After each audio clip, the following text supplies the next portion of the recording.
ಎಲ್ರಿಗೂ ನಮಸ್ಕಾರ. ಪೊಲಿಟಿ ಸೀರೀಸ್ಗೆ ಎಲ್ರಿಗೂ ಸ್ವಾಗತ ಅಂತ ಹೇಳ್ತಾ, ಇವತ್ತಿನ ಕ್ಲಾಸಲ್ಲಿ ನಾನು one of the most important ಟಾಪಿಕ್ನ ಡಿಸ್ಕಸ್ ಮಾಡ್ತಾ ಇದ್ದೀನಿ. That is emergency provisions. ಆಯಿತಾ? ಸೊ ಈ ಒಂದು ಚಾಪ್ಟರು ನಿಮಗೆ ಎಷ್ಟು ಇಂಪಾರ್ಟೆಂಟು ಅಂತಂದರೆ, ನೀವೇನಾದರೂ SSC ಅಥವಾ RRB ಎಕ್ಸಾಮ್ ಬರಿತಾ ಇದ್ದರೆ, ಸೊ ಆ ಎಕ್ಸಾಮ್ಸ್ಗಳಲ್ಲಿ ಈ ಒಂದು ಚಾಪ್ಟರ್ ಮೇಲೆ ಕ್ವಶನ್ಸ್ಗಳು ಖಡಾಖಂಡಿತವಾಗಿ ಬಂದೇ ಬರುತ್ತೆ. ಆಯಿತಾ? ಈಗ ಮೊನ್ನೆ ತಾನೇ ನಡೀತು ಒಂದು ಎಕ್ಸಾಮು, FD ಎಕ್ಸಾಮ್ ನೋಡ್ಬೋದು. ಅಲ್ಲೂ ಕೂಡ ಒಂದು ಎಮರ್ಜೆನ್ಸಿ ಪ್ರಾವಿಷನ್ಸ್ ಮೇಲೆ ಕ್ವಶನ್ಸ್ ಕೇಳಿದ್ರು. ತುಂಬ ಈಸಿ ಇತ್ತು ಇದು. ಓಕೆನಾ? ಅಕಸ್ಮಾತ್ ಯಾರಿಗಾದ್ರೂ ಇದು ಸಾಲ್ವ್ ಮಾಡೋಕ್ಕೆ ಕಷ್ಟ ಆಯಿತು ಅಂತಂದರೆ, ಈ ಕ್ಲಾಸ್ ಆದಮೇಲೆ ಈ ಥರ ಕ್ವಶನ್ಸ್ಗಳನ್ನು ನೀವು ಆರಾಮಾಗಿ ಸಾಲ್ವ್ ಮಾಡ್ತೀರಾ. ಓಕೆನಾ? ಶುರು ಮಾಡೋಣ ಹಂಗಾದ್ರೆ. ಓಕೆ, ಮೊದಲನೇದು ಜಸ್ಟ್ ಒಂದು ಬೇಸಿಕ್ಸ್ ಹೇಳ್ತೀನಿ ಇಲ್ಲಿ. ಇದು ಒಂದು ಪಾರ್ಟ್ 18 ಆಯಿತಾ? ಆರ್ಟಿಕಲ್ 352 ಇಂದ 360ವರೆಗೂ. ಮತ್ತು ಎಮರ್ಜೆನ್ಸಿ ಡಿಕ್ಲೇರ್ ಮಾಡಿದಾಗ ಸೆಂಟ್ರಲ್ ಗೌರ್ಮೆಂಟ್ಗೆ ತುಂಬ ಪವರ್ ಬಂದ್ಬಿಡುತ್ತೆ. ಆಯಿತಾ? ಮತ್ತು ಎಲ್ಲ ಸ್ಟೇಟ್ಸು ಕಂಪ್ಲೀಟಾಗಿ ಸೆಂಟರ್ ಕಂಟ್ರೋಲ್ ಇರ್ತದೆ. ಆಯಿತಾ? ಸೆಂಟ್ರಲ್ ಗೌರ್ಮೆಂಟ್ ಕಂಟ್ರೋಲಿ ಸ್ಟೇಟ್ ಗೌರ್ಮೆಂಟ್ಗಳಿರ್ತದೆ. ಓಕೆನಾ? ಮತ್ತು ಈ ಒಂದು ಫೆಡ್ರಲ್ ಸ್ಟ್ರಕ್ಚರು ಈಗಾಗಲೇ ನಾನು ನಿಮಗೆ ಕ್ಲಾಸ್ ಮಾಡಿದ್ದೀನಿ, ಹೌದಾ? ಫೆಡ್ರಲ್ ಅಂತಂದ್ರೆ ಏನು ಮತ್ತು ಯೂನಿಟ್ರಿ ಏನು ಅಂತ ನಿಮ್ಗೆ ಚೆನ್ನಾಗಿ ಗೊತ್ತು. ಹಾಗಾಗಿ ಅಕಸ್ಮಾತು ಎಮರ್ಜೆನ್ಸಿ ಡಿಕ್ಲೇರ್ ಆದರೆ ಕಂಪ್ಲೀಟಾಗಿ ಫೆಡ್ರಲ್ ಸ್ಟ್ರಕ್ಚರ್ ಇದ್ದಿದ್ದು ಯೂನಿಟರಿ ಆಗ್ತದೆ. ವಿತೌಟ್ ಫಾರ್ಮಲ್ ಅಮೆಂಡ್ಮೆಂಟ್ ಮಾಡೋ ಅವಶ್ಯಕತೆನೇ ಇಲ್ಲ. ಆಟೋಮೆಟಿಕ್ಕಾಗಿ ಯೂನಿಟರಿಯಾಗಿ ಕನ್ವರ್ಟ್ ಆಗಿಬಿಡುತ್ತೆ ನಮ್ಮ ದೇಶದಲ್ಲಿ. ಹೌದಾ? ಯಾವಾಗ ಎಮರ್ಜೆನ್ಸಿ ಡಿಕ್ಲೇರ್ ಮಾಡಿದಾಗ. ಓಕೆನಾ? ಇದು ಜಸ್ಟ್ ಒಂದಷ್ಟು ಬೇಸಿಕ್ಸು. ಅದಾದಮೇಲೆ ಮೇಯ್ನು ನಿಮ್ಮ ನ್ಯಾಷನಲ್ ಎಮರ್ಜೆನ್ಸಿಯಿಂದ ಶುರು ಮಾಡ್ತೀನಿ. ಆಯಿತಾ? ಸೊ ಬೇಸಿಕ್ಸ್ ಇನ್ನೂ ಸ್ವಲ್ಪ ಹೇಳೋದಾದರೆ, ಎಮರ್ಜೆನ್ಸಿಲಿ ಒಟ್ಟು 3 ಟೈಪ್ಸ್ ಇದೆ. ಮೊದಲನೇದು ನ್ಯಾಷನಲ್ ಎಮರ್ಜೆನ್ಸಿ ಅಂತ ಬರುತ್ತೆ. ಆಯಿತಾ? ಇದು ಆರ್ಟಿಕಲ್ 352. ಆಯಿತಾ? ಇಲ್ಲೇ ಇದೆಯಲ್ವಪ್ಪ ಅದು? ಇಲ್ಲೇ ಇದೆ ನೋಡಿ, ನಾನೇ ಬರೀತಾ ಇದ್ದೀನಿ ನೋಡಿ. ಮೊದಲನೇದು ನ್ಯಾಷನಲ್ ಎಮರ್ಜೆನ್ಸಿ.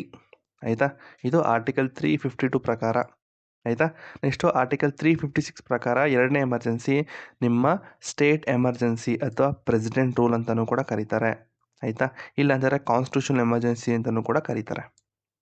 ಇನ್ನೊಂದು ಕೊನೆಯ ಎಮರ್ಜೆನ್ಸಿ ಯಾವುದಪ್ಪ ಅಂದರೆ ಫಿನಾನ್ಷಿಯಲ್ ಎಮರ್ಜೆನ್ಸಿ. ಅದು ಆರ್ಟಿಕಲ್ 360. ದೇಶದಲ್ಲಿ ಏನಾದರೂ ಫಿನಾನ್ಷಿಯಲ್ ಸ್ಟೆಬಿಲಿಟಿ ಸ್ವಲ್ಪ ಹಾಳಾಯಿತು, ಥ್ರೆಟ್ ಆಯಿತು ಅಂತಂದರೆ ಆವಾಗ ಫಿನಾನ್ಷಿಯಲ್ ಎಮರ್ಜೆನ್ಸಿನ ಡಿಕ್ಲೇರ್ ಮಾಡ್ತಾರೆ. ಸೊ ಡೀಟೇಲಾಗಿ ಹೋಗೋಣ, ಏನು ಎತ್ತ ಅಂತಲ್ಲ. ಓಕೆನಾ? ಬನ್ನಿ. ಸೊ ಇದ್ರದ್ದು ನೋಟ್ಸ್ ಲಿಂಕ್ ನಿಮ್ಗೆ ಗೊತ್ತಲ್ಲಪ್ಪ, ವೆಬ್ಸೈಟ್ ಇದು ಟಾರ್ಗೆಟ್ IAS ಕನ್ನಡ ಅಂತ ಹೊಡೀರಿ, ಬರುತ್ತೆ. ಅಲ್ಲಿ ಕಂಪ್ಲೀಟ್ ಪೊಲಿಟಿ ನೋಟ್ಸ್ ಅಂತ ಹೋದಾಗ ಇಲ್ಲಿ ಸ್ಕ್ರೋಲ್ ಮಾಡಿದ್ರೆ 16th ನಿಮಗೆ ಎಮರ್ಜೆನ್ಸಿದು ಲಿಂಕ್ಗಳು ಹಾಕಿದ್ದೀನಿ. ಅಲ್ಲಿಗೆ ಹೋದರೆ ನಿಮಗೆ ಈ ಒಂದು ಬ್ಲಾಗ್ ಲಿಂಕ್ ಸಿಗುತ್ತೆ. ಆಯಿತಾ? ನೋಡ್ಬೋದು. ಸೊ ಮೊದಲನೇದು national emergency. So what is emergency ಹೇಳ್ತೀರಾ? ಬೇಸಿಕ್ ಚಿಕ್ಕದಾಗಿ ನಿಮಗೆ ಕ್ವಶನ್ಗೆ ಹೇಳ್ತಾ ಇದ್ದೀನಿ, ವಾಟ್ ಈಸ್ ಎಮರ್ಜೆನ್ಸಿ. ಆದರೆ ನಿಮಗೆ ಒಂದು ಹೇಳ್ಬೋದು, ಈಗ ಒಂದು ಕೇಳ್ಬೋದು ನಾನು, ಏನು ಅಂತಂದರೆ, ಎಮರ್ಜೆನ್ಸಿನ ಯಾಕೆ ಪ್ರೆಸಿಡೆಂಟ್ ಕೈಯಲ್ಲೇ ಕೊಟ್ಟಿದ್ದಾರೆ ಡಿಕ್ಲೇರ್ ಮಾಡೋದಕ್ಕೆ ಅಂತ ಕೇಳಿದ್ರೆ ಏನಂತ ಹೇಳ್ತೀರಾ ಯಾಕೆ ಅಂತ? ಅಕಸ್ಮಾತು ಸ್ಟೇಟ್ಗಳಿಗೆ ಆ ಪವರ್ ಕೊಟ್ಬಿಟ್ರೆ ಅಫ್ಕೋರ್ಸ್ ಸ್ಟೇಟ್ಗಳು ಒಂದೊಂದು ಥರ ಆ್ಯಕ್ಟ್ ಮಾಡೋದಕ್ಕೆ ಶುರು ಮಾಡುತ್ತೆ. ಮೇ ಬಿ ಗಾಬರಿಲೋ ಅಥವಾ ಎಮರ್ಜೆನ್ಸಿ ಥರ ಒಂದು ಥ್ರೆಟ್ ಬರ್ತಾ ಇದೆ, ನಮ್ಮ ಸ್ಟೇಟ್ಗೂ ಕೂಡ ಥ್ರೆಟ್ ಬರುತ್ತೆ, ನಮ್ಮ ಜನಕ್ಕೂ ಹಾಳಾಗುತ್ತೆ, ನಮ್ಮ ಜನಕ್ಕೂ ಕೂಡ ಅದು ಅಫೆಕ್ಟ್ ಆಗುತ್ತೆ ಅಂತ ಹೇಳಿ ಒಂದೊಂದು ಸ್ಟೇಟ್ಗಳು ಒಂದೊಂದು ಥರ ಡಿಸಿಷನ್ ತೊಗೊಳೋದಕ್ಕೆ ಶುರು ಮಾಡ್ತಾರೆ. ಆಯಿತಾ? ಯೂನಿಕಾಗಿ ಡಿಸಿಷನ್ ತೊಗೊಳೋದಿಲ್ಲ. ಈಗ ಮೇ ಬಿ ಕರ್ನಾಟಕ ತಗೊಂಡಿರೋ ಡಿಸಿಷನ್ಗಳು ಮೇ ಬಿ ಆಂಧ್ರ ತಗೊಳ್ಳದೇ ಇರ್ಬೋದು, ಅಥವಾ ತಮಿಳ್ನಾಡು ತಗೊಳ್ಳದೇ ಇರ್ಬೋದು. ಸೊ ಬೇರೆ ಬೇರೆ ಥರ ಒಂದಷ್ಟು ಡಿಸಿಷನ್ಗಳು ತೊಗೊಂಡಾಗ ಸ್ವಲ್ಪ ತೊಂದರೆ ಆಗುತ್ತೆ. ಸೊ ಹಾಗಾಗಿ ಆ ಥರ ಒಂದು ಪವರ್ನ ಪ್ರೆಸಿಡೆಂಟ್ ಕೈಲಿ ಕೊಟ್ಟಿದ್ದಾರೆ. ಇನ್ನೂ ಅರ್ಥ ಆಗಲಿಲ್ಲ ಅಂತಂದರೆ ಈಗ ನೀವು ಯಾವ್ದಾದ್ರು ಒಂದು ಸ್ಕೂಲ್ಗೆ ಹೋಗ್ತಾ ಇದ್ದಾರೆ ಅಂತ ತಿಳ್ಕೊಳ್ಳಿ. ಆ ಸ್ಕೂಲ್ಗೆ ಬೆಂಕಿ ಬಿತ್ತು ಅಂತ ತಿಳ್ಕೊಳ್ಳಿ. ಏನು ಮಾಡ್ತೀರಾಗ? ಸರ್ ನಾನು ಜಂಪ್ ಮಾಡ್ತೀನಿ ಸರ್, ಸ್ಪೈಡರ್ ಮ್ಯಾನ್ ಥರ ನಾನು ವೆಬ್ ಹಾಕೊಂಡು ಜಂಪ್ ಮಾಡ್ತೀನಿ ಸರ್, ನಾನು ಸೂಪರ್ ಮ್ಯಾನ್ ಸರ್ ಅಂತೆಲ್ಲ ಹೇಳ್ತೀರ, ಹೌದಾ? ಇಲ್ಲ ಅಲ್ವಾ? ಬಿಡಿ. ಈಗ ಆ ಥರ ಸ್ಕೂಲ್ಗೆ ಬೆಂಕಿ ಬಿದ್ದರೆ ಏನಾಗುತ್ತೆ? ಅಫ್ಕೋರ್ಸ್ ಈಗ ಎಲ್ಲ ಹುಡುಗರೆಲ್ಲ ಈಚೆಗೆ ಬರ್ತಾರೆ. ಸೊ ಮೇಯ್ನು ಸ್ಕೂಲ್ಗೆ ಬೆಂಕಿ ಬಿದ್ದಾಗ ಏನಾಗುತ್ತೆ, ಮೇಯ್ನ್ ಅವ್ರದ್ದು ಟೀಚರ್ಸ್ದಾಗಿರ್ಬೋದು ಅಥವಾ ಪ್ರಿನ್ಸಿಪಲ್ ಯಾರದೇ ಆಗಿರ್ಬೋದು, ಅವ್ರ ಮೇಯ್ನ್ ಡ್ಯೂಟಿ ಏನು ಅಂತಂದರೆ ಸ್ಟೂಡೆಂಟ್ಗಳನ್ನ ಹುಷಾರಾಗಿ ಹೊರಗಡೆ ಕರ್ಕೊಬರ್ಬೇಕು. ಅಂದರೆ ಸ್ಟೂಡೆಂಟ್ದು ಸೇಫ್ಟಿ ಮುಖ್ಯ ಆಗಿರುತ್ತೆ ಅವ್ರಿಗೆ, ಹೌದಾ? ಓಕೆ. ಈಗ ಪ್ರಿನ್ಸಿಪಲ್ ಅವರು ಒಂದು ಹೊಸ ರೂಲ್ ಮಾಡಿದ್ದಾರೆ ಅಂತ ತಿಳ್ಕೊಳ್ಳಿ. ಏನು ಅಂತಂದರೆ, ನೋಡ್ರಪ್ಪ, ಇದೇ ಥರ ನಮ್ಗೆ ಏನಾದರೂ ಸ್ಕೂಲ್ಗೆ ಥ್ರೆಟ್ ಆಯಿತು ಅಂತಂದರೆ, ಮೇ ಬಿ ಬೆಂಕಿ ಬೀಳ್ತು ಅಥವಾ ಸ್ಕೂಲಲ್ಲಿ ತುಂಬ ಮಳೆ ಬಂದು ಸ್ಕೂಲೇ ತುಂಬೋದ್ರೆ, ಸೊ ಆ ಥರ ಬಂದಾಗ ನಿಮ್ಮ ಕ್ಲಾಸ್ ಟೀಚರ್ಗಳು ನೀವೇನು ಬೇಕೋ ನೀವು ಡಿಸಿಷನ್ ತೊಗೊಳ್ಳಿ ಅಂತ ಕ್ಲಾಸ್ ಟೀಚರ್ಗೆ ಆ ಪವರ್ ಕೊಟ್ಬಿಟ್ರೆ ಏನಾಗುತ್ತೆ ಗೊತ್ತಾ? ತುಂಬ ಕನ್ಫ್ಯೂಷನ್ ಕ್ರಿಯೇಟ್ ಆಗಿಬಿಡುತ್ತೆ. ಸಿ, ನೀವೇನು ಬೇಕಾದ್ರೂ ಡಿಸಿಷನ್ನ ನೀವು ಆ್ಯಸ್ ಎ ಕ್ಲಾಸ್ ಟೀಚರ್ ನೀವು ತೊಗೊಳ್ಳಿ ಅಂತ ಕೊಟ್ಬಿಟ್ರೆ, ಪ್ರತಿಯೊಂದು ಕ್ಲಾಸ್ ಟೀಚರ್ಸ್ಗಳು ಅವರದ್ದೇ ಆದಂಥ ಒಂದಷ್ಟು ಡಿಸಿಷನ್ಗಳನ್ನ ತೊಗೊಬಿಡ್ತಾರೆ. ಹೌದಾ? ಈಗ ಯಾವುದೋ ಒಂದು ಕ್ಲಾಸ್ ಅವ್ರು ಏನು ಮಾಡ್ತಾರೆ, ನಾನು ಸ್ಟೇರ್ಸಿಂದ ಅಂದರೆ ಮೆಟ್ಲಿಂದ ಇಳಿಸ್ಬಿಡ್ತೀನಿ ಮಕ್ಕಳನ್ನ ಅಂತ. ಪಕ್ಕದ ಸ್ಕೂಲವರು ಅದೇ ತಗೊಳ್ತಾರೆ. ಹೌದಾ? ಸೊ ಪಕ್ಕದ ಸ್ಕೂಲ್ ಅಂತೀನಿ, ಪಕ್ಕದ ಕ್ಲಾಸ್ ಅವರು ನಾನು ಅವ್ರನ್ನ ಮೆಟ್ಲಿಂದನೇ ಕಳಿಸ್ತೀನಿ ಅಂತ ಹೇಳಿ ಅವರು ಒಟ್ಟಿಗೆ ಕಳಿಸೋದಕ್ಕೆ ಶುರು ಮಾಡ್ತಾರೆ. ಅವಾಗ ಏನಾಗುತ್ತೆ, ಕ್ರೌಡ್ ಆಗ್ಬಿಡುತ್ತೆ. ಕ್ರೌಡ್ ಆದಾಗ ಏನಾಗುತ್ತೆ, ಮಕ್ಕಳು ಒಂದಷ್ಟು ಜನ ಬಿದ್ದೋಗ್ತಾರೆ, ಕಾಲು ತೊಳಿತಾ ಆಗ್ಬೋದು, ಅಲ್ಲಿ ಒಂದಷ್ಟು ಜನ ಮಕ್ಕಳು ಸಾಯ್ಬೋದು, ಏನಾದರೂ ಸರಿ ಏನಾರು ಆಗ್ಬೋದು. ಒಟ್ಟಿನಲ್ಲಿ ಹೆಂಗಿದ್ರು ಕೂಡ ಮಕ್ಕಳಿಗೆ ಅಫೆಕ್ಟ್ ಆಗೇ ಆಗುತ್ತೆ. ಹೌದಾ? ಅದ್ರ ಬದಲು ಆ ಪವರ್ನ ನಿಮ್ಮ ಸ್ಕೂಲಿನ ಪ್ರಿನ್ಸಿಪಲ್ಗೆ ಕೊಟ್ಟರೆ ಏನಾಗುತ್ತೆ, ಸೊ ಅಫ್ಕೋರ್ಸ್ ಈಗ ಸ್ಕೂಲಲ್ಲಿ ಪ್ರತಿಯೊಂದು ಕ್ಲಾಸ್ಗಳಲ್ಲೂ ಕೂಡ ಒಂದೊಂದು ಸ್ಪೀಕರ್ಗಳಿರ್ತದೆ. ಹೌದಾ? ಇಲ್ಲಾಂದರೆ ಕೆಳಗಡೆ ಒಂದು ಮೈಕ್ ಅಂತೂ ಇದ್ದೇ ಇರುತ್ತೆ. ಆ ಮೈಕಲ್ಲಿ ಮುಖಾಂತರ ನಿಮ್ಮ ಪ್ರಿನ್ಸಿಪಲ್ಸು ಪ್ರತಿಯೊಂದು ಕ್ಲಾಸ್ಗೂ ಕೂಡ ಜೋರಾಗಿ ಅಂದರೆ ಮೈಕಲ್ಲಿ ಮಾತಾಡ್ತಾರೆ, ನೋಡಪ್ಪ ಈ ಕ್ಲಾಸ್ ಹತ್ರ ಹೆಚ್ಚು ಬೆಂಕಿ ಬೀಳ್ತಾ ಇದೆ, ಫಸ್ಟು ಆ ಕ್ಲಾಸು ಬಂದುಬಿಡಲಿ. ಆ ಕ್ಲಾಸ್ ಬಂದಾದಮೇಲೆ ಬೆಂಕಿ ಬೀಳದಿರೋ ಒಂದು ಕ್ಲಾಸ್ ಇದೆಯಲ್ಲ ಅದು ಬೇಕಾದ್ರೆ ಲಾಸ್ಟಿಗೆ ಬರಲಿ. ಸೊ ಆ ಥರ ಒಂದಷ್ಟು ಯೋಚನೆ ಮಾಡಿ, ಅಂದರೆ ಅವ್ರಿಗೆ ಇಡೀ ಸ್ಕೂಲ್ನ ಒಂದು ನೀಟಾಗಿ ಯೋಚನೆ ಮಾಡಿ ಅವರು ಒಂದು ಡಿಸಿಷನ್ ತಗೋತಾರೆ. ಹೌದಾ? ಸೊ ಅದೇ ರೀತಿ ನಮ್ಮ ದೇಶದಲ್ಲೂ ಒಂದು ಥ್ರೆಟ್ ಅಂತಂದರೆ ಮೇ ಬಿ ವಾರ್ ಆಗಿರ್ಬೋದು, ಎಕ್ಸ್ಟರ್ನಲ್ ಅಗ್ರೆಷನ್ ಆಗಿರ್ಬೋದು, ಅಥವಾ ಆರ್ಮ್ಡ್ ರೆಬಿಲಿಯನ್ ಆಗಿರ್ಬೋದು. ಸೊ ಈ ಥರ ಎಲ್ಲ ಬಂದಾಗ ಏನೋ ಒಂದು ಡಿಸಿಷನ್ ತಗೋಬೇಕು, ದೇಶದಲ್ಲಿ ಒಂದು ಡಿಸಿಷನ್ ತಗೋಬೇಕು. ಸೊ ಆ ಥರ ಡಿಸಿಷನ್ ತೊಗೊಳ್ಳೋದಕ್ಕೆ ಪವರ್ನ ಕೊಟ್ಟಿರೋದು ಪ್ರೆಸಿಡೆಂಟ್ಗೆ ಕೊಟ್ಟಿದ್ದಾರೆ, ಆ್ಯಸ್ ಪರ್ ಆರ್ಟಿಕಲ್ 352. ಓಕೆನಾ? ನಮ್ಮ ಸಂವಿಧಾನ ಈ ಥರ ಒಂದು ದೊಡ್ಡ ಪವರ್, ಎಮರ್ಜೆನ್ಸಿ ಅನ್ನೋದು ಚಿಕ್ಕ ಪುಟ್ಟ ಪವರ್ ಅಲ್ಲ ಗುರು, ಜಸ್ಟ್ ಓದೋದಕ್ಕೆ ಸಿಂಪಲ್ ಅನಿಸುತ್ತೆ. ಬಟ್ ಎಮರ್ಜೆನ್ಸಿ ಅನ್ನೋದು ತುಂಬ ಅಂದರೆ ತುಂಬ ದೊಡ್ಡದು, ಆಯಿತಾ? ಕಂಪ್ಲೀಟ್ ಪವರು ದೇಶದಲ್ಲಿ ಏನು ಹಿಂಗಾಗ್ಬಿಡುತ್ತೆ ಅಂತಂದರೆ, ಯುನಿಟರಿ ಫೀಚರ್ಸು ಅಂತಂದರೆ ನಿಮಗೆ ಗೊತ್ತು ಎಷ್ಟು ಕಂಟ್ರೋಲು ಬಂದ್ಬಿಡುತ್ತೆ ಸೆಂಟ್ರಲ್ ಗೌರ್ಮೆಂಟ್ಗೆ ಅಂತಂದರೆ, ತುಂಬ ಅಂದರೆ ತುಂಬ ಪವರ್ ಬಂದ್ಬಿಡುತ್ತೆ ಸೆಂಟ್ರಲ್ ಗೌರ್ಮೆಂಟ್ಗೆ. ಅದಕ್ಕೆ ಎಮರ್ಜೆನ್ಸಿ ಅದು ಚಿಕ್ಕ ಪುಟ್ಟದಲ್ಲ, ತುಂಬ ದೊಡ್ಡದದು, ಆಯಿತಾ? ಸೊ ನಮ್ಮ ಸಂವಿಧಾನದಲ್ಲಿ ಆ್ಯಸ್ ಪರ್ ಆರ್ಟಿಕಲ್ 352 ನಮ್ಮ ಪ್ರೆಸಿಡೆಂಟ್ ಅವರು ಈ ಒಂದು ಎಮರ್ಜೆನ್ಸಿನ ಡಿಕ್ಲೇರ್ ಮಾಡ್ತಾರೆ. ಯಾವಾಗ ನಮ್ಮ ಇಂಡಿಯಾದ ಸೆಕ್ಯೂರಿಟಿ ಅಥವಾ ಎನಿ ಪಾರ್ಟ್ ಯಾವುದಾದ್ರಾಗಿರ್ಬೋದು, ನಾಳೆ ನಾರ್ತ್ ಈಸ್ಟ್ ಫ್ರಂಟಿಯರ್ ಅಂದರೆ ಲೈಕ್ ಅರುಣಾಚಲ ಪ್ರದೇಶದಲ್ಲಿ ಒಂದಷ್ಟು ಥ್ರೆಟ್ ಕಾಣಿಸ್ಕೋಬೋದು, ಇಲ್ಲಾಂದರೆ Punjab side, Jammu side, so ಆ ಕಡೆಯಿಂದ ಏನಾದರೂ ಹೊರಗಡೆಯಿಂದ ಏನಾದರೂ ಥ್ರೆಟ್ ಕಾಣಿಸ್ತಾ ಇದೆ ಅಂತಂದಾಗ ಎಮರ್ಜೆನ್ಸಿನ ಡಿಕ್ಲೇರ್ ಮಾಡ್ತಾರೆ. ಸೊ ವಾರ್ ಅಂತಂದ್ರೆ ಏನು, ವಾರ್ ಅನ್ನೋದು ಸ್ವಲ್ಪ ಬ್ರಾಡರ್ ಟರ್ಮ್, ಆಯಿತಾ? ಸೊ ಬ್ರಾಡು, ತುಂಬ ವಾರ್ ಅಂದರೆ ದೊಡ್ಡದು ಇದು. ಸೊ ವಾರ್ ಅಂದರೆ ಮಾಮೂಲಿ ಯುದ್ಧ, ಅಂದರೆ ಬೇರೆ ದೇಶ ನಮ್ಮ ಮೇಲೆ ಯುದ್ಧಕ್ಕೆ ಬರ್ತಾ ಇದ್ದಾರೆ ಅಂತಂದಾಗ ವಾರ್ ಅಂತ ಕರಿತೀವಿ. ಎಕ್ಸ್ಟರ್ನಲ್ ಅಗ್ರೆಷನ್ ಅಂತಂದರೆ ಲೈಕ್ ಎಕ್ಸಾಂಪಲ್ ಯಾವುದಾದ್ರು ಪಾಕಿಸ್ತಾನ ಆಗಾಗ ಸ್ವಲ್ಪ ಅಟ್ಯಾಕ್ ಮಾಡ್ತಾ ಇರುತ್ತೆ. ಜೊತೆಗೆ ಚೈನಾ ಕೂಡ, ಅವರು ಕೂಡ ಬಾರ್ಡರ್ ಇದರಲ್ಲಿ ಸ್ವಲ್ಪ LOC ಹತ್ರ ಸ್ವಲ್ಪ ಗಲಾಟೆಗಳಾಗ್ತಾ ಇರುತ್ತೆ. So those are called external aggression. ಮತ್ತು ಆರ್ಮ್ಡ್ ರೆಬಿಲಿಯನ್ ಅಂತಂದರೆ ಏನು? ಸೊ ಆರ್ಮ್ಡ್ ರೆಬಿಲಿಯನ್ ಅಂತಂದರೆ ಜಸ್ಟ್ ಲೈಕ್ ನಿಮ್ಮ ಯಾವುದಾದ್ರು ನೇಪಾಳಲ್ಲಿ ಆಯಿತು ಗೊತ್ತಾ, ಜನ್ಸಿ ಪ್ರೊಟೆಸ್ಟ್ ಅಂತ. ಸೊ ಆ ಥರ ಅದರಲ್ಲೇ ಸ್ವಲ್ಪ ದೊಡ್ಡದು, ಅಂದರೆ ಫುಲ್ ಗನ್ಸು ಬಾಂಬ್ಸು ಇಟ್ಕೊಂಡೆಲ್ಲ ಇದು ಮಾಡಿದ್ರೆ ದೊಡ್ಡ ದಂಗೆ ಆಗುತ್ತೆ ನೋಡಿ. ಸೊ ಆ ಥರ ದೊಡ್ಡ ದಂಗೆ ಆಗೋದಕ್ಕೆ, ಅದು ಒಳಗಡೆನೆ ದೇಶದ ಒಳಗಡೆನೆ ಆಗೋದಕ್ಕೆ ಆರ್ಮ್ಡ್ ರೆಬಿಲಿಯನ್ ಅಂತ ಕರಿತೀವಿ. ಓಕೆನಾ? ಓಕೆ. ಸೊ ಈಗ ಕೀ ಪಾಯಿಂಟ್ಸ್ ಹೇಳೋದಾದರೆ, the president can declare an emergency even before the actual occurrence of war, external aggression, armed rebellion if satisfied that there is an imminent danger. ನೋಡಿ, president ಅವ್ರಿಗೆ ನಮ್ಮ ದೇಶಕ್ಕೆ ಏನೋ ಒಂದು ಅಫೆಕ್ಟ್ ಆಗ್ತಾ ಇದೆ ಅಥವಾ ಡೇಂಜರ್ ಬರ್ತಾ ಇದೆ ಅಂತ ಮನಸ್ಸಿಗೆ ಅನಿಸ್ದಾಗಲೇ ಅವರು ಅದನ್ನು ಡಿಕ್ಲೇರ್ ಮಾಡಿಬಿಡ್ತಾರೆ, ಆಯಿತಾ? ಆ್ಯಕ್ಚುಲಾಗಿ ಅವರು ಏನದು ದೇಶಕ್ಕೆ ಆ್ಯಕ್ಚುಲಾಗಿ ವಾರ್ ಆಗೋ ಗಂಟ ಕಾಯ್ಕೊಳ್ಳಲ್ಲ. ಈಗ ನಾಳೆ ಪಾಕಿಸ್ತಾನ ಅಟ್ಯಾಕ್ ಮಾಡ್ತಾ ಇದೆ ಅಂತಂದಾಗ ಅವರು ಸಂಜೆನೇ ಅವರು ಡಿಕ್ಲೇರ್ ಮಾಡ್ಬೋದು, ಅಂದರೆ ಹಿಂದಿನ ದಿನ ಸಂಜೆನೇ ಅವರು ನ್ಯಾಷನಲ್ ಎಮರ್ಜೆನ್ಸಿನ ಡಿಕ್ಲೇರ್ ಮಾಡ್ಬೋದು, ಆಯಿತಾ?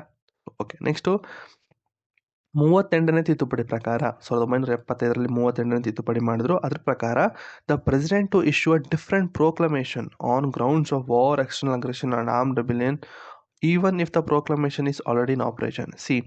ಈಗ ಅಕಸ್ಮಾತು ವಾರ್ ಅಂತ ಡಿಕ್ಲೇರ್ ಮಾಡಿದ್ದಾರೆ ಅಂತ ತಿಳ್ಕೊಳ್ಳಿ, ದೇಶದಲ್ಲಿ ನ್ಯಾಷನಲ್ ಎಮರ್ಜೆನ್ಸಿನ ವಾರ್ ಅಂತ ಹೇಳಿ ಡಿಕ್ಲೇರ್ ಮಾಡಿದ್ದಾರೆ. ಸೊ ಅದಾದಮೇಲೆ ಅವರು ಆರ್ಮ್ಡ್ ರೆಬಿಲಿಯನ್ ಅಂತಲೂ ಕೂಡ ಡಿಕ್ಲೇರ್ ಮಾಡಬಹುದು, ಎಕ್ಸ್ಟರ್ನಲ್ ಅಗ್ರೆಷನ್ ಅಂತಲೂ ಡಿಕ್ಲೇರ್ ಮಾಡಬಹುದು. ಅರ್ಥ ಆಗ್ತಿದೆಯಾ?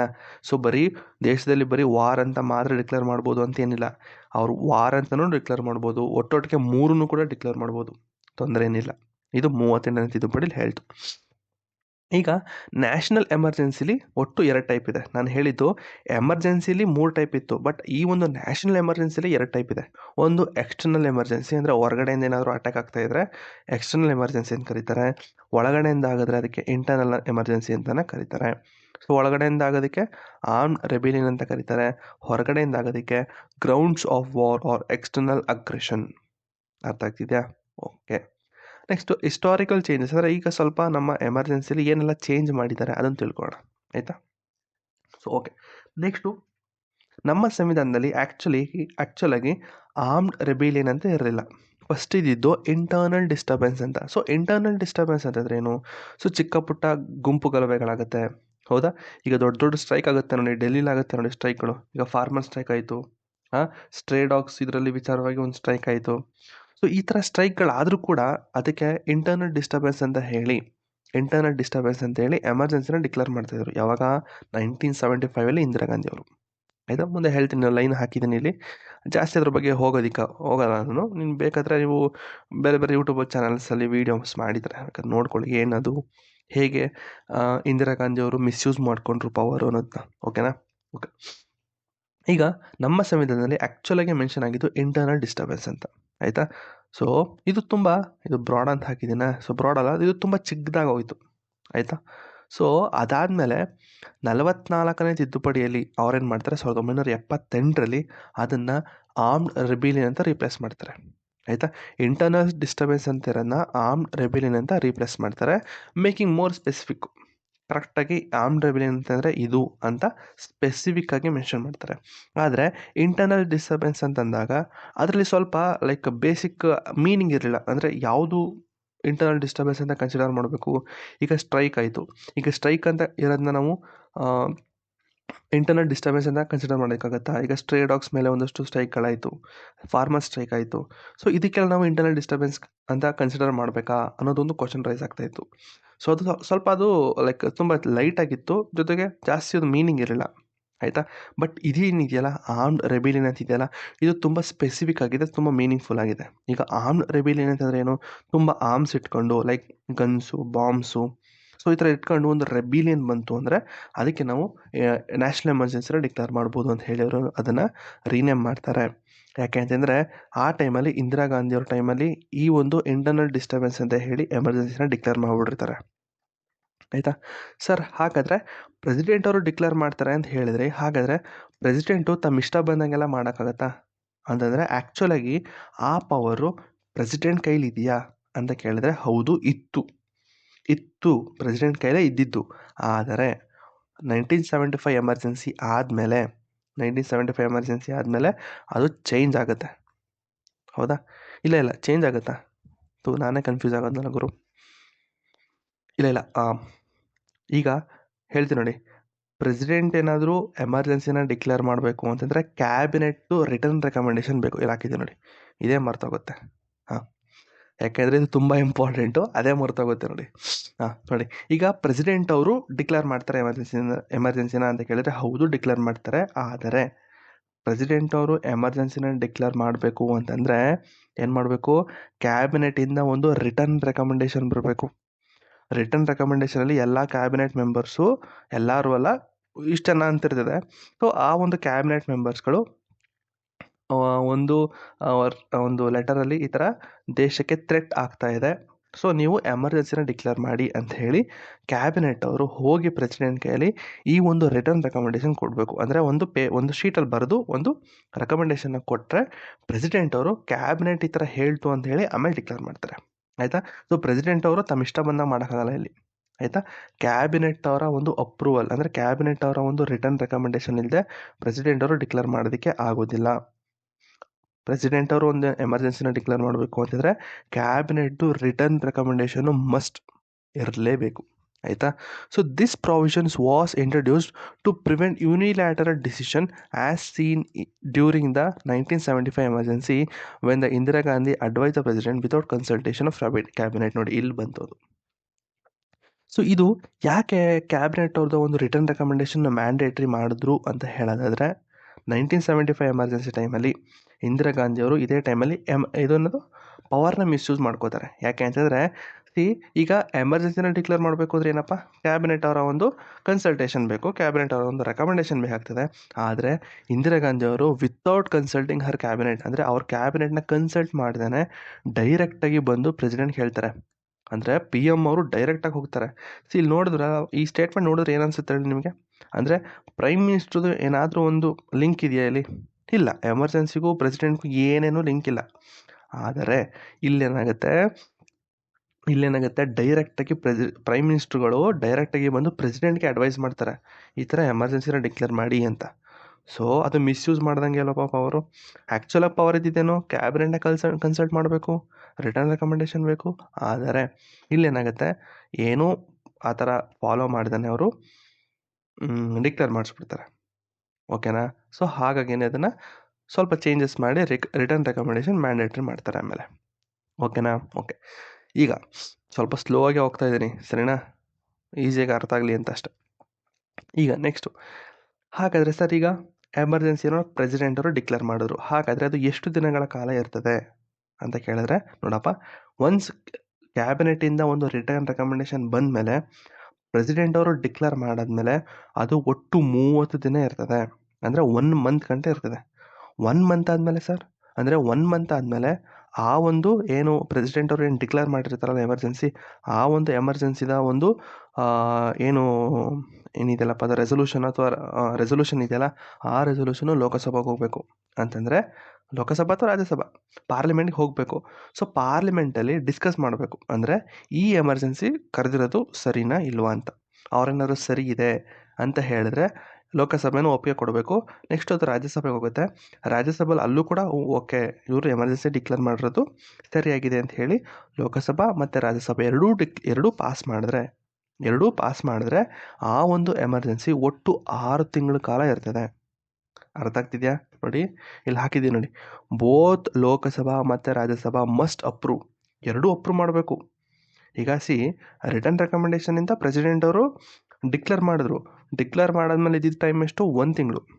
ಆ 1 ತಿಂಗಳೊಳಗಡೆ ಈ ಲೋಕಸಭಾ ಮತ್ತು ರಾಜ್ಯಸಭಾ ಎರಡೂ ಕೂಡ ಆ ಒಂದು ರೆಸೊಲ್ಯೂಷನ್ನ ಪಾಸ್ ಮಾಡಬೇಕು. ಅಂದರೆ ಈ ಒಂದು ಎಮರ್ಜೆನ್ಸಿ ಕರೆದಿರೋದು ಕರೆಕ್ಟಾಗಿದೆ ಅಂತ ಎರಡೂ ಹೌಸ್ಗಳು ಒಪ್ಪಿದ್ರೆ ಮಾತ್ರ ಆ ಒಂದು ಎಮರ್ಜೆನ್ಸಿ ಕಂಟಿನ್ಯೂ ಆಗುತ್ತೆ. ನೋಡಿ, I mean there approval is mandatory for the emergency to continue beyond the initial 1 month period. ಅಂದರೆ ನಾರ್ಮಲಾಗಿ 1 ಪೀರಿಯಡ್ ಗಂಟೆ ಇರ್ತದೆ ಅಷ್ಟೇ, 1 ಮಂತ್ ಗಂಟ. ಆ 1 ಮಂತ್ಗಿಂತ ಎಕ್ಸ್ಟೆಂಡ್ ಆಗಬೇಕು ಅಂದರೆ, ಕಂಟಿನ್ಯೂ ಆಗಬೇಕು ಅಂತಂದರೆ ಈ ಒಂದು ಪಾರ್ಲಿಮೆಂಟು ಅಪ್ರೂವಲು ತುಂಬ ಇಂಪಾರ್ಟೆಂಟು. ಓಕೆನಾ? Okay, so next proclamation of emergency. So president declare the national emergency immediately within 1 month. Both the houses of parliament, Lok Sabha and Rajya Sabha need to approve these proclamation with a special majority type 1. ಈಗಾಗಲೇ ನಾವು ಇದನ್ನು discuss ಮಾಡಿದ್ವಿ types of ಮೆಜಾರಿಟಿಲಿ, so ನಾನು ಇದ್ರ ಬಗ್ಗೆ ಹೋಗಲ್ಲ. ಓಕೆನಾ? ಹಾಗಾದರೆ ಇಫ್ 1 ಹೌಸ್ ರಿಜೆಕ್ಟ್, ನೋಡಿ ಹಾಗಾದರೆ ಸರ್ ಈಗ ನೀವು ಮ್ಯಾಂಡೇಟ್ರಿ ಲೋಕಸಭಾ ಮತ್ತು ರಾಜ್ಯಸಭಾ ಕೊಡಲೇಬೇಕು ಅಂತ ಹೇಳಿದ್ರಿ. ಯಾವಾಗ ಮ್ಯಾಂಡೇಟ್ರಿ ಕೊಡಲೇಬೇಕು ಅಂತಂದ್ರೆ ಏನರ್ಥ ಅಂತಂದರೆ, ಆ ಎಮರ್ಜೆನ್ಸಿ ಕಂಟಿನ್ಯೂ ಆಗಬೇಕು ಅಂದರೆ ಅವ್ರು ಕೊಡಲೇಬೇಕು. ಅಕಸ್ಮಾತ್ ಲೋಕಸಭಾ ಮತ್ತು ರಾಜ್ಯಸಭೆಗೆ ಬೇಡ, ಇವ್ರು ಎಮರ್ಜೆನ್ಸಿ ಏನು ಡಿಕ್ಲೇರ್ ಮಾಡಿದಾರಲ್ಲ ಇದು ಯಾಕೆ ಸರಿ ಇಲ್ಲ ಅಂತ ಹೇಳಿ ಅವರು ರಿಜೆಕ್ಟು ಕೂಡ ಮಾಡಬಹುದು. ಆಯಿತಾ? ಇವರು ಮಸ್ಟ್ ಆ್ಯಂಡ್ ಶುಡ್ ಅಪ್ರೂವ್ ಅಂತ ಅರ್ಥ ಅಲ್ಲ ಅದು. ಅಂದರೆ ಕಂಟಿನ್ಯೂ ಆಗಬೇಕು ಅಂತಂದರೆ ಅವರು ಕಂಟಿನ್ಯೂ ಆಗಬೇಕು ಅಂತಂದರೆ ಇವರು ಮ್ಯಾಂಡೇಟ್ರಿಗೆ ಎರಡೂ ಹೌಸ್ಗಳಿಂದ ಪಾಸ್ ಆಗಬೇಕು. ಅವ್ರಿಗೇನಾದರೂ ಅಂದರೆ ಲೋಕಸಭಾ ಅಥವಾ ರಾಜ್ಯಸಭಾದಲ್ಲಿ ಈ ಎಮರ್ಜೆನ್ಸಿ ಕಂಟಿನ್ಯೂ ಆಗೋದು ಬೇಡ ಅಂತ ಹೇಳಿದ್ರೆ ಬೇಕಾದರೆ ಅವರು ಆ ಒಂದು ರೆಸೊಲ್ಯೂಷನ್ನ ರಿಜೆಕ್ಟ್ ಮಾಡಿ ಎಮರ್ಜೆನ್ಸಿನ ಸ್ಟಾಪ್ ಮಾಡ್ಬೋದು. ಓಕೆನಾ? ಇಲ್ಲೇ ಹಾಕಿದ್ದೀನಿ ನೋಡಿ, what if 1 house reject? If 1 house approve and the other reject, the emergency will automatically end after 1 month. ಅಂದರೆ ಇನಿಷಿಯಲಿಗೆ 1 ಮಂತ್ ಇರುತ್ತಲ್ಲ, ಆ 1 ಮಂತ್ ಆದಮೇಲೆ ಎಮರ್ಜೆನ್ಸಿ ಆಟೋಮೆಟಿಕಲಿ ಸ್ಟಾಪ್ ಆಗುತ್ತೆ. This means approval is required from the both the houses, but they have the power to reject if they disagree. ಅಂದರೆ continue ಆಗಬೇಕು ಅಂತಂದರೆ ಎರಡೂ ಹೌಸ್ಗಳಿಂದ approve ಬೇಕು, ಅವ್ರು ಬೇಡ ಅಂದರೆ ರಿಜೆಕ್ಟು ಕೂಡ ಮಾಡಬಹುದು. ಓಕೆನಾ? ಸರಿ, next procedure of declaration and approval of national emergency. ಇದಕ್ಕೆ ಮತ್ತೆ ಹಾಕಿದ್ದೀನಿ ಇಲ್ಲಿ. ಓಕೆ, ಡಿಕ್ಲರೇಷನು. ಸೊ ಡಿಕ್ಲರೇಷನ್ ಅಂತಂದರೆ ನಾರ್ಮಲಾಗಿ ಸ್ಟಾರ್ಟಿಂಗ್ ಇರುತ್ತಲ್ಲ, ಸ್ಟಾರ್ಟಿಂಗ್ ಫೇಸು, ಅಂದರೆ ಪ್ರೆಸಿಡೆಂಟ್ ಅವರು ವಿತ್ ರಿಟರ್ನ್ ರೆಕಮೆಂಡೇಶನ್ ಅವರು ಡಿಕ್ಲೇರ್ ಮಾಡ್ತಾರಲ್ಲ, so that is declaration phase. ಅದು the president of India can immediately declare the national emergency under article 352. The declaration is based on the return advice of the cabinet headed by the PM. ಆಯಿತಾ? So no prior approval from the Lok Sabha Rajya Sabha is needed at the time of declaration. ನೋಡಿ, declare ಮಾಡಬೇಕಾದ್ರೆ prime minister Rajya Sabha ಅಥವಾ ಲೋಕಸಭಾದು permission ಏನು ಬೇಕಾಗಿರಲ್ಲ, just ಕ್ಯಾಬಿನೆಟ್ದು approval ಅಂದರೆ return recommendation ಇದ್ದರೆ ಸಾಕು. So this allows the government to respond quickly to the urgent threat like war, external aggression or internal disturbance. ನೋಡಿ, ಯಾಕೆ ಈ ಒಂದು ಪವರ್ನ ಕ್ಯಾಬಿನೆಟ್ಗೆ ಕೊಟ್ಟಿದ್ದಾರೆ ಅಂತಂದರೆ, ನಾರ್ಮಲಾಗಿ ಈ ಪವರ್ನ ಪಾರ್ಲಿಮೆಂಟ್ ಕೊಟ್ಟರೆ ಏನಾಗುತ್ತೆ, ಪಾರ್ಲಿಮೆಂಟ್ ಎಲ್ಲ ಲೋಕಸಭಾ ರಾಜ್ಯಸಭಾ ಮೆಂಬರ್ಸ್ಗಳೆಲ್ಲ ಸೇರಬೇಕು, ಡಿಸ್ಕಷನ್ಸ್ ಆಗಬೇಕು, ಜಗಳ ಆಡಬೇಕು, ಆಯಿತಾ, ವೋಟಿಂಗ್ ಆಗಬೇಕು. ವೋಟಿಂಗ್ ಎಲ್ಲ ಆಮೇಲೆ ಇದನ್ನು ಪ್ರೆಸಿಡೆಂಟ್ ಅವ್ರಿಗೆ ಅದನ್ನು ಕೊಡಬೇಕು. ಸೊ ಅಷ್ಟೆಲ್ಲ ಪ್ರೊಸೀಜರ್ನ ನೀವು ಮಾಡಬೇಕಾದ್ರೆ ಅಕ್ಕಪಕ್ಕದವ್ರು ಏನು ಸುಮ್ಮನೆ ಕೂತಿರ್ತಾರೆ, ಪಟ್ ಅಂತ ಬರ್ತಾರೆ, ಎಲ್ಲ ಟೆರಿಟರಿಗಳನ್ನ ಅಕ್ವೈರ್ ಮಾಡಿಬಿಡ್ತಾರೆ. ಹೌದಾ, ಚೈನಾ ಬಂದ್ಬಿಡುತ್ತೆ, ಪಾಕಿಸ್ತಾನ ಬಂದ್ಬಿಡುತ್ತೆ. ಸೊ ಕ್ವಿಕ್ಕಾಗಲಿ, ಆಯಿತಾ, ಈ ಥರ urgent threats like war, external aggression ಏನಾದ್ರು ಆಯಿತು ಅಂತಂದರೆ, ತುಂಬ ಎಮರ್ಜೆನ್ಸಿ ಟೈಮ್ಸ್ ಅಂತ ಅಂದಾಗ ಈ ಥರ ಪವರ್ನ ಕ್ಯಾಬಿನೆಟ್ಗೆ ಕೊಡೋದು ಒಳ್ಳೆಯದು ಅಂತ ಕ್ಯಾಬಿನೆಟ್ ಕೊಡ್ತಾರೆ. Next approval by parliament. ಒಂದ್ಸತಿ ಡಿಕ್ಲೇರ್ ಆದಮೇಲೆ ಒಟ್ಟು 30 ದಿನಗಳಿರುತ್ತೆ. ಸೊ ಆ ಒಂದು ಎಮರ್ಜೆನ್ಸಿ ಕಂಟಿನ್ಯೂ ಆಗಬೇಕು ಅಂತಂದರೆ ಎರಡೂ ಹೌಸ್ಗಳಿಂದ ಅಪ್ರೂವ್ ಆಗಬೇಕು. ಅಕಸ್ಮಾತು ಆ ಎಮರ್ಜೆನ್ಸಿ ಸ್ಟಾಪ್ ಆಗಬೇಕು ಅಂತಂದರೆ ಯಾವ ಹೌಸ್ ಬೇಕಾದರೂ ರಿಜೆಕ್ಟ್ ಮಾಡ್ಬೋದು. ಆಯಿತಾ, ಒನ್ಸ್ ಈ ಒಂದು ಎರಡೂ ಅಂದರೆ ಲೋಕಸಭಾ ಮತ್ತು ರಾಜ್ಯಸಭಾ ಎರಡೂ ಕೂಡ ಅಪ್ರೂವ್ ಮಾಡಿದ್ರೆ ಆ ಎಮರ್ಜೆನ್ಸಿ ಒಟ್ಟು 6 ತಿಂಗಳ ಗಂಟೆ ಇರ್ತದೆ. ಆಮೇಲೆ ಬೇಕಾದರೆ ಇಷ್ಟ ಬಂದಾಗ ಪ್ರತಿ 6 ತಿಂಗಳಿಗೆ ರಿನ್ಯೂ ಮಾಡ್ಕೊಂಡು ಅನ್ಲಿಮಿಟೆಡ್ ಅಂತಂದರೆ ಹೋಗ್ಬೋದು, ಎಷ್ಟು ದಿವಸ ಬೇಕಾದರೂ, ಎಷ್ಟು ವರ್ಷಗಳು ಬೇಕಾದರೂ ಆ ಎಮರ್ಜೆನ್ಸಿನ ಕಂಟಿನ್ಯೂ ಮಾಡ್ತಾ ಹೋಗ್ಬೋದು. ಓಕೆನಾ. If either house rejected the emergency automatically end after 30 days. ಯಾಕೆ ಈ ಸಿಸ್ಟಮ್ನ ತೊಗೊಬಂದಿದ್ದಾರೆ ಅಂದರೆ, ನೋಡಪ್ಪ, ಇಮಿಡಿಯೇಟ್ ಆ್ಯಕ್ಷನ್ ಆಗಬೇಕು ಅಂತಂದಾಗ ಸೊ ಪಾರ್ಲಿಮೆಂಟ್ರಿ ಡಿಬೇಟ್ಗಳೆಲ್ಲ ಏನಾಗುತ್ತೆ, ತುಂಬ ಡಿಲೇ ಆಗಿಬಿಡುತ್ತೆ. ಆಯಿತಾ. ಸೊ ತುಂಬ ಡಿಲೇಯಿಂದ ಯಾವುದರಲ್ಲಿ ಪಾರ್ಲಿಮೆಂಟ್ರಿ ಡಿಬೇಟ್ಸು, ಜಗಳ, ವೋಟಿಂಗು ಎಲ್ಲ ಆಗಂಟ ತುಂಬ ಡಿಲೇ ಆಗುತ್ತೆ. ಸೊ ಈ ಥರ ಎಲ್ಲ ಇರೋ ಕಾರಣಕ್ಕೆ ಕ್ಯಾಬಿನೆಟ್ಗೆ ಆ ಒಂದು ಪವರ್ನ ಕೊಟ್ಟಿದ್ದಾರೆ. ಓಕೆನಾ. Next judicial review.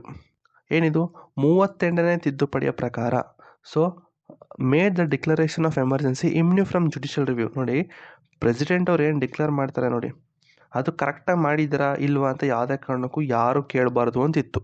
ಯಾವುದರಲ್ಲಿ 38ನೇ ತಿದ್ದುಪಡಿ ಪ್ರಕಾರ. ಅಂದರೆ ಈ 38ನೇ ತಿದ್ದುಪಡಿ ಅದೇ ವರ್ಷ ಎಮರ್ಜೆನ್ಸಿ ಬಂದಾಗ, ಆಯಿತಾ. ಸೊ ಅವಾಗ ಮಾಡ್ಕೊಂಡಿದ್ದವರು. ಅಂದರೆ ಎಮರ್ಜೆನ್ಸಿ ಅಂದರೆ ಪ್ರೆಸಿಡೆಂಟ್ ಅವ್ರು ಏನು ಡಿಕ್ಲೇರ್ ಮಾಡ್ತಾರಲ್ಲ, ಆ ಡಿಕ್ಲರೇಷನ್ ತಪ್ಪು ಅಂತ ಯಾವುದೇ ಕಾರಣಕ್ಕೂ ಯಾರು ಕೂಡ ಕೋರ್ಟ್ಗೆ ಹೋಗಬಾರ್ದು ಅಂತ ಹೇಳಿ ತಿದ್ದುಪಡಿ ಮಾಡ್ತಾರೆ. ಆದರೆ ಅದು ತಪ್ಪು ಅಂತ ಹೇಳಿ ಮತ್ತೆ ಅವರು 44ನೇ ತಿದ್ದುಪಡಿಯಲ್ಲಿ, ಅದರಲ್ಲಿ ಮಿನರ್ವಾ ಮಿಲ್ಸ್ ಕೇಸ್ 1980 ಬರುತ್ತೆ, ಅದು ಕೂಡ ನೆಕ್ಸ್ಟ್ 2 ವರ್ಷ ಆದಮೇಲೆ. ಸೊ ಅದರಲ್ಲಿ ಏನಂತ ಹೇಳ್ತು ಅಂತಂದರೆ, the supreme court held that the proclamation can be challenge on the ground of malafide intention or irrelevant facts. ಅಂತಂದರೆ ಈಗ ಪ್ರೆಸಿಡೆಂಟ್ ಅವರು, ಅಂದರೆ ಪ್ರೆಸಿಡೆಂಟ್ಗೆ ಬರೋದು, ಯಾಕಂದರೆ ಕ್ಯಾಬಿನೆಟ್ ಅವರು ಅಕಸ್ಮಾತ್ ಏನಾದರೂ ಮ್ಯಾಲಿಫೈಡ್ ಇಂಟೆನ್ಷನ್ಸಿಂದ ಅಂದರೆ ಬ್ಯಾಡ್ ಇಂಟೆನ್ಷನ್ಸಿಂದ ಏನಾದರೂ ಡಿಕ್ಲೇರ್ ಮಾಡಿಸಿದಾರಾ, ಆಯಿತಾ. ಇರ್ರೆಲೆವೆಂಟ್ ಫ್ಯಾಕ್ಟ್ಸ್ ಅಂದರೆ ಸುಳ್ಳು ಸುದ್ದಿ ನೋಡ್ಕೊಂಡು ಏನಾದರೂ ಅಂದರೆ ತಪ್ಪಾದ ಒಂದು ಫ್ಯಾಕ್ಟ್ಗಳನ್ನ ಇಟ್ಕೊಂಡು ದೇಶದಲ್ಲಿ ಎಮರ್ಜೆನ್ಸಿನ ಡಿಕ್ಲೇರ್ ಮಾಡಿಸಿದಾರಾ ಅಂತ ಬೇಕಾದರೆ ಕೋರ್ಟ್ಗೆ ಕೇಸ್ ಹಾಕ್ಬೋದು. ಆಯಿತಾ. ಓಕೆ. Next parliamentary approval. ಇದಕ್ಕೆ ಮತ್ತೆ ಹಾಕಿದ್ದೀನಲ್ಲ. So must be approved both house within 1 month. ಬಿಡಿ, ರಿವಿಷನ್ ಆದಂಗೆ ಆಗ್ತದೆ. ಅಕಸ್ಮಾತು if the Lok Sabha is dissolved. ನೋಡಿ, ಲೋಕಸಭಾ ಅಕಸ್ಮಾತ್ ಡಿಸಾಲ್ವ್ ಆಯಿತು ಅಂತ ತಿಳ್ಕೊಳ್ಳಿ. ಲೋಕಸಭಾ ಡಿಸಾಲ್ವ್ ಆಯಿತು ಅಂತಂದ್ರೆ ಏನು, ವಿಲೀನಗೊಳಿಸುವುದು ಅಂತಂತಾರೆ. ಅಂದರೆ ಲೋಕಸಭಾ ಕಂಪ್ಲೀಟಾಗಿ ಹೊರಟೋಯ್ತು, ಹೊಸದಾಗಿ ಎಲೆಕ್ಷನ್ ಕರೆದು ಹೊಸ ಮೆಂಬರ್ಸ್ಗಳು MP ಗಳು ಬರಬೇಕು. ಸೊ ಅದಕ್ಕೆ ನಾವು ವಿಲೀನಗೊಳಿಸೋದು ಅಂತ ಹೇಳ್ತೀವಿ. ಅಂದರೆ ಜಸ್ಟ್ ಡಿಸಾಲ್ವ್ ಆಗೋದು ಅಂತ ಹೇಳ್ತಾರೆ. ಆಯಿತಾ. ಸೊ ಅಕಸ್ಮಾತು ಈಗ ಎಮರ್ಜೆನ್ಸಿ ಏನೋ ಡಿಕ್ಲೇರ್ ಮಾಡಿದ್ರು, ಓಕೆ, ಒಟ್ಟು 30 ದಿನ ಇರುತ್ತೆ. ಆ 30 ದಿನದ ಒಳಗಡೆ ಲೋಕಸಭಾ ಮತ್ತು ರಾಜ್ಯಸಭಾ ಎರಡೂ ಕೂಡ ಅಪ್ರೂವ್ ಕೊಟ್ಟರೆ ಆ ಎಮರ್ಜೆನ್ಸಿ ಕಂಟಿನ್ಯೂ ಆಗುತ್ತೆ. ಬಟ್ ಆ 1 ತಿಂಗಳೊಳಗಡೆ ಈ ಲೋಕಸಭೆನೇ ಡಿಸಾಲ್ವ್ ಆಗ್ಬಿಡ್ತು ಅಂದರೆ ಏನು ಮಾಡೋದಕ್ಕಾಗತ್ತೆ, ಏನಾಗ್ಬಿಡುತ್ತೆ ಅಂತಂದರೆ, ನೋಡಿ ಅದಕ್ಕೆ ಇಲ್ಲಿ ಹಾಕಿದ್ದೀನಿ ನೋಡಿ, once approved the emergency continue for 6 months and can be extended indefinitely with parliamentary approval every 6 months. ಹೌದಾ. ಒನ್ಸ್ ಅಪ್ರೂವ್ ಆಯಿತು ಅಂದರೆ 6 ತಿಂಗಳ ಗಂಟೆ ಇರುತ್ತೆ. ಪ್ರತಿ ವರ್ಷದಲ್ಲಿ ಅಂದರೆ ಪ್ರತಿ ಟೈಮಲ್ಲೂ 6 ತಿಂಗಳಿಗೊಮ್ಮೆ ಅದನ್ನು ರಿವಿಷನ್ ಅಥವಾ ರಿನ್ಯೂ ಮಾಡ್ಕೊಂಡು ಬೇಕಾದ್ರೆ ಎಷ್ಟು ವರ್ಷ ಬೇಕಾದ್ರೂ ನೀವು ಅದನ್ನು ಕಂಟಿನ್ಯೂ ಮಾಡ್ಬೋದು. ಆದರೆ ಪಬ್ಲಿಕ್ ರಿವ್ಯೂ ನೋಡಿ, ಅದು ಕೂಡ ಇದೆ. ಪಬ್ಲಿಕ್ ರಿವ್ಯೂ, ಪಿರಿಯೋಡಿಕ್ ರಿವ್ಯೂ ಅಂತಂದರೆ ನೀವು ಯಾವ ಕಾರಣಕ್ಕೆ ಅದನ್ನು ಎಕ್ಸ್ಟೆಂಡ್ ಮಾಡ್ತಾ ಇದ್ದೀರಾ, ಎಕ್ಸ್ಟೆಂಡ್ ಮಾಡ್ತಾ ಇರೋದು ಸರಿ ಇದೆಯಾ ಇಲ್ವಾ ಅಂತಲೂ ಕೂಡ 44ನೇ ತಿದ್ದುಪಡಿ ಪ್ರಕಾರ ಜುಡಿಷಿಯಲ್ ರಿವ್ಯೂ ಇರ್ತದೆ. ಅಂದರೆ ನೀವು ಮಾಡ್ತಿರೋದು ಸರಿನಾ ಇಲ್ವಾ ಅಂತ ಹೇಳಿ ಬೇಕಾದರೆ ನೀವು ಕೋರ್ಟ್ ಕೇಸ್ ಹಾಕೋಬೋದು. ಓಕೆನಾ. ಆದರೆ if the Lok Sabha is get dissolved while the emergency is in effect and has not yet approved its extension for next 6 months, the emergency will continue to the remain in force temporary. It will remain valid for 30 days from the date when the newly elected Lok Sabha holds its first meeting after elections. So ಹಿಂಗೆ ಹೇಳಿದ ತಕ್ಷಣ ಸ್ವಲ್ಪ confuse ಆಗ್ಬಿಡ್ತಿದ್ದು. ಆಯಿತಾ, ಈ 3 line ಸ್ವಲ್ಪ confuse ಆಗುತ್ತೆ. ನೋಡಿ ನೀಟಾಗಿ ಕೇಳಿಸ್ಕೊಳ್ಳಿ. ಈಗ ಲೋಕಸಭಾ 1 ತಿಂಗಳೊಳಗಡೆ ಲೋಕಸಭಾ ಮತ್ತು ರಾಜ್ಯಸಭೆಯಲ್ಲಿ ಎರಡೂ ಕೂಡ ಅಪ್ರೂವ್ ಮಾಡಬೇಕಾಯ್ತು. ಬಟ್ ಲೋಕಸಭಾ ಡಿಸಾಲ್ವ್ ಆಗೋಯ್ತು. ಲೋಕಸಭಾ ಡಿಸಾಲ್ವ್ ಆಗೋಯ್ತು ಅಂದರೆ ಏನು ಮಾಡೋದು? ಈಗ ಹೊಸ ಲೋಕಸಭಾ ಕರೆದು ಮಾಡೋದಕ್ಕೆ ಒಟ್ಟು 6 ತಿಂಗಳಾಗತ್ತೆ. ಹೌದಾ? ಹೊಸ ಲೋಕಸಭಾದ ಎಲೆಕ್ಷನ್ ಆಗಬೇಕು ಅಂತಂದರೆ ಒಟ್ಟು 6 ತಿಂಗಳಾಗತ್ತೆ. ಎಲೆಕ್ಷನ್ ಮಾಡಬೇಕು, ರಿಸಲ್ಟ್ ಬರಬೇಕು, ಸೀಟ್ಗಳೆಲ್ಲ ನೀಟಾಗಿ ಅಂದರೆ ಎಲ್ಲ ಮಾಡಬೇಕು. ಎಲ್ಲ ಅದಕ್ಕೆಲ್ಲ ಟೈಮ್ ಆಗುತ್ತೆ ಅಂದರೆ ಒಂದು 6 ತಿಂಗಳಾದ್ರೂ ಬೇಕಲೇಬೇಕು. ಅಂದರೆ ಅಲ್ಲಿವರೆಗೂ ಕೂಡ, ಅಂದರೆ ಹೊಸ ಲೋಕಸಭಾ ಬರೋವರೆಗೂ ಕೂಡ ಎಮರ್ಜೆನ್ಸಿ ಕಂಟಿನ್ಯೂ ಆಗ್ತಾನೆ ಬರುತ್ತೆ. ಅಂದರೆ ಈಗ ಲೋಕಸಭಾ ಮತ್ತು ರಾಜ್ಯಸಭಾ ಅಪ್ರೂವ್ ಕೊಡಬೇಕು ಅಂತ ಹೇಳಿದಲ್ಲಪ್ಪ, ಓಕೆ, ಈಗ ಲೋಕಸಭಾ ಇಲ್ಲ, ಬಟ್ ರಾಜ್ಯಸಭಾ ಅಪ್ರೂವ್ ಕೊಟ್ಬಿಟ್ಟಿದೆ. ಲೋಕಸಭಾ ಅಪ್ರೂವ್ ಕೊಡೋದಕ್ಕೆ ಲೋಕಸಭಾನೇ ಇಲ್ಲ ಅಂದರೆ ಹೊಸ ಲೋಕಸಭಾ ಬರೋವರೆಗೂ ಕೂಡ ಆ ಒಂದು ಎಮರ್ಜೆನ್ಸಿ ಕಂಟಿನ್ಯೂ ಆಗ್ತಾ ಬರುತ್ತೆ. ಎಲ್ಲಿವರೆಗೂ? ಹೊಸ ಲೋಕಸಭೆ ಬಂದು ಫಸ್ಟ್ ಮೀಟಿಂಗಿಂದ ಹಿಡಿದು 1 ತಿಂಗಳು ಟೈಮ್ ಇರುತ್ತೆ. ಹೊಸ ಲೋಕಸಭೆಗೆ ಸ್ಟಾರ್ಟಿಂಗ್ ಫಸ್ಟ್ ಮೀಟಿಂಗ್ ಆಗುತ್ತೆ ನೋಡಿ, ಆ ಫಸ್ಟ್ ಮೀಟಿಂಗಿಂದ ಹಿಡಿದು ಒಟ್ಟು 30 ದಿನ ಇರುತ್ತೆ ಟೈಮು. ಆ 30 ದಿನದ ಒಳಗಡೆ ಆ ಲೋಕಸಭೆ ಅಪ್ರೂವ್ ಕೊಡಲೇಬೇಕು. ಅಂದರೆ ಎಮರ್ಜೆನ್ಸಿ ಬರೀ 1 ತಿಂಗಳು ಅಂತ ಹೇಳಿದೆ ಅಲ್ಲಪ್ಪ, ನೋ. ಈ ಒಂದು ಲೋಕಸಭಾ ಡಿಸಾಲ್ವ್ ಆದಾಗ ಎಮರ್ಜೆನ್ಸಿ ಕಂಟಿನ್ಯೂ ಆಗ್ತಾ ಬರುತ್ತೆ ವಿತ್ ಪ್ರಿಯೋರ್ ಅಪ್ರೂವಲ್ ಆಫ್ ರಾಜ್ಯಸಭಾ. ಅಂದರೆ ಫಸ್ಟೇ ರಾಜ್ಯಸಭಾ ಅಪ್ರೂವಲ್ ಸಿಕ್ತು ಅಂತಂದರೆ ಆ ಎಮರ್ಜೆನ್ಸಿ ಕಂಟಿನ್ಯೂ ಆಗ್ತಾ ಬರುತ್ತೆ. ಎಲ್ಲಿವರೆಗೂ? ಹೊಸ ಲೋಕಸಭಾ ಬರೋವರೆಗೂ ಕೂಡ ಫಸ್ಟ್ ಮೀಟಿಂಗಿಂದ ಹಿಡಿದು 30 ದಿನ ಟೈಮ್ ಇರುತ್ತೆ. ಆ 30 ದಿನದ ಒಳಗಡೆ ಆ ಲೋಕಸಭಾ ಏನಾದರೂ ಅಪ್ರೂವ್ ಕೊಡ್ತು ಅಂತಂದರೆ ಎಮರ್ಜೆನ್ಸಿ ಕಂಟಿನ್ಯೂ ಆಗುತ್ತೆ. ಫಾರ್ಮಲಿ ಅಂತಂದರೆ ಅಫಿಷಿಯಲಾಗಿ ಕಂಟಿನ್ಯೂ ಆಗುತ್ತೆ. ಅಕಸ್ಮಾತ್ ಆ ಒಂದು ಹೊಸ ಲೋಕಸಭಾ ಏನಾದರೂ ಒಪ್ಪಿಗೆ ಕೊಡಲಿಲ್ಲ ಅಂತಂದರೆ ಆ ಒಂದು ಎಮರ್ಜೆನ್ಸಿ ಅಲ್ಲೇ ಎಂಡ್ ಆಗುತ್ತೆ. ಅರ್ಥ ಆಯ್ತಾ? ಸ್ವಲ್ಪ ಕನ್ಫ್ಯೂಸ್ ಆಗುತ್ತೆ. ಕನ್ನಡದಲ್ಲಿ ಒಂದ್ಸತಿ ಹೇಳ್ತೀನಿ ನೋಡಿ, ಟ್ರಾನ್ಸ್ಲೇಟ್ ಮಾಡ್ತೀನಿ. ಅದಕ್ಕೆ ಈ ಥರ ಟ್ರಾನ್ಸ್ಲೇಟ್ ಇಟ್ಟರೆ ಒಳ್ಳೆಯದು ನೋಡಿ, ಆರಾಮಾಗಿ ನೀವು ಓದ್ಕೊಡ್ತೀರಾ. ಇಲ್ಲಿ ನೋಡಿ ಅವಧಿ. ಇಲ್ಲಿಂದ ನೋಡಿ, ರಾಷ್ಟ್ರೀಯ ತುರ್ತು ಪರಿಸ್ಥಿತಿ ಜಾರಿಯಲ್ಲಿರುವಾಗ ಲೋಕಸಭಾ ವಿಸರ್ಜಿಸಲ್ಪಟ್ಟರೆ ಮತ್ತು ಮುಂದಿನ 6 ತಿಂಗಳವರೆಗೆ ಅದರ ವಿಸ್ತರಣೆಯನ್ನು ಇನ್ನೂ ಅನುಮೋದಿಸದಿದ್ದರೆ, ಅಂದರೆ ಆ್ಯಕ್ಚುಲಾಗಿ ಅದನ್ನು ಅಪ್ರೂವಲ್ ಕೊಡದೇ ಇದ್ದರೆ, ತುರ್ತು ಪರಿಸ್ಥಿತಿ ತಾತ್ಕಾಲಿಕವಾಗಿ ಜಾರಿಯಲ್ಲಿ ಮುಂದುವರಿಯುತ್ತದೆ. ಅಂದರೆ ಟೆಂಪ್ರವರಿಗೆ ಬತ್ತಾ ಇರುತ್ತೆ. ನಾರ್ಮಲಾಗಿ 1 ತಿಂಗಳು ಮೇಲೆ ಸುಮ್ಮನೆ ಹೋಗ್ತಾ ಇರುತ್ತೆ ಅದು ಎಮರ್ಜೆನ್ಸಿ. ನಾರ್ಮಲಾಗಿ ಅಕಸ್ಮಾತು Lok Sabha Rajya Sabha within 1 month approval ಕೊಡಲಿಲ್ಲ ಅಂತಂದರೆ 30 ದಿನ ಆದಮೇಲೆ ಏನಾಗುತ್ತೆ, ಅದು ಸ್ಟಾಪ್ ಆಗಿಬಿಡುತ್ತೆ. ಆದರೆ ಈ ಒಂದು ಲೋಕಸಭಾ ವಿಲೀನಗೊಳಿಸೋದು ಅಥವಾ ಲೋಕಸಭಾ ಏನಂತಾರೆ ಅದಕ್ಕೆ ವಿಸರ್ಜಿಸಿದ್ದರೆ, ಲೋಕಸಭೆ ಏನಾದರೂ ಡಿಸಾಲ್ವ್ ಆಗಿದ್ದರೆ ಆ ಎಮರ್ಜೆನ್ಸಿ ಕಂಟಿನ್ಯೂ ಆಗ್ತಾ ಬರುತ್ತೆ. ಟೆಂಪ್ರವರಿಗೆ ಕಂಟಿನ್ಯೂ ಆಗ್ತಾ ಬರುತ್ತೆ. ಎಲ್ಲಿವರೆಗೂ ಅಂತಂದರೆ ಹೊಸದಾಗಿ ಚುನಾಯಿತರಾದ ಲೋಕಸಭೆಯು ಚುನಾವಣೆಯ ನಂತರ ತನ್ನ ಮೊದಲ ಸಭೆಯನ್ನು ನಡೆಸುವ ದಿನಾಂಕದಿಂದ, ಅಂದರೆ ಫಸ್ಟ್ ಮೀಟಿಂಗ್ ಆಗುತ್ತೆ ನೋಡಿ, ಆ ಫಸ್ಟ್ ಮೀಟಿಂಗಿಂದ ಹಿಡಿದು ತನ್ನ ಮುಂದಿನ 30 ದಿನದವರೆಗೆ ಮಾನ್ಯವಿರುತ್ತದೆ. ಆಯಿತಾ? ಸೊ ಅದಾಗಿಯೂ ಈ ಸಮಯದಲ್ಲಿ ತುರ್ತು ಪರಿಸ್ಥಿತಿಯನ್ನು ಮುಂದುವರಿಸಲು ರಾಜ್ಯಸಭೆ ಈಗಾಗಲೇ ಅನುಮೋದನೆ ನೀಡಿದ್ದರೆ ಮಾತ್ರ ಇದು ಸಾಧ್ಯ. ಅಂದರೆ ಫಸ್ಟ್ ಏನಾದರೂ ರಾಜ್ಯಸಭೆ ಏನಾದರೂ ಅಪ್ರೂವಲ್ ಕೊಟ್ಟಿದ್ರೆ ಮಾತ್ರ ಈ ಥರ ಒಂದು ಎಮರ್ಜೆನ್ಸಿ ಟೆಂಪ್ರವರಿಯಾಗಿ ಹೊಸ ಲೋಕಸಭೆ ಹತ್ರ ಬರ್ತಾ ಇರುತ್ತೆ. ಅರ್ಥ ಆಗ್ತಿದೆಯಾ? ಸರಳ ಪದಗಳಲ್ಲಿ ಹೇಳೋದಾದರೆ, ಲೋಕಸಭೆ ವಿಸರ್ಜಿಸಲ್ಪಟ್ಟರೆ ತುರ್ತು ಪರಿಸ್ಥಿತಿಯನ್ನು ತಾತ್ಕಾಲಿಕವಾಗಿ ಸಕ್ರಿಯವಾಗಿಡಲು ರಾಜ್ಯಸಭೆಯ ಅನುಮೋದನೆ ಸಾಕು. ಆಯಿತಾ? ಆದರೆ ಹೊಸ ಲೋಕಸಭೆಯು ತನ್ನ ಮೊದಲ ಸಭೆಯ 30 ದಿನಗಳ ಒಳಗೆ ಅದನ್ನು ಅನುಮೋದಿಸಬೇಕು. ಅರ್ಥ ಆಯ್ತಾ? ಇದು ಇಷ್ಟೇ, ಇನ್ನೇನು ಇಲ್ಲ. ಇದೊಂದಕ್ಕೋಸ್ಕರ ನಾನು ಇಷ್ಟೊಂದು ಡೀಟೇಲಾಗಿ ಹೇಳ್ತಾ ಬಂದೆ. ಇಲ್ಲಿ ಮಿಕ್ಕಿದ್ದೆಲ್ಲ ಈಸಿ, ಆರಾಮಾಗಿ ಫ್ಲೋ ಅಲ್ಲಿ ಹೊಟ್ಟೋಗೋಣ. ಆಯಿತಾ? ಇಂಗ್ಲೀಷಲ್ಲಿ ಒಂದ್ಸತಿ ನೋಡ್ಕೊಳ್ಳಿ. If the Lok Sabha is dissolve, the Rajya Sabha's approval is enough to keep the emergency active temporarily, but the new Lok Sabha must approve it within the 30 days of its first meeting. ಆಯಿತಾ? ಸೊ ವೋಟಿಂಗ್ ರೇಟ್ಸ್ ಅಂತ ಹೇಳೋದಾದರೆ, ಯಾವ ಒಂದು ಮೆಜಾರಿಟಿಯಿಂದ ಈ ಒಂದು ಎಮರ್ಜೆನ್ಸಿ ಇದಾಗುತ್ತೆ ಅಂತ ಹೇಳೋದಾದರೆ, ಸ್ಪೆಷಲ್ ಮೆಜಾರಿಟಿ ಟೈಪ್ 1, ಮೊದಲನೇದು ಆ majority of total membership of the house, ಅಂದರೆ ಆಬ್ಸಲ್ಯೂಟ್ ಮೆಜಾರಿಟಿ, ಮತ್ತು majority of 2/3 of member present and voting. ಈಗಾಗಲೇ ಡಿಸ್ಕಸ್ ಮಾಡಿದ್ವಿ, ಹೋಗೋದು ಬೇಡ. ಆಯಿತಾ? ನೆಕ್ಸ್ಟ್ ರೆವೋಕೇಷನ್ ಆಫ್ ಪ್ರೊಕ್ಲಮೇಷನ್, ಅಂದರೆ ಯಾವಾಗ ಅದನ್ನು ಸ್ಟಾಪ್ ಮಾಡ್ತಾರೆ ಅಂತಂದರೆ, ಪ್ರೆಸಿಡೆಂಟ್ ಅವರು ಅದನ್ನು ಸ್ಟಾಪ್ ಮಾಡ್ತಾರೆ. ಆದರೆ ಅದಕ್ಕೆ ಒಂದು ಪ್ರಯೋರ್ ಪಾರ್ಲಿಮೆಂಟರಿ ಅಪ್ರೂವಲ್ ಬೇಕಾಗಿಲ್ಲ. ಅಂದರೆ ಪಾರ್ಲಿಮೆಂಟರಿ ಅಪ್ರೂವಲ್ ಅಂತಂದ್ರೆ ಏನು, ಲೋಕಸಭಾ ಮತ್ತು ರಾಜ್ಯಸಭಾ ಎರಡರದ್ದು ಅಪ್ರೂವಲ್ ಬೇಕಾಗಿಲ್ಲ. ಬಟ್ ಲೋಕಸಭೆದು ಒಂದು ಚಿಕ್ಕ ಸಿಂಪಲ್ ಮೆಜಾರಿಟಿಯಿಂದ ಪಾಸ್ ಆಗಿರುವಂಥ ಒಂದು ಅಪ್ರೂವಲ್ ಇದ್ರೆ ಸಾಕು. ಅಂದರೆ ಲೋಕಸಭೆಯಲ್ಲಿ ಇದ್ದಾರಲ್ಲ 10 ಜನದಲ್ಲಿ, ಅಂದರೆ ಟೋಟಲಾಗಿ 10 ಭಾಗದಲ್ಲಿ, ಲೋಕಸಭೆಯಲ್ಲಿ 10 ಭಾಗನ ಅಂತ ಕನ್ಸಿಡರ್ ಮಾಡಿದ್ರೆ 10 ಭಾಗದಲ್ಲಿ 1 ಭಾಗದಷ್ಟು ಲೋಕಸಭಾ ಮೆಂಬರ್ಸ್ಗಳು ಒಂದು ಸ್ಪೆಷಲ್ ಮೀಟಿಂಗ್ನ ಸೇರಿಸಿ ಒಂದು ಡಿಸ್ಕಷನ್ ಮಾಡಿ ಅದಾದಮೇಲೆ ಒಂದು ರಿಟರ್ನ್ ನೋಟಿಸ್ನ ಏನಾದರೂ ಪ್ರೆಸಿಡೆಂಟ್ ಕೈಲಿ ಕೊಟ್ಟರೆ ಆ ಒಂದು ಎಮರ್ಜೆನ್ಸಿ ಅಲ್ಲಿಗೆ ಸ್ಟಾಪ್ ಆಗುತ್ತೆ. ಅರ್ಥ ಆಯ್ತಾ?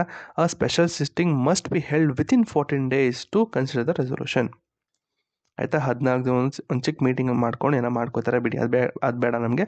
ಜಸ್ಟ್ ನೋಡಿ, 10 ಭಾಗದಲ್ಲಿ 1 ಭಾಗದಷ್ಟು ಲೋಕಸಭಾ ಮೆಂಬರ್ಸ್ಗಳು ಒಂದು ಡಿಸ್ಕಷನ್ ಮಾಡಿ ಆ ಒಂದು ಸ್ಟಾಪ್ ಮಾಡಬೇಕು ಅಂತ ಹೇಳಿರೋ ಒಂದು ರೆವೊಕೇಷನ್ ರೆಸೊಲ್ಯೂಷನ್ ಇರ್ತದೆ ನೋಡಿ, ಆ ರೆಸೊಲ್ಯೂಷನ್ನ ಸಿಂಪಲ್ ಮೆಜಾರಿಟಿಯಿಂದ ಅದನ್ನು ಪಾಸ್ ಮಾಡಿ ಏನಾದರೂ ಪ್ರೆಸಿಡೆಂಟ್ ಕೈಲಿ ಕೊಟ್ಟರೆ ಆ ಒಂದು ಎಮರ್ಜೆನ್ಸಿ ಅಲ್ಲಿಗೆ ಸ್ಟಾಪ್ ಆಗುತ್ತೆ.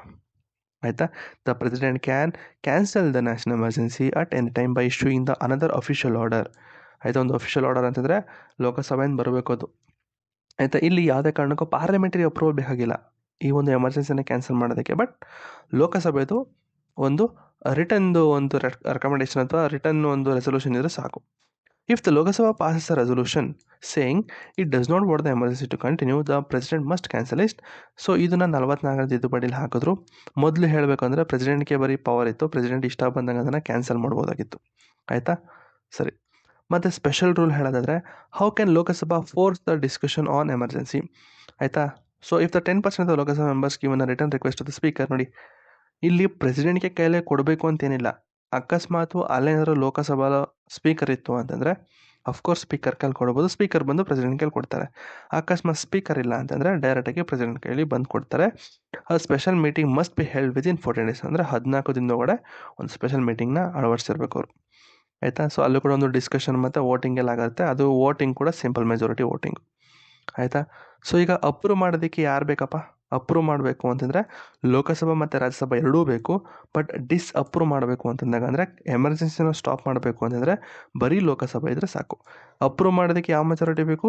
Special majority type 1. ಬಟ್ ಈ ಒಂದು ಅಪ್ರೂವ್ ಮಾಡಬೇಕು ಅಂದರೆ ಸಿಂಪಲ್ ಮೆಜಾರಿಟಿ ಇದ್ದರೆ ಸಾಕು. ಆಯಿತಾ? ಅದು ಬಿಟ್ಟರೆ ಒಂದಷ್ಟು ಹಾಕಿದ್ದೀನಿ. Next effects of national emergency. ಎಮರ್ಜೆನ್ಸಿನ ಡಿಕ್ಲೇರ್ ಮಾಡಿದಾಗ ಏನೆಲ್ಲ ಎಫೆಕ್ಟ್ ಆಗುತ್ತೆ? ಆಯಿತಾ? ಈಗಾಗಲೇ ನಿಮಗೆ ಸೆಂಟ್ರಲ್ ಸ್ಟೇಟ್ ರಿಲೇಷನ್ ಬಗ್ಗೆ ಗೊತ್ತು. ಅಂದರೆ ನಾರ್ಮಲಾಗಿ ಫೆಡ್ರಲ್ ಸ್ಟ್ರಕ್ಚರ್ಗೆ ಏನಾಗುತ್ತೆ ಅದನ್ನು ತಿಳ್ಕೊಳ್ಳೋಣ. Next life of Lok Sabha life ಹೇಗಾಗುತ್ತೆ? ಎಕ್ಸ್ಟೆಂಡ್ ಆಗುತ್ತಾ ಅಥವಾ ಡಿಕ್ರೀಸ್ ಆಗುತ್ತಾ? ಅದನ್ನು ನೋಡೋಣ. ಫಂಡಮೆಂಟಲ್ ರೈಟ್ಸ್ಗೆ ಏನಾಗುತ್ತೆ ಅದನ್ನು ಕೂಡ ನೋಡೋಣ. ಆಯಿತಾ? ಮೊದಲನೇದು ಸೆಂಟ್ರಲ್ ಸ್ಟೇಟ್ ರಿಲೇಷನ್ಗೆ ಏನಾಗುತ್ತೆ? ನಾರ್ಮಲಾಗಿ ನಿಮ್ಗೆ ಗೊತ್ತು ಸೆಂಟ್ರಲ್ ಸ್ಟೇಟ್ ರಿಲೇಷನ್ ಅಂತಂದರೆ ಏನು, ಫೆಡ್ರಲ್ ಸ್ಟ್ರಕ್ಚರ್ ಅಂತ ಗೊತ್ತು, ಹೌದಾ? ಓಕೆ. ಸೊ ಈ ಒಂದು ಎಮರ್ಜೆನ್ಸಿ ಬಂದಾಗ ಒಟ್ಟು 3 ಕಡೆ ಒಂದು ಎಫೆಕ್ಟ್ಗಳಾಗುತ್ತೆ. ಒಂದು ಎಕ್ಸಿಕ್ಯೂಟಿವ್ ಎಫೆಕ್ಟ್ಸು. ಆಯಿತಾ? ಎಕ್ಸಿಕ್ಯೂಟಿವ್ ಎಫೆಕ್ಟ್ ಅಂದರೆ ನಾರ್ಮಲ್ ಆಗಿ ಕಂಪ್ಲೀಟ್ ಎಲ್ಲ ಸ್ಟೇಟ್ಗಳು ಸೆಂಟರ್ ಅಂಡರ್ಲಿ ಬಂದ್ಬಿಡುತ್ತೆ, ಅಂದರೆ ಯೂನಿಯನ್ ಗೌರ್ಮೆಂಟ್ ಅಂಡರ್ಲಿ ಬಂದ್ಬಿಡುತ್ತೆ. ಯೂನಿಯನ್ ಗೌರ್ಮೆಂಟ್ ಏನು ಹೇಳುತ್ತೋ ಅದನ್ನು ಇದು ಸ್ಟೇಟ್ಗಳು ಕೇಳಬೇಕಾಗ್ತದೆ. ಅಂದರೆ centre can give the direction to the state only on a specific matter. ಆಯಿತಾ? Next during an emergency the centre can control the executive power of the state in any matter. ಅಂದರೆ ಕಂಪ್ಲೀಟಾಗಿ state executive power ಎಲ್ಲ centre ಕೈಲಿ ಬಂದ್ಬಿಡುತ್ತೆ. ಆಯಿತಾ? ಹಾಗಾದರೆ state ಗೌರ್ಮೆಂಟ್ಗಳೆಲ್ಲ ಹೊರಟೋಗ್ಬಿಡುತ್ತೆ sir ಅಂತಂದರೆ, ನೋಡಿ, ಸ್ಟೇಟ್ ಗೌರ್ಮೆಂಟ್ ಹೋಗಲ್ಲ, ಬಟ್ ಅವ್ರ ಪವರ್ ಇವ್ರ ಕೈಲಿ ಇರ್ತದೆ, ಅಂದರೆ ಅವ್ರ ಜುಟ್ಟು ಇವ್ರ ಕೈಲಿ ಇರ್ತದೆ ಅಂತ ಅಷ್ಟೇ, ಇನ್ನೇನಿಲ್ಲ. ಆಯಿತಾ? ಜುಟ್ಟು ಅಂತಂದರೆ ಸ್ವಲ್ಪ ಅದು ತುಂಬ ಸರಿ ಬರಲ್ಲ, ಬಟ್ ಒಂಥರ ಅರ್ಥ ಹಾಗೆ. ಆಯಿತಾ?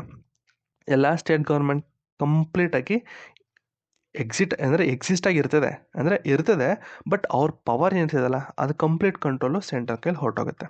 ಮತ್ತು ಲೆಜಿಸ್ಲೇಟಿವ್ ಎಫೆಕ್ಟು. ಈಗ ಲೆಜಿಸ್ಲೇಟಿವ್ ಎಫೆಕ್ಟ್ ಏನಾಗುತ್ತೆ ಅಂತ ಹೇಳೋದಾದರೆ, ನಾರ್ಮಲ್ ಆಗಿ ಸ್ಟೇಟ್ಗಳು ಏನು ಮಾಡ್ತಾರಪ್ಪ, ಲಾ ಯಾವುದ್ರ ಮೇಲೆ ಮಾಡ್ತಾರೆ ಅಂದರೆ ಅವ್ರಿಗೆ ಆದಂಥ ಒಂದು ಸ್ಟೇಟ್ ಲಿಸ್ಟ್ ಇರ್ತದೆ, ಆ ಸ್ಟೇಟ್ ಲಿಸ್ಟ್ ಮೇಲೆ ಲಾಗಳನ್ನ ಮಾಡ್ತಾರೆ. ಆದರೆ ಎಮರ್ಜೆನ್ಸಿ ಬಂದಾಗ ಪಾರ್ಲಿಮೆಂಟು ಈ ಒಂದು ಸ್ಟೇಟ್ ಲಿಸ್ಟ್ನ ಕಂಟ್ರೋಲಾಗಿ ತೊಗೊಳುತ್ತೆ. ಅಂದರೆ ಇನ್ಮೇಲಿಂದ ನಾನು ಅದನ್ನು ಲಾಗಳನ್ನ ಮಾಡ್ತೀನಿ, ಸ್ಟೇಟ್ ಲಿಸ್ಟ್ ಮೇಲೆ ನಾನು ಲಾನ ಮಾಡ್ತೀನಿ ಅಂತ ಪಾರ್ಲಿಮೆಂಟ್ ಬಂದ್ಬಿಡುತ್ತೆ.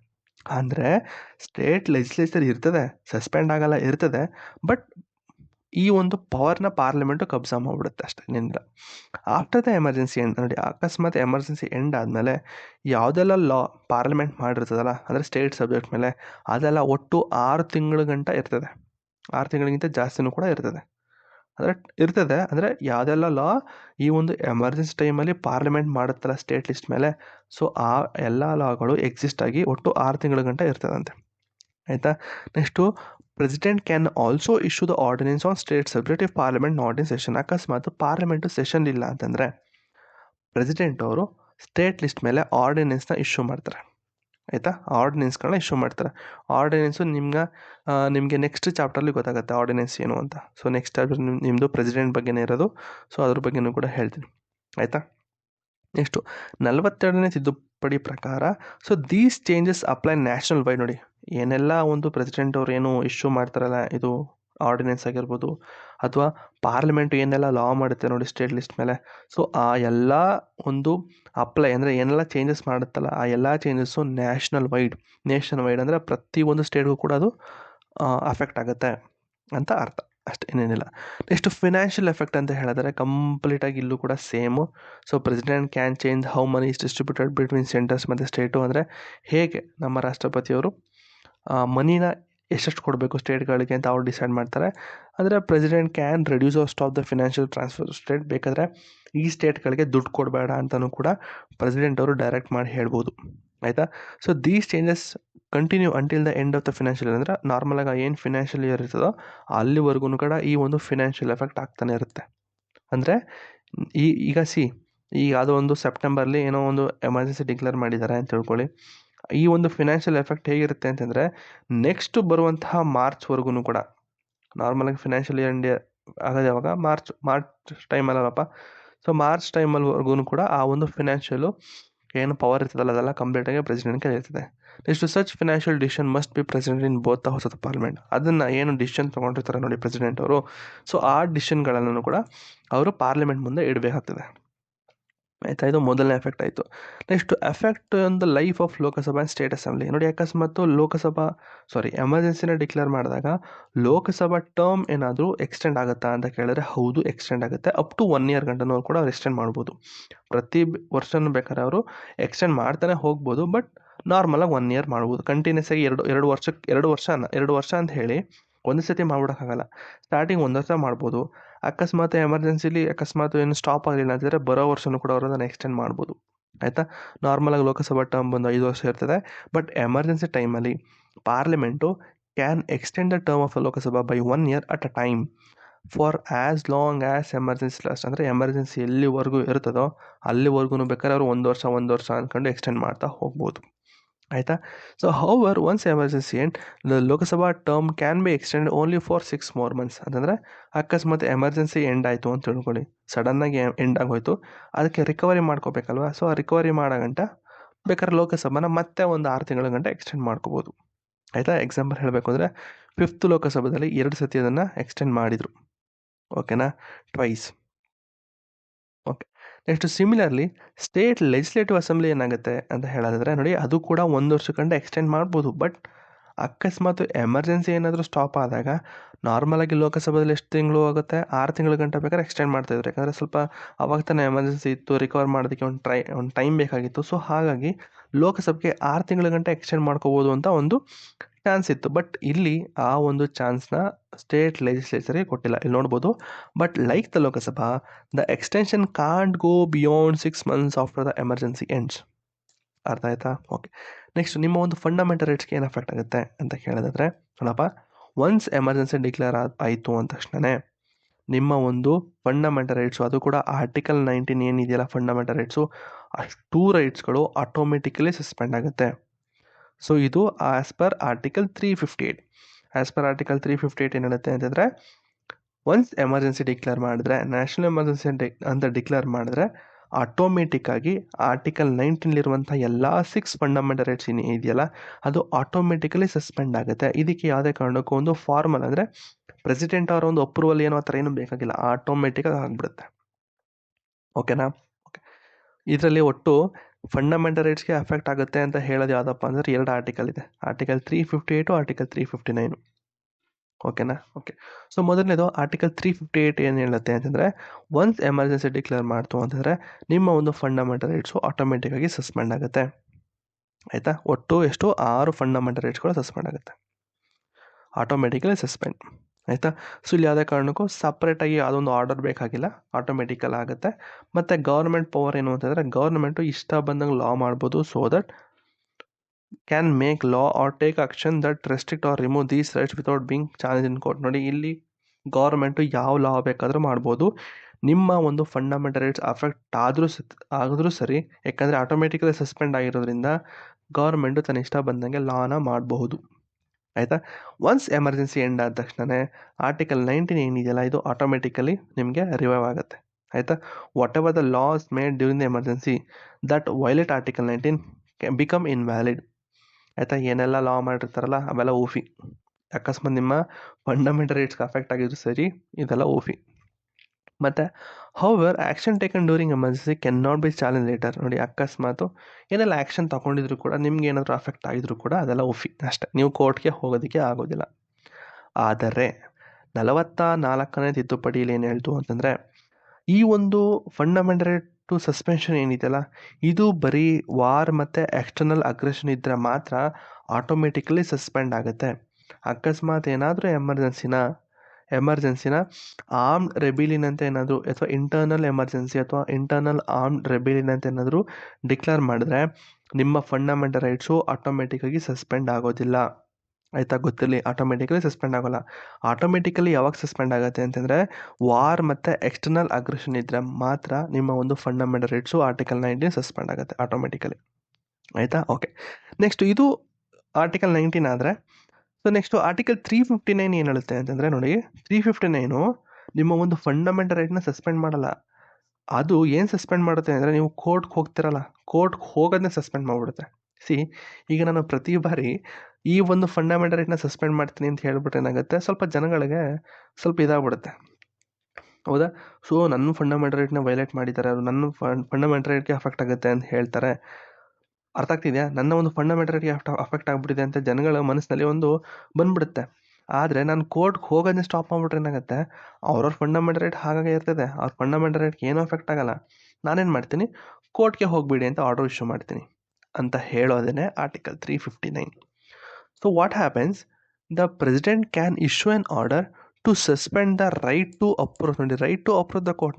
ನೀವು ಕೋರ್ಟ್ಗೆ ಹೋಗಲೇಬೇಡಿ ಅಂತ ನಾನು ಒಂದು ಆರ್ಡರ್ನ ಇಶ್ಯೂ ಮಾಡಿದೆ article 359, except the certain fundamental rights, except article 2021.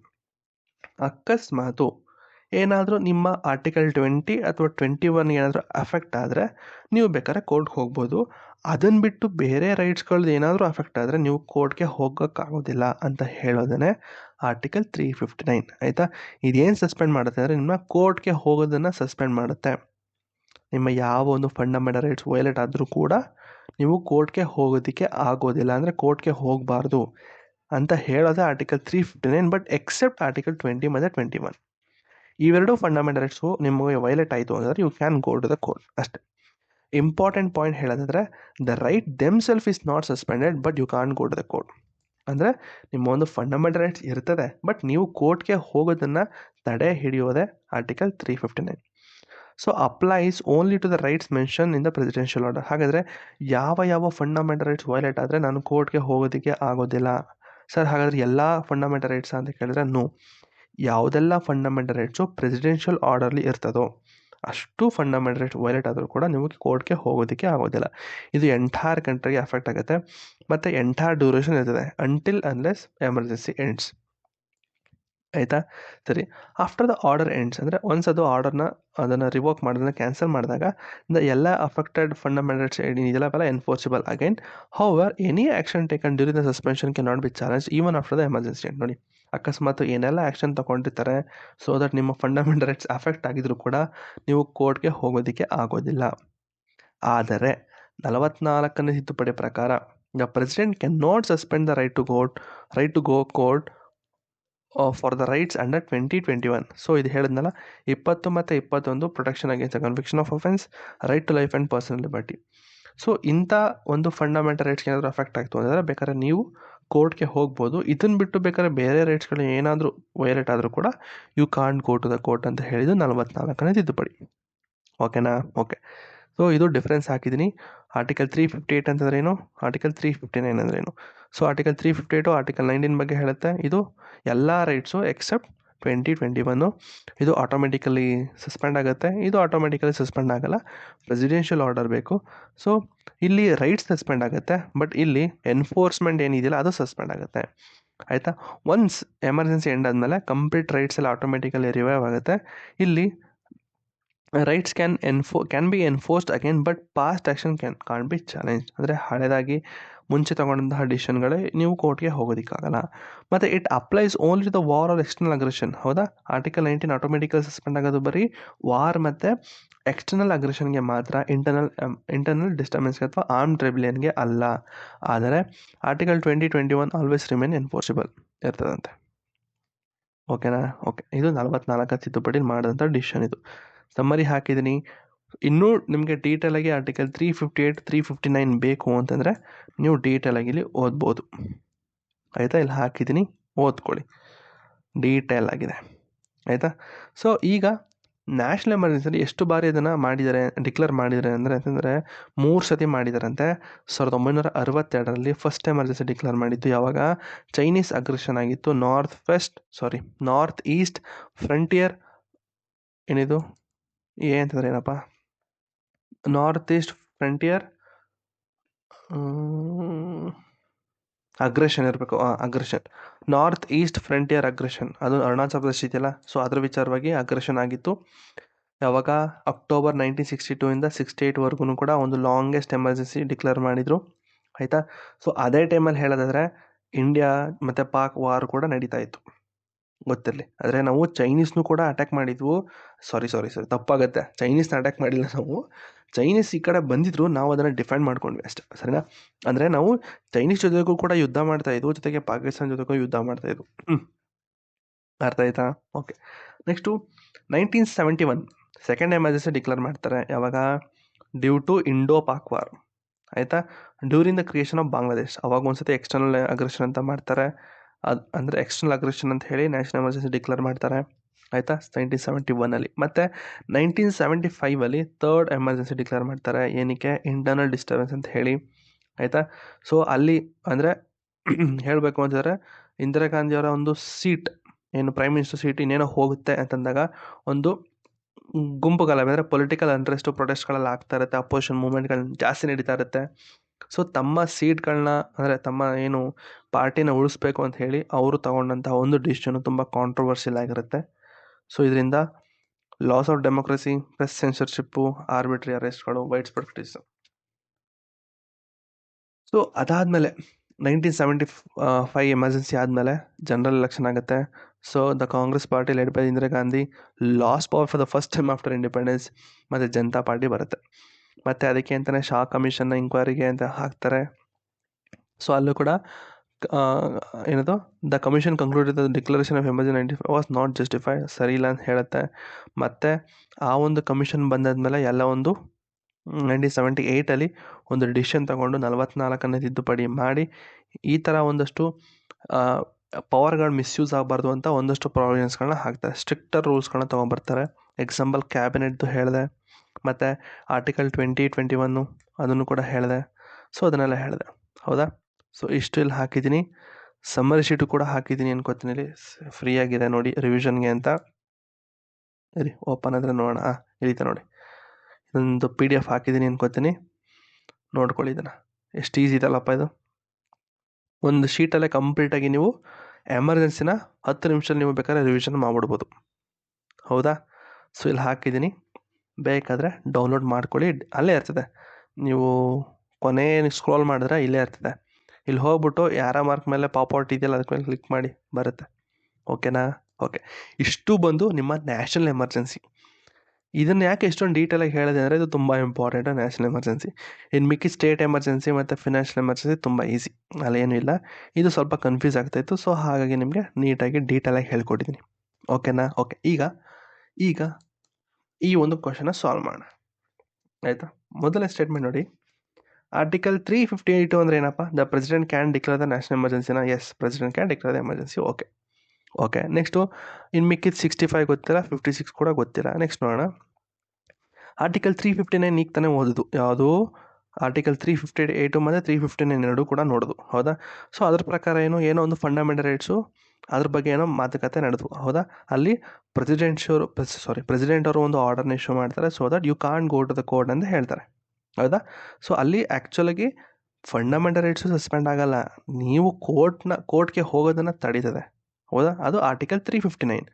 So ಇಲ್ಲೇನಿದೆ, the article 359 empower the president to proclaim the financial emergency.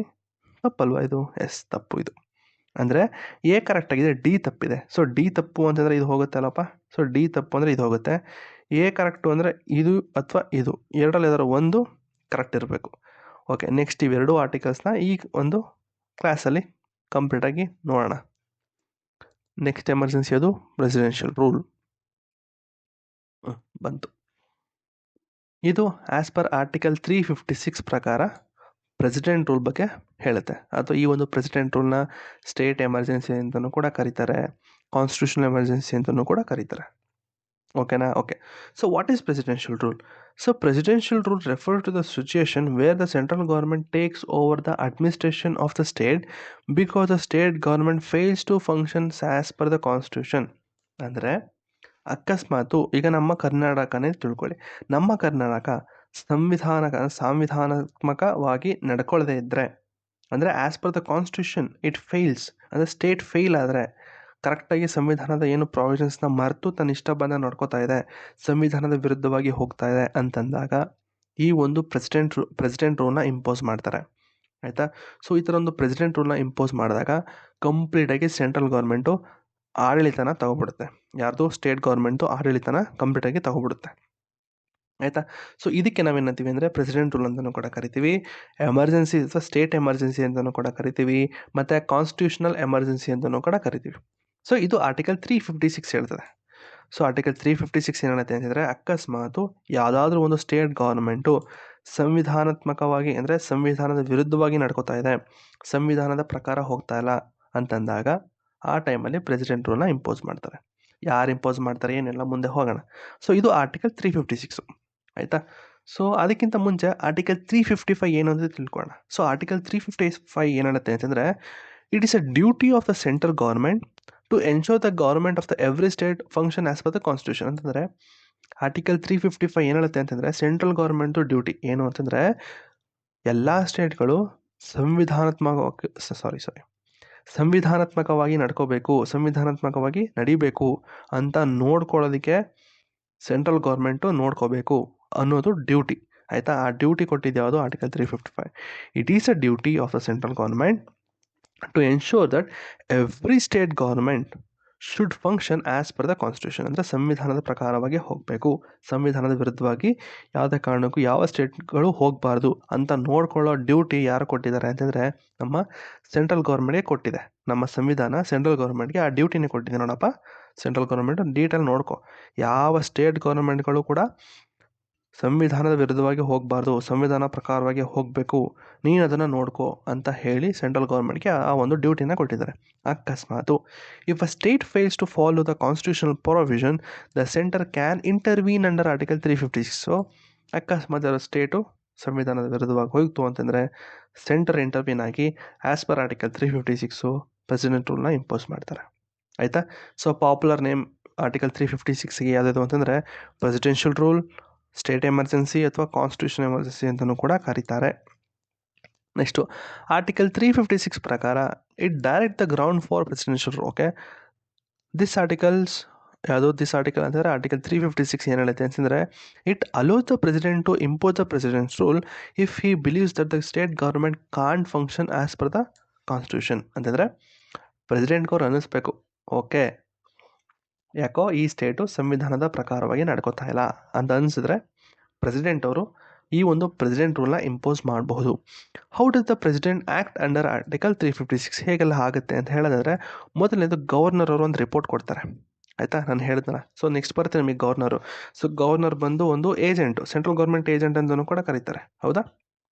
So ಈ ಗವರ್ನರ್ ಏನು ಮಾಡ್ತಾರೆ, ಅವರೊಂದು ರಿಪೋರ್ಟ್ ಕೊಡ್ತಾರೆ, ಸೈಲೆಂಟಾಗಿ ರಿಪೋರ್ಟ್ ಕೊಟ್ಬಿಡ್ತಾರೆ, ನೋಡಿ ಪ್ರೆಸಿಡೆಂಟ್ ಸಾಹೇಬ್ರೆ, ಈ ಥರ ಸ್ಟೇಟ್ ಗೌರ್ಮೆಂಟ್ ಏನಿದೆಯಲ್ಲ ಇದು ಸಂವಿಧಾನದ ವಿರುದ್ಧವಾಗಿ ಹೋಗ್ತಾ ಇದೆ, as per rules and regulation ಫಾಲೋನೇ ಮಾಡ್ತಾ ಇಲ್ಲ ಇವರು ಅಂತ ಹೇಳಿ ಅವರು ಒಂದು ರಿಪೋರ್ಟ್ನ ಸೈಲೆಂಟಾಗಿ ಪ್ರೆಸಿಡೆಂಟ್ ಅವರು ಕಳಿಸ್ಬಿಡ್ತಾರೆ. ಆಯಿತಾ? ಸೈಲೆಂಟ್ ಕಿಲ್ಲರು ಇಲ್ಲಿ ಯಾರು? ಗವರ್ನರ್ ಅವರು. ಆಯಿತಾ? ಜಸ್ಟ್ ಎಕ್ಸಾಂಪಲ್ ಹೇಳ್ತಿರೋದು, ಜಸ್ಟ್ ಎಜುಕೇಷನ್ ಪರ್ಪಸಾಗಿ ತಗೊಳ್ಳಿ. ಆಯಿತಾ? ಸರಿ, ಈಗ ಗವರ್ನರ್ ಏನು ಮಾಡ್ತಾರೆ? ಸೈಲೆಂಟಾಗಿ ಕಳಿಸ್ಬಿಡ್ತಾರೆ ರಿಪೋರ್ಟ್ನ. ಯಾರಿಗೆ? ಪ್ರೆಸಿಡೆಂಟ್ ಅವ್ರಿಗೆ.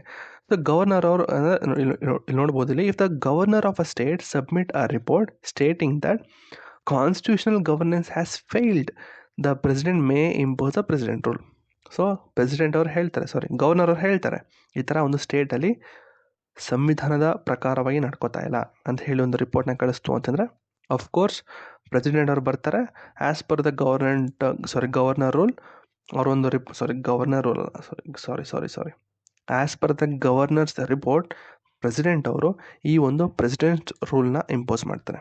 ಎಕ್ಸಾಂಪಲ್ ಹೇಳಬೇಕು ಅಂತಂದರೆ, if no party secures a majority after the election and no coalition is possible, the governor report this to the president. ನೋಡಿ, ಈಗ ಯಾವುದೋ ಒಂದು ಎಲೆಕ್ಷನ್ ಆಗುತ್ತೆ, ರಾಜ್ಯದಲ್ಲಿ ಎಲೆಕ್ಷನ್ ಆಗುತ್ತೆ.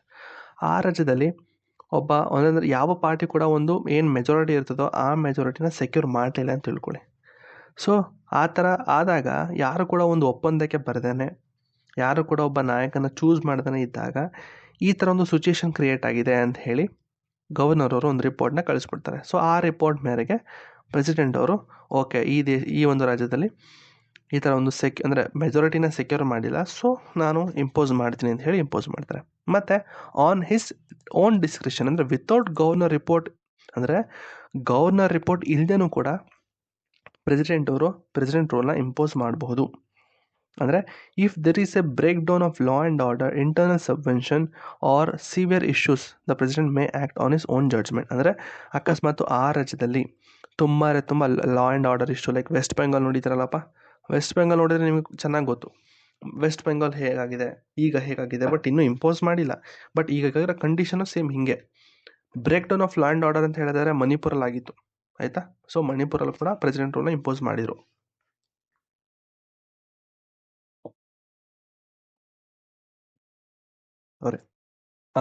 ಹೇಳಿದ್ದೆ ನಾನು ಪ್ರೆಸಿಡೆಂಟ್ ರೂಲ್, ಮಣಿಪುರಲ್ಲೂ ಕೂಡ ಲಾ ಆ್ಯಂಡ್ ಆರ್ಡರ್ ಇಶ್ಯೂ ಇತ್ತು. ತುಂಬ ಗುಂಪು ಗಲಭೆಗಳಾಗ್ತಿತ್ತು. ಎರಡು ಲೈಕ್ ಟ್ರೈಬಲ್ ಗ್ರೂಪ್ಸ್ ಅಂದರೆ ಟ್ರೈಬಲ್ ಗ್ರೂಪ್ಸ್ ಮಧ್ಯೆ ಸ್ವಲ್ಪ ಜಗಳ ಆಗ್ತಾಯಿತ್ತು. ಸೊ ಹಾಗೆ ಅಲ್ಲಿ ಕೂಡ ಪ್ರೆಸಿಡೆಂಟ್ ರೂಲ್ನ ಇಂಪೋಸ್ ಮಾಡಿದ್ರು. ಸೊ ಅಲ್ಲೂ ಕೂಡ ವಿತೌಟ್ ಗವರ್ನರ್ ಅಪ್ರೂವಲ್ ಎಲ್ಲ ಆಯಿತು. ಸೊ ಒಂದು ಗವರ್ನರ್ ರಿಪೋರ್ಟ್ ಇದ್ದರೆ ಇಂಪೋಸ್ ಮಾಡ್ಬೋದು, ಗವರ್ನರ್ ರಿಪೋರ್ಟ್ ಇಲ್ಲ ಅಂತಂದ್ರೂ ಕೂಡ ಪ್ರೆಸಿಡೆಂಟ್ ಅವರು ಇಂಪೋಸ್ ಮಾಡ್ಬೋದು. ಆಯಿತಾ? ಇದು ಆರ್ಟಿಕಲ್ 355, 356 ಎರಡು ಕೂಡ ಕಂಪ್ಲೀಟ್ ಮಾಡಿದ್ರು. ನೆಕ್ಸ್ಟು ಆರ್ಟಿಕಲ್ 365 ಏನು ಹೇಳುತ್ತೆ ಅಂತಂದರೆ, it indirect grounds of president rule ಏನೆಲ್ಲ ಇದೆ ಅಂತ ಹೇಳಿದರೆ, it serves as indirect way to justify the president rule. ಏನೆಲ್ಲ ನೋಡೋಣ ಬನ್ನಿ. ಇಂಡೈರೆಕ್ಟ್ ಗ್ರೌಂಡ್ಸ್ಗಳು ಏನೇನಿದೆ ಆರ್ಟಿಕಲ್ 365 ಪ್ರಕಾರ ಅಂತ ಹೇಳೋದಾದರೆ, if the state government fails to comply with the direction given by the center, the president can assume that the state government is not functioning as per the constitution. See, ಕೆಲವೊಂದು ಸತಿ union government ಒಂದು ಡಿಸಿಷನ್ನ ತೊಗೊಳುತ್ತೆ ಅಂತ ತಿಳ್ಕೊಳ್ಳಿ. ಆ ಡಿಸಿಷನ್ನ ಅಕಸ್ಮಾತು ಈ ಸ್ಟೇಟ್ಗಳು ಅದನ್ನು ಪಾಲಿಸ್ತಾ ಇದ್ದರೆ, ಈ ಎಕ್ಸಾಂಪಲಿಗೆ ನೋಡೋಣ, ಯಾವುದು SIR ಅಂತ ತೊಗೊಳ್ಳಿ. SIR ಜಸ್ಟ್ ತಿಳ್ಕೊಳ್ಳಿ, SIR ಈಗ ಸೆಂಟ್ರಲ್ ಗೌರ್ಮೆಂಟು ಒಂದು ಡಿಸಿಷನ್ ತೊಗೊಂಡಿದೆ, ಎಲ್ಲ ಸ್ಟೇಟ್ಗಳಲ್ಲೂ ಕೂಡ ಈ ಒಂದು SIR ಆಗಬೇಕು ಅಂತ ಒಂದು ತುಂಬ ಸ್ಟ್ರಾಂಗ್ ಡಿಸಿಷನ್ ತೊಗೊಂಡಿದೆ. ಆದರೆ ಈ ಒಂದು ಡಿಸಿಷನ್ ತೊಗೊಂಡ್ರದನ್ನ ಪ್ರತಿ ಸ್ಟೇಟ್ಗಳು ಫಾಲೋ ಮಾಡಬೇಕು. ಬಟ್ ಸ್ಟೇಟ್ಗಳು ಫಾಲೋ ಮಾಡಲಿಲ್ಲ. ನಾನು ಯಾಕೆ ಮಾಡಲಿ? ನಾನು ಅಕಸ್ಮಾತ್ ಮಾಡಿದ್ರೆ ನನ್ನ ವೋಟ್ ಬ್ಯಾಂಕ್ ಎಲ್ಲೋ ಕಮ್ಮಿ ಆಗ್ಬೋದು ಅಥವಾ ಅಲ್ವಾ? ಸೊ ನನ್ನ ವೋಟ್ ಬ್ಯಾಂಕ್ಗೆ ಎಫೆಕ್ಟ್ ಆಗುತ್ತೆ, ನನ್ನ ವೋಟಿಂಗ್ಗೆ ಎಫೆಕ್ಟ್ ಆಗುತ್ತೆ ಅಂತ ಹೇಳಿ ಕೆಲವು ಸ್ಟೇಟ್ಗಳು ಮಾಡದೇ ಇರ್ಬೋದು. ಹೌದಾ? ಸೊ ಆ ಥರ ಮಾಡದೇ ಇದ್ದಾಗ ಏನಾಗುತ್ತೆ, ಯೂನಿಯನ್ ಗೌರ್ಮೆಂಟ್ ಗೊತ್ತಾಗ್ಬಿಡುತ್ತೆ, ಓಹೋ ಇವನು ನನ್ನ ಮಾತು ಕೇಳ್ತಾ ಇಲ್ಲ ಅಂದರೆ ಏನರ್ಥ, ಇವನು ಸಂವಿಧಾನದ ವಿರುದ್ಧವಾಗಿ ಹೋಗ್ತಾ ಇದ್ದಾನೆ, ಇಂಪೋಸ್ ಮಾಡ್ತಾ ಇದ್ದೀನಿ ಅಂತ ಹೇಳಿ ಪ್ರೆಸಿಡೆಂಟ್ ರೂಲ್ನ ಇಂಪೋಸ್ ಮಾಡ್ಬೋದು. ಅರ್ಥ ಆಗ್ತಿದೆಯಾ? ಸೊ ಇದು ಆರ್ಟಿಕಲ್ 365. ಆರ್ಟಿಕಲ್ 365 ಏನು ಹೇಳುತ್ತೆ ಅಂತಂದರೆ, ಅಕಸ್ಮಾತು ಯಾವೆಲ್ಲ ಸ್ಟೇಟ್ ಗೌರ್ಮೆಂಟ್ಗಳು ಯೂನಿಯನ್ ಗೌರ್ಮೆಂಟ್ ಮಾತು ಕೇಳದೇ ಇದ್ದರೆ, ಸಿಂಪಲಾಗಿ ಹೇಳ್ತಾ ಇರೋದು ನಿಮಗೆ, ಹಿಂಗೆ ಬರ್ಕೊಳ್ಬೇಕಾದ್ರೆ ರಿವಿಷನ್ಗೆ ಹೆಲ್ಪ್ ಆಗುತ್ತೆ. ಯಾವೆಲ್ಲ ಸ್ಟೇಟ್ ಗೌರ್ಮೆಂಟ್ಗಳು ಸೆಂಟ್ರಲ್ ಗೌರ್ಮೆಂಟ್ ಮಾತು ಕೇಳದೇ ಇದ್ದರೆ ಅವಾಗಲೂ ಕೂಡ ಪ್ರೆಸಿಡೆಂಟ್ ರೂಲ್ನ ಇಂಪೋಸ್ ಮಾಡಬಹುದು ಅಂತ ಹೇಳೋದನ್ನೇ ಆರ್ಟಿಕಲ್ 365. ಅದೇ ನೋಡಿ, ಬೇಕಾದ್ರೆ ಕನ್ನಡದಲ್ಲೂ ಹಾಕ್ತೀನಿ ರೀ ಬೇಕಾದ್ರೆ ನೋಡಿ. ಕೇಂದ್ರ ಸರ್ಕಾರ ನೀಡಿದಂತಹ ನಿರ್ದೇಶನಗಳನ್ನು ಪಾಲಿಸಲು ರಾಜ್ಯ ಸರ್ಕಾರ ವಿಫಲವಾದರೆ ರಾಜ್ಯ ಸರ್ಕಾರವು ಸಂವಿಧಾನದ ಪ್ರಕಾರ ಕಾರ್ಯನಿರ್ವಹಿಸುತ್ತಿಲ್ಲ ಎಂದು ರಾಷ್ಟ್ರಪತಿಗಳು ಭಾವಿಸಬಹುದು, ಮತ್ತು ಅವರು ಆ ಒಂದು ಇಂಪೋಸ್ ಮಾಡ್ಬೋದು, ರಾಷ್ಟ್ರಪತಿ ಆಡಳಿತಕ್ಕೆ ಇಂಪೋಸ್ ಮಾಡಬಹುದು. ಅರ್ಥ ಆಗ್ತಿದೆಯಾ? ಸರಿ, ನೆಕ್ಸ್ಟ್ ಏನಿದೆ? The central government issue the directives to the state. So, as per the article 356 ಮತ್ತು 57 ಪ್ರಕಾರ ನಾರ್ಮಲ್ ಆಗಿ ಸೆಂಟ್ರಲ್ ಗೌರ್ಮೆಂಟ್ ಒಂದು ಡೈರೆಕ್ಟಿವ್ಸ್ಗಳನ್ನ ಅಂದರೆ ಈ ಥರ ಕೆಲಸ ಮಾಡು ಅಂತ ಹೇಳುತ್ತೆ, ಆಯಿತಾ. If the state government refuses to follow the directives the central consider this as a failure of the constitution machinery, ಮತ್ತು ಪ್ರೆಸಿಡೆಂಟ್ ಅವ್ರು ಬಂದು ಅದನ್ನು ಇಂಪೋಸ್ ಮಾಡ್ತಾರೆ. ಆದರೆ ನನ್ನ ಮಾತು ಕೇಳಲಿಲ್ಲ ಅಂತ ಹೇಳಿ ಅಷ್ಟೇ, ಏನಿಲ್ಲ. ಮತ್ತು ಪಾರ್ಲಿಮೆಂಟರಿ ಅಪ್ರೂವಲ್ ಏನು ಬೇಕು, ಡ್ಯೂರೇಷನ್ ಏನು ಅಂತ ಹೇಳಿದ್ರೆ ಅಪ್ರೂವಲ್ ವಿತಿನ್ 2 months.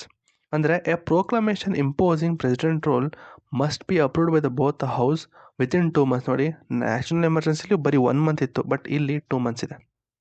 ಅರ್ಥ ಆಗ್ತಿದೆಯಾ? 2 months ಇದೆ. ನೆಕ್ಸ್ಟು ಸ್ಪೆಷಲ್ ಕೇಸ್ ಹೇಳೋದಾದರೆ, ಅಕಸ್ಮಾತು ಆ ಥರ ಅಪ್ರೂವ್ ಮಾಡೋ ಟೈಮಲ್ಲಿ ಅಂದರೆ ಈ ಒಂದು 2 months ಟೈಮಲ್ಲಿ ಲೋಕಸಭೆ ಏನಾದರೂ ಡಿಸಾಲ್ವ್ ಆದರೆ ಇಲ್ಲೂ ಕೂಡ ಸೇಮ್ ನೋಡಿ. If Lok Sabha is dissolve before the approval, the proclamation can continue until the 30 days from the first meeting of the new Lok Sabha after the election if the Rajya Sabha has approved it in mean time. ಅಲ್ಲಿ ಹೇಳದ್ನಲ್ಲ, same ಇಲ್ಲೂ ಕೂಡ. Next maximum duration of president rule ಎಷ್ಟು ಅಂತಂದರೆ, initially ಒಟ್ಟು 6 ತಿಂಗಳ ಗಂಟ ಇರ್ತದೆ, ಅದನ್ನು ಅಪ್ ಟು 3 ವರ್ಷ ಗಂಟ ಎಕ್ಸ್ಟೆಂಡ್ ಮಾಡ್ಬೋದು with parliamentary approval every 6 months. ಆಯಿತಾ. ನಾರ್ಮಲಾಗಿ 6 ತಿಂಗಳ ಗಂಟ ಮಾಡ್ತಾರೆ, ಪ್ರತಿ 6 ತಿಂಗಳಿಗೊಮ್ಮೆ ಬೇಕಾದರೆ ಅವರು ಪಾರ್ಲಿಮೆಂಟರಿ ಅಪ್ರೂವಲ್ ಇಟ್ಕೊಂಡು ಒಟ್ಟು 3 ವರ್ಷ ಗಂಟನೂ ಅದನ್ನು ತಳ್ಕೊಂಡು ಹೋಗ್ಬೋದು. ಸ್ಪೆಷಲ್ ಕೇಸ್ ಏನು ಅಂತಂದರೆ, if Lok Sabha dissolve during extension, ನೋಡಿ ಆ ಥರ ಎಕ್ಸ್ಟೆಂಡ್ ಮಾಡೋ ಟೈಮಲ್ಲಿ ಲೋಕಸಭಾ ಮತ್ತೆ ಡಿಸಾಲ್ವ್ ಆಗುತ್ತೆ ಅಂತ ತಿಳ್ಕೊಳ್ಳಿ.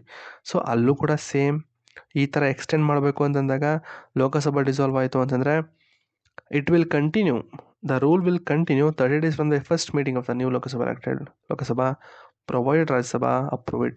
ಸೇಮ್ ಇಲ್ಲೂ ಕೂಡ. ಮತ್ತು ಅಪ್ರೂವಲ್ ಪ್ರೊಸೆಸ್ ಬಗ್ಗೆ ಹೇಳೋದಾದರೆ, every resolution for imposing or continuing the president rule require only simple majority. So ಅಲ್ಲಿ ಹೇಳಿದರೆ ಸ್ಪೆಷಲ್ ಮೆಜಾರಿಟಿ ಟೈಪ್ ಒಂದಿತ್ತು, ಬಟ್ ಇಲ್ಲಿ ಸಿಂಪಲ್ ಮೆಜಾರಿಟಿ ಇದ್ದರೆ ಸಾಕು, ಆಯಿತಾ. ಎಷ್ಟು restriction on extension beyond 1 year. ನೋಡಿ, 44th ಅಮೆಂಡ್ಮೆಂಟಲ್ಲಿ ಸ್ವಲ್ಪ ಎಮರ್ಜೆನ್ಸಿಗಳನ್ನ ಸ್ಟ್ರಿಕ್ಟ್ ಮಾಡೋದಕ್ಕೆ ಮಾಡಿದಾಗ, ಸೊ ಅಲ್ಲಿ ಒಂದು ಲಿಮಿಟೇಷನ್ ಹಾಕಿದ್ರು ಪ್ರೆಸಿಡೆಂಟ್ ರೂಲ್ಗೆ. ಅಂದರೆ 1 yearಗಿಂತ ಜಾಸ್ತಿ ನೀನು ಮಾಡೋದಕ್ಕೆ ಆಗೋದಿಲ್ಲ. ಅಂದರೆ ಮಾಡ್ಬೋದು, ಮಾಡೋಕ್ಕಾಗಲ್ಲ ಅಂತಲ್ಲ, ಮಾಡ್ಬೋದು, ಆದರೆ ಅದು ಕೂಡ ಹೇಳ್ತೀನಿ ನೋಡಿ. Once imposed president rule initially last for 6 months, ಹೌದಾ, extended up to maximum 3 years, up to 3 years ಗಂಟ ಅದನ್ನು ಎಕ್ಸ್ಟೆಂಡ್ ಮಾಡ್ಬೋದು. ಆದರೆ ಬಿಯಾಂಡ್ 44ನೇ ತಿದ್ದುಪಡಿಯಲ್ಲಿ ಏನು ಹೇಳ್ತು ಅಂತಂದರೆ, ನೋಡಪ್ಪ, ಓಕೆ 6 ತಿಂಗಳ ಗಂಟ ಸ್ಟಾರ್ಟಿಂಗ್ ಇರ್ತದೆ, ಅದಾದಮೇಲೆ ಅಪ್ ಟು ನೀನು 3 ವರ್ಷ ಗಂಟನೂ ಬೇಕಾದ್ರೆ ಎಕ್ಸ್ಟೆಂಡ್ ಮಾಡ್ಬೋದು. ಆದರೆ ಆ ಥರ ಎಕ್ಸ್ಟೆಂಡ್ ಮಾಡಬೇಕು ಅಂತಂದರೆ ನಾರ್ಮಲಾಗಿ ನೀನು 1 ವರ್ಷಕ್ಕೆ ಅಷ್ಟೇ ಟೈಮ್ ಇರುತ್ತೆ. ಆ 1 ವರ್ಷದೊಳಗಡೆ ಆ ಒಂದು ಸ್ಟೇಟಲ್ಲಾಗಿರುವಂಥ ಒಂದು ಎಮರ್ಜೆನ್ಸಿ ಏನಿದೆಯಲ್ಲ ಅದನ್ನು ನೀವು ಸಾರ್ಟ್ ಔಟ್ ಮಾಡಬೇಕು. ಅಂದರೆ ಅದನ್ನೆಲ್ಲ ನೀವು ಸಾರ್ಟ್ ಔಟ್ ಮಾಡ್ಕೋಬೇಕು. ಅಕಸ್ಮಾತ್ ಮಾಡೋಕ್ಕಾಗಲಿಲ್ಲ ಅಂತಂದರೆ ನೀವು 3 ವರ್ಷ ಗಂಟ ಎಕ್ಸ್ಟೆಂಡ್ ಮಾಡೋದಕ್ಕೆ ಆಗಲ್ಲ. ಆದರೆ ಮಾಡ್ಬೋದು, ಆದರೆ ಮಾಡಬೇಕು ಅಂತಂದರೆ ಕೆಲವೊಂದು ಕಂಡೀಷನ್ಸ್ ಇರಬೇಕು. ಏನಲ್ಲ ಅಂತಂದರೆ, ಒಂದು, ದೇಶದಲ್ಲಿ ನ್ಯಾಷನಲ್ ಎಮರ್ಜೆನ್ಸಿ ಇರಬೇಕು. ಅಂದರೆ ಪ್ರೆಸಿಡೆಂಟ್ ರೂಲ್ನ ಬಿಯಾಂಡ್ 1 year, ಆಯಿತಾ. ಅಲ್ಲಿ 44ನೇ ತಿದ್ದುಪಡಿಲೂ ಬರೀ 1 year ಅಂತ ಹೇಳ್ತು. ಆದರೆ ಬಿಯಾಂಡ್ ನೀನು 1 year ಅದನ್ನು ನೀನು ತೊಳ್ಕೊ ಹೋಗಬೇಕು ಅಂತಂದರೆ, ನೋಡಿ, to extend the president rule beyond 1 year 2 mandatory conditions ಇರಬೇಕು. ಅಂದರೆ ಒಂದು, ದೇಶದಲ್ಲಿ ಎಮರ್ಜೆನ್ಸಿ ಇರಬೇಕು, ಆಯಿತಾ. ಇಲ್ಲ ಅಂತಂದರೆ ಎಲೆಕ್ಷನ್ ಕಮಿಷನ್ನು ಹೇಳಬೇಕು ಏನು ಅಂತಂದರೆ, ಆ ಒಂದು ಪ್ರದೇಶದಲ್ಲಿ ನನ್ನ ಕೈಲಿ ಎಲೆಕ್ಷನ್ ಮಾಡೋದಕ್ಕೆ ಆಗೋದಿಲ್ಲ, ಯಾಕೆಂದರೆ ತುಂಬ ಲಾ ಆ್ಯಂಡ್ ಆರ್ಡರ್ ಪ್ರಾಬ್ಲಮ್ ಇದೆ, ತುಂಬ ನ್ಯಾಚುರಲ್ ಕಲಾಮಿಟೀಸ್ ಲೈಕ್ ಫ್ಲಡ್ ಇದೆ, ಅರ್ಥಕ್ವೇಕ್ ಆಗ್ತಾ ಇದೆ ಅಂತ ಹೇಳಬೇಕು. ಮತ್ತು any other crisis preventing free and fair election, ಅಂದರೆ ಎಲೆಕ್ಷನ್ ಮಾಡೋದಕ್ಕೆ ತುಂಬ ತೊಂದರೆ ಆಗ್ತಾ ಇದೆ ಅಂತ ಹೇಳಿದ್ರೆ ಮಾತ್ರ ಬಿಯಾಂಡ್ 1 year ಅದು ಎಕ್ಸ್ಟೆಂಡ್ ಆಗಿ ಒಟ್ಟು 3 year ಗಂಟನೂ ಕೂಡ ಅದನ್ನು ಎಕ್ಸ್ಟೆಂಡ್ ಮಾಡ್ಬೋದು, ಆಯಿತಾ. ಸೊ ಏನೋ ಒಂದು ನ್ಯಾಷನಲ್ ಎಮರ್ಜೆನ್ಸಿ ಇರಬೇಕು, ಇನ್ನೊಂದು ಎಲೆಕ್ಷನ್ ಕಮಿಷನ್ ಹೇಳಬೇಕು ನನ್ನ ಕೈಲಿ ಎಲೆಕ್ಷನ್ ಮಾಡೋದಕ್ಕಾಗಲ್ಲ ಅಂತ. ಸೊ ಆ ಥರ ಹೇಳಿದರೆ ಮಾತ್ರ ನಿಮ್ಮ ಒಂದು ಪ್ರೆಸಿಡೆಂಟ್ ರೂಲ್ ತುಂಬ ಎಕ್ಸ್ಟೆಂಡ್ ಆಗುತ್ತೆ, ಆಯಿತಾ. ಸೊ ಯಾಕೆ ಇಷ್ಟೊಂದೆಲ್ಲ ರೆಸ್ಟ್ರಿಕ್ಟ್ ಮಾಡಿದ್ರು ಅಂತಂದರೆ, ಹೇಳಬೇಕು ಅಂತಂದರೆ ಕೇರಳದಲ್ಲಿ, ಪಂಜಾಬಲ್ಲಿ ನೋಡ್ಬೋದು. ಪಂಜಾಬಲ್ಲಿ ನೋಡಿ ಎಷ್ಟು ವರ್ಷ ಗಂಟೆ ಎಕ್ಸ್ಟೆಂಡ್ ಮಾಡ್ತಾ ಬಂದರು. ಸೊ ಪ್ರೆಸಿಡೆಂಟ್ನ ಇಂಡೆಫಿನೆಟ್ ಟರ್ಮ್ ಆಗಿ ಅವ್ರು ಇಷ್ಟ ಬಂದಂಗೆ ಮಾಡ್ತಾಯಿದ್ರು. ಆ ಟೈಮಲ್ಲಿ ಇದ್ದಂಥ ಒಂದು ಕಾಂಗ್ರೆಸ್ ಗೌರ್ಮೆಂಟು ಏನು ಮಾಡ್ತಾಯಿದ್ರು ಅಂತಂದರೆ ಇದೆ, ಈ ಒಂದು ಲೂಪ್ ಹೋಲ್ನ ಹುಡ್ಕೊಂಡು ತಮ್ಮ ಇಷ್ಟ ಬಂದಾಗೆ, ಈಗ ನಾನು ಎಲೆಕ್ಷನ್ಗೆ ಸೋಲ್ತಾ ಇದ್ದೀನಿ ಅಂತ ತಕ್ಷಣ ಪ್ರೆಸಿಡೆಂಟ್ ರೂಲ್ಗಳನ್ನ ಇಂಪೋಸ್ ಮಾಡಿ ತಮ್ಮ ಇಷ್ಟ ಬಂದಾಗೆ ಎಕ್ಸ್ಟೆಂಡ್ ಮಾಡ್ತಾ ಮಾಡ್ತಾ ಮಾಡ್ತಾ ನೋಡಿ, ಪಂಜಾಬಲ್ಲಿ ನೋಡಿ 51, 53, 56, 68, 71, 80 ಸತಿ ಪ್ರೆಸಿಡೆಂಟ್ ರೂಲ್ನ ಇಂಪೋಸ್ ಮಾಡಿದ್ದಾರೆ. ಸೊ ಹಾಗಾಗಿ ಈ ಒಂದು ಪವರ್ ಮಿಸ್ಯೂಸ್ ಆಗಬಾರ್ದು ಅಂತ ಹೇಳಿ ಈ ಥರ ಒಂದಷ್ಟು ರೆಸ್ಟ್ರಿಕ್ಷನ್ಗಳನ್ನ ತೊಗೊಬಂದಿದ್ದಾರೆ. ಆಯಿತಾ? ಓಕೆ. ಸೊ ಈಗ how president rule is removed, ಹೇಗೆ ಪ್ರೆಸಿಡೆಂಟ್ ರೂಲ್ನ ರಿಮೂವ್ ಮಾಡಿದ್ದಾರೆ ಅಂತಂದರೆ, ಸೊ ಪ್ರೆಸಿಡೆಂಟ್ ಅವರು ಯಾವಾಗ ಬೇಕಾದ್ರೂ ಅದನ್ನು ಎನಿ ಟೈಮ್ ಅದನ್ನು ಸ್ಟಾಪ್ ಮಾಡ್ಬೋದು. ದಿಸ್ ಡಸ್ ನಾಟ್ ರಿಕ್ವೈರ್ ಪಾರ್ಲಿಮೆಂಟದು ಅಪ್ರೂವಲ್ ಏನು ಬೇಕಾಗಿಲ್ಲ. What happens when the president rule is impose, so president rule impose ಮಾಡಿದ ತಕ್ಷಣ the president gets a full control of the state government. ಅಂದರೆ ನಾರ್ಮಲಾಗಿ ಪ್ರೆಸಿಡೆಂಟ್ ರೂಲ್ ಅಂದರೆ ಪ್ರೆಸಿಡೆಂಟೇ ಆಡಳಿತ ಮಾಡ್ತಾರೆ. ಅಕಸ್ಮಾತು ಗವರ್ನರ್ ಇತ್ತು ಅಂತಂದರೆ he can take over the governor, power of a governor. ಆಯಿತಾ? ಮತ್ತು give parliament the power to make state laws, ಅಂದರೆ ಲಾ ಮೇಕಿಂಗ್ ಪವರ್ನ ಸ್ಟೇಟ್ಗೆ ಪಾರ್ಲಿಮೆಂಟ್ಗೆ ಕೊಡ್ತಾರೆ. ಗವರ್ನರ್ ಇತ್ತು ಅಂದರೆ ಗವರ್ನರ್ ಪವರ್ ಎಲ್ಲನೂ ಕೂಡ ಪ್ರೆಸಿಡೆಂಟ್ ಅವರು ಕಬ್ಜಾ ಮಾಡ್ಕೋತಾರೆ. ಮತ್ತು ಎನಿ ಸ್ಟೇಟ್ ಲೆವೆಲ್ ಕಾನ್ಸ್ಟಿಟ್ಯೂಷನ್ ಪ್ರೊವಿಷನ್ಸ್ಗಳು ಏನೆಲ್ಲ ಇರ್ತದೆ ಅಂತ ತಿಳ್ಕೊಳ್ಳಿ, ಸೊ ಅದನ್ನೆಲ್ಲ ಕೂಡ ಅವರು ಸಸ್ಪೆಂಡ್ ಮಾಡ್ತಾರಂತೆ. ಮತ್ತು ಸ್ಟೇಟ್ ಗೌರ್ಮೆಂಟ್ ಡಿಸ್ಮಿಸ್ ಆಗುತ್ತೆ. Chief minister and council of minister ಎಲ್ಲನೂ ಕೂಡ ರಿಮೂವ್ ಮಾಡ್ತಾರೆ. ಸೊ ಆ್ಯಕ್ಚುಲಿ ಗವರ್ನರ್ ಹಂಗೆ ಇರ್ತಾರೆ, ಹೇಳಬೇಕು ಅಂದರೆ ಪ್ರೆಸಿಡೆಂಟ್ ಪರವಾಗಿ ಗವರ್ನರ್ ಅವರು ಆಡಳಿತ ಮಾಡ್ತಾರೆ. ಆಯಿತಾ? ಚೀಫ್ ಸೆಕ್ರೆಟರಿ ಕೂಡ ಇರ್ತಾರೆ, or special advisors help in governing. ಮತ್ತು state legislative assembly is either suspended or dissolve. ನೋಡಿ, ಅಕಸ್ಮಾತ್ ಸಸ್ಪೆಂಡ್ ಮಾಡ್ತಾರೆ. ಸಸ್ಪೆಂಡ್ ಅಂತಂದರೆ ಟೆಂಪ್ರವರಿ ಇನ್ಆ್ಯಕ್ಟಿವ್ ಮಾಡ್ತಾರೆ, ಅದು ಕಂಪ್ಲೀಟಾಗಿ ಡಿಸಾಲ್ವ್ ಕೂಡ ಮಾಡಬಹುದು. ಮ್ಯಾಂಡೇಟ್ರಿಯಾಗಿ ಡಿಸಾಲ್ವೇ ಮಾಡಬೇಕು ಅಥವಾ ಮ್ಯಾಂಡೇಟ್ರಿಗೆ ಸಸ್ಪೆಂಡೇ ಮಾಡಬೇಕು ಅಂತಿಲ್ಲ, ಅದನ್ನು ಇನ್ಆ್ಯಕ್ಟಿವ್ ಆಗಿ ಕೂಡ ಇಡ್ಬೋದು. ಆಯಿತಾ? ನಾರ್ಮಲಾಗಿ ಲಾ ಮೇಕಿಂಗ್ ಪವರು ಪಾರ್ಲಿಮೆಂಟ್ ತೊಗೊಳುತ್ತೆ. ಆಯಿತಾ? ಸೊ ಎಲ್ಲ ಸ್ಟೇಟ್ ಬಿಲ್ಸ್ಗಳು, ಬಜೆಟ್ಗಳು ಏನೆಲ್ಲ ಇದೆಯಲ್ಲ ಅದೆಲ್ಲ ಪಾರ್ಲಿಮೆಂಟ್ ಪಾಸ್ ಮಾಡುತ್ತೆ. Parliament can deregulate law making power to president or any authority chosen by the president. ನೋಡಿ, ಪಾರ್ಲಿಮೆಂಟು ಆ ಒಂದು ಲಾ ಮೇಕಿಂಗ್ ಪವರ್ನ ಪ್ರೆಸಿಡೆಂಟ್ ಕೆಲವರು ಕೊಡ್ಬೋದು, ಇಲ್ಲಾಂದರೆ any authority chosen by the president. ಮತ್ತು ಫಿನಾನ್ಷಿಯಲ್ ಮತ್ತು ಅಡ್ಮಿನಿಸ್ಟ್ರೇಟಿವ್ ಕಂಟ್ರೋಲ್ ಬಗ್ಗೆ ಹೇಳೋದಾದರೆ, president can authorise the state expense when Lok Sabha is not in session. ಮತ್ತು president can pass ordinance temporary laws for the state. ನೋಡಿ, ಅಕಸ್ಮಾತ್ ಪಾರ್ಲಿಮೆಂಟ್ ಏನಾದರೂ ಸೆಷನ್ ಇಲ್ಲ ಅಂತಂದರೆ, ಲಾ ಮೇಕಿಂಗ್ ಪವರ್ ಈಗ ಪಾರ್ಲಿಮೆಂಟ್ಗಿದೆ, ಬಟ್ ಪಾರ್ಲಿಮೆಂಟ್ ಸೆಷನ್ ಇಲ್ಲ ಅಂತಂದರೆ ಆವಾಗ ಪ್ರೆಸಿಡೆಂಟವರು ಆರ್ಡಿನೆನ್ಸ್ನ ಇಶ್ಯೂ ಮಾಡಬಹುದು. ಮತ್ತು ಏನೆಲ್ಲ ಸ್ಟೇಟ್ ಎಕ್ಸ್ಪೆನ್ಸ್ ಇರುತ್ತಲ್ಲ ಅವೆಲ್ಲ ಕಂಪ್ಲೀಟಾಗಿ ಪ್ರೆಸಿಡೆಂಟ್, ಅಂದರೆ ಫೈನಾನ್ಸ್ ಏನಿದೆಯಲ್ಲ ಎಲ್ಲ ಕಂಪ್ಲೀಟಾಗಿ ಪ್ರೆಸಿಡೆಂಟ್ಗೆ ಬಂದ್ಬಿಡುತ್ತೆ ಅಂತ ಅಷ್ಟೇ, ಏನಿಲ್ಲ. ಅದು ಕೂಡ ಲೋಕಸಭೆ ಇಲ್ಲದೇ ಇದ್ದರೆ ಮಾತ್ರ. ಲೋಕಸಭೆ ಇತ್ತು ಅಂದರೆ ಲೋಕಸಭೆ ನೋಡ್ಕೊಳ್ಳುತ್ತೆ, ಲೋಕಸಭೆ ಇಲ್ಲ ಅಂತಂದಾಗ ಪ್ರೆಸಿಡೆಂಟವರು ಆ ಒಂದು ಡಿಸಿಷನ್ಗಳು ತೊಗೋತಾರೆ. ಮತ್ತು whatever the laws made during the president rule remain in force. ಅಂದರೆ even after the rule end, president rule end ಆದರೂ ಕೂಡ ಏನೆಲ್ಲ ಲಾ ಮಾಡಿರ್ತಾರೆ ನೋಡಿ ಪಾರ್ಲಿಮೆಂಟು ಮತ್ತು ಪ್ರೆಸಿಡೆಂಟವರು, ಸೊ ಅದೆಲ್ಲ ವ್ಯಾಲಿಡಾಗಿರುತ್ತೆ until change by the state legislature. ಅಂದರೆ ಸ್ಟೇಟ್ ಲೆಜಿಸ್ಲೇಚರ್ ಬಂದು ಚೇಂಜ್ ಮಾಡೋವರೆಗೂ ಕೂಡ ಆ ಒಂದು ಲಾಗಳು ಹಾಗೆ ಇರ್ತದೆ. ಹಾಗಾದರೆ ಸರ್ ಜುಡಿಷರಿ ಕತೆ, ಜುಡಿಷರಿ ಅದ್ರ ಪಾಡಿಗೆ ಅದು ಹಂಗೆ ಇರುತ್ತೆ, ಅದೇನು ಸಸ್ಪೆಂಡು ಆಗಲ್ಲ, ರಿವೋಕು ಆಗಲ್ಲ, ಡಿಸಾಲ್ವ್ ಆಗಲ್ಲ. ಆಯಿತಾ? So the president can not take over the high court power. ಆಯಿತಾ? ಯಾವುದೇ ಕಾರಣಕ್ಕೂ ಟೇಕ್ ಓವರ್ ಮಾಡೋದಕ್ಕಾಗಲ್ಲ. ಆಯಿತಾ? ಎಷ್ಟು ಸಮ್ಮರಿಯಲ್ಲಿ ಹಾಕಿದೆ ನೋಡ್ಕೊಳ್ಳಿ ಬೇಕಾದರೆ. Next use of article 356. So ಹೇಗೆಲ್ಲ ಯೂಸ್ ಆಗುತ್ತೆ, ಯಾವಾಗ ಅದನ್ನು ಯೂಸ್ ಮಾಡ್ತಾರೆ ಅನ್ನೋದ್ರ ಬಗ್ಗೆ ಹೇಳೋದಾದರೆ, so president rule has been impose more than 125 time. ನೋಡಿ, ನಮ್ಮ ದೇಶದಲ್ಲಿ 125ಕ್ಕಿಂತ ಹೆಚ್ಚಿನ ಬಾರಿ ಇಂಪೋಸ್ ಮಾಡಿದ್ದಾರೆ. ಮೆನಿ ಟೈಮ್ಸ್ ಹೇಳೋದಾದರೆ ತುಂಬ ಮಿಸ್ಯೂಸ್ ಆಗಿದೆ, ಪೊಲಿಟಿಕಲ್ ರೀಸನಿಂದ ತುಂಬ ಕಾಂಟ್ರವರ್ಷಿಯಲ್ ಕೂಡ ಇದೆ. ಫಸ್ಟು ಎಲ್ಲಾಗಿದ್ದು ಅಂದರೆ ಪಂಜಾಬಲ್ಲಿ ಆಗಿದ್ದು 1951ರಲ್ಲಿ. ಅದಾದಮೇಲೆ ಆಲ್ಮೋಸ್ಟ್ ಎಲ್ಲ ಸ್ಟೇಟ್ಗಳು ಒಂದೊಂದು ಸತಿ ಎಕ್ಸ್ಪೀರಿಯೆನ್ಸ್ ಆಗೇ ಇದೆ. ಆಯಿತಾ? Notable misuse of president rule. ನೋಡಿ, ಎಲ್ಲೆಲ್ಲಿ ಮಿಸ್ಯೂಸ್ ಆಯಿತು ಪವರ್ ಅಂತ ಹೇಳೋದಾದರೆ 1977.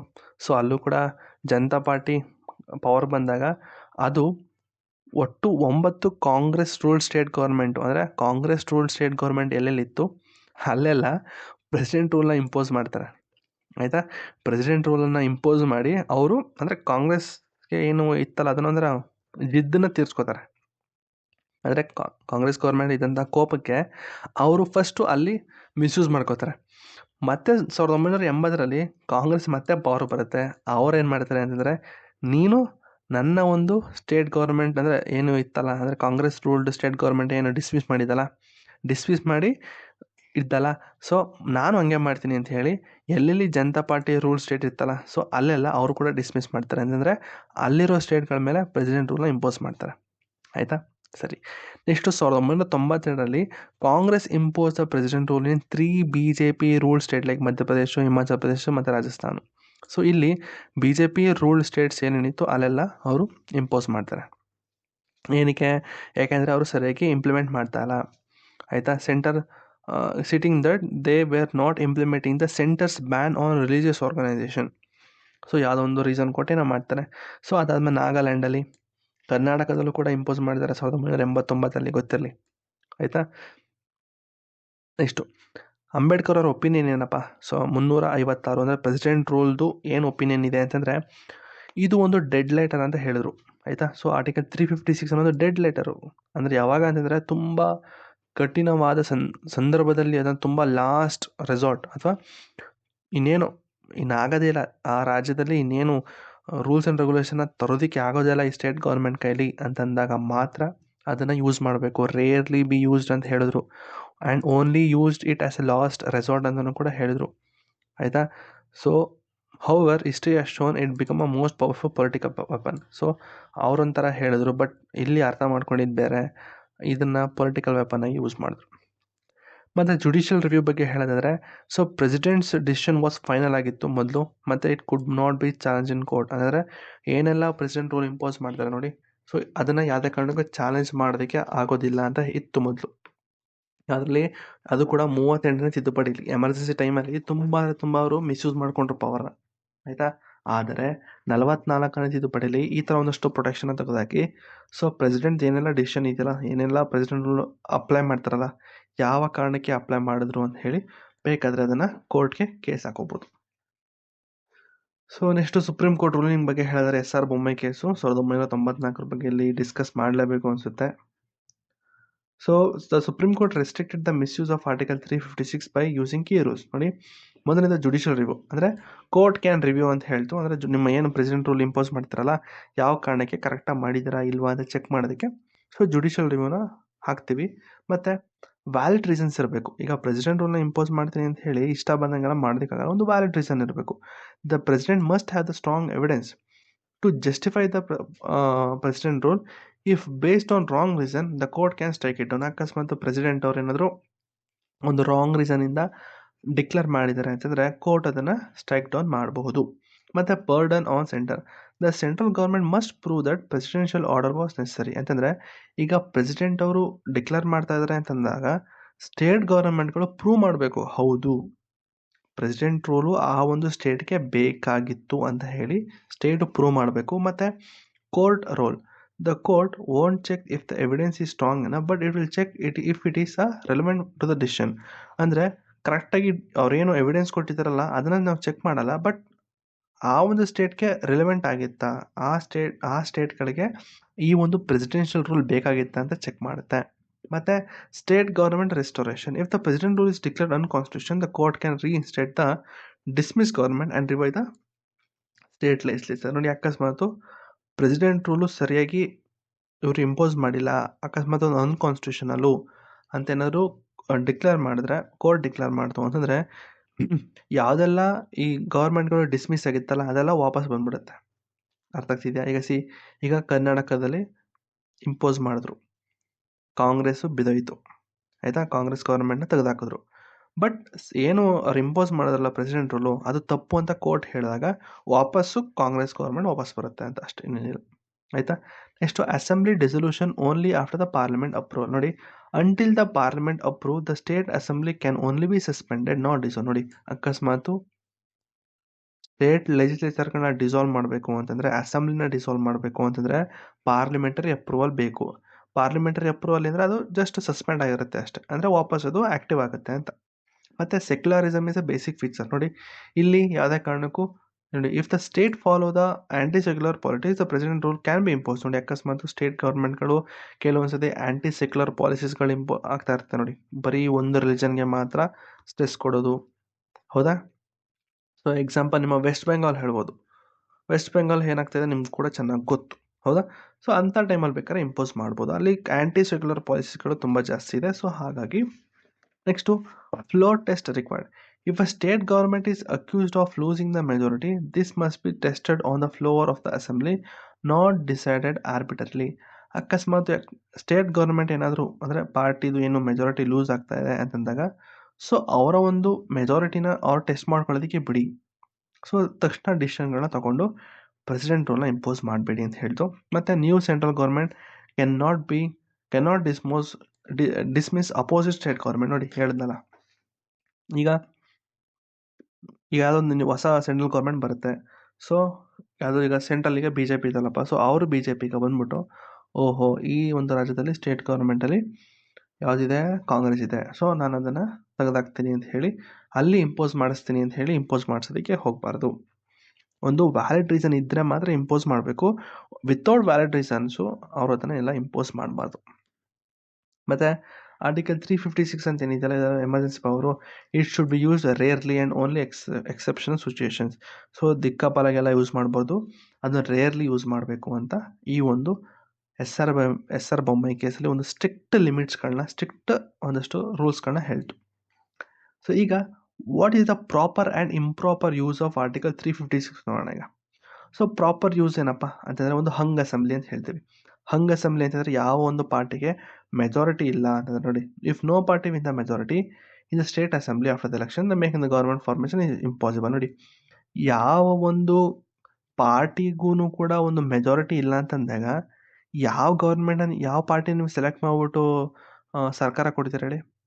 ಹೌದಾ? ಸರ್ಕಾರ ರಚನೆ ಮಾಡೋಕ್ಕೆ ಯಾವ ಪಾರ್ಟಿಗೆ ಹೇಳ್ತೀರಾ? ಈಗ ಕಾಂಗ್ರೆಸ್ಗೂ ಮೆಜಾರಿಟಿ ಇಲ್ಲ, ಬಿ ಜೆ ಪಿಗೂ ಮೆಜಾರಿಟಿ ಇಲ್ಲ, ಜೆ ಡಿ ಎಸ್ಗೂ ಮೆಜಾರಿಟಿ ಇಲ್ಲ ಅಂತಂದಾಗ ಯಾವ ಪಾರ್ಟಿ ಕೊಡ್ತೀರಾ? ಸೊ ಇದು ಸ್ವಲ್ಪ ಡೆಡ್ಲಾಕ್ ಥರ ಕ್ರಿಯೇಟ್ ಆಗಿಬಿಡುತ್ತೆ. ಸೊ ಅಂಥ ಟೈಮಲ್ಲಿ ಬೇಕಾದ್ರೆ ನೀವು ಪ್ರೆಸಿಡೆಂಟ್ ರೂಲ್ನ ಇಂಪೋಸ್ ಮಾಡ್ಬೋದು.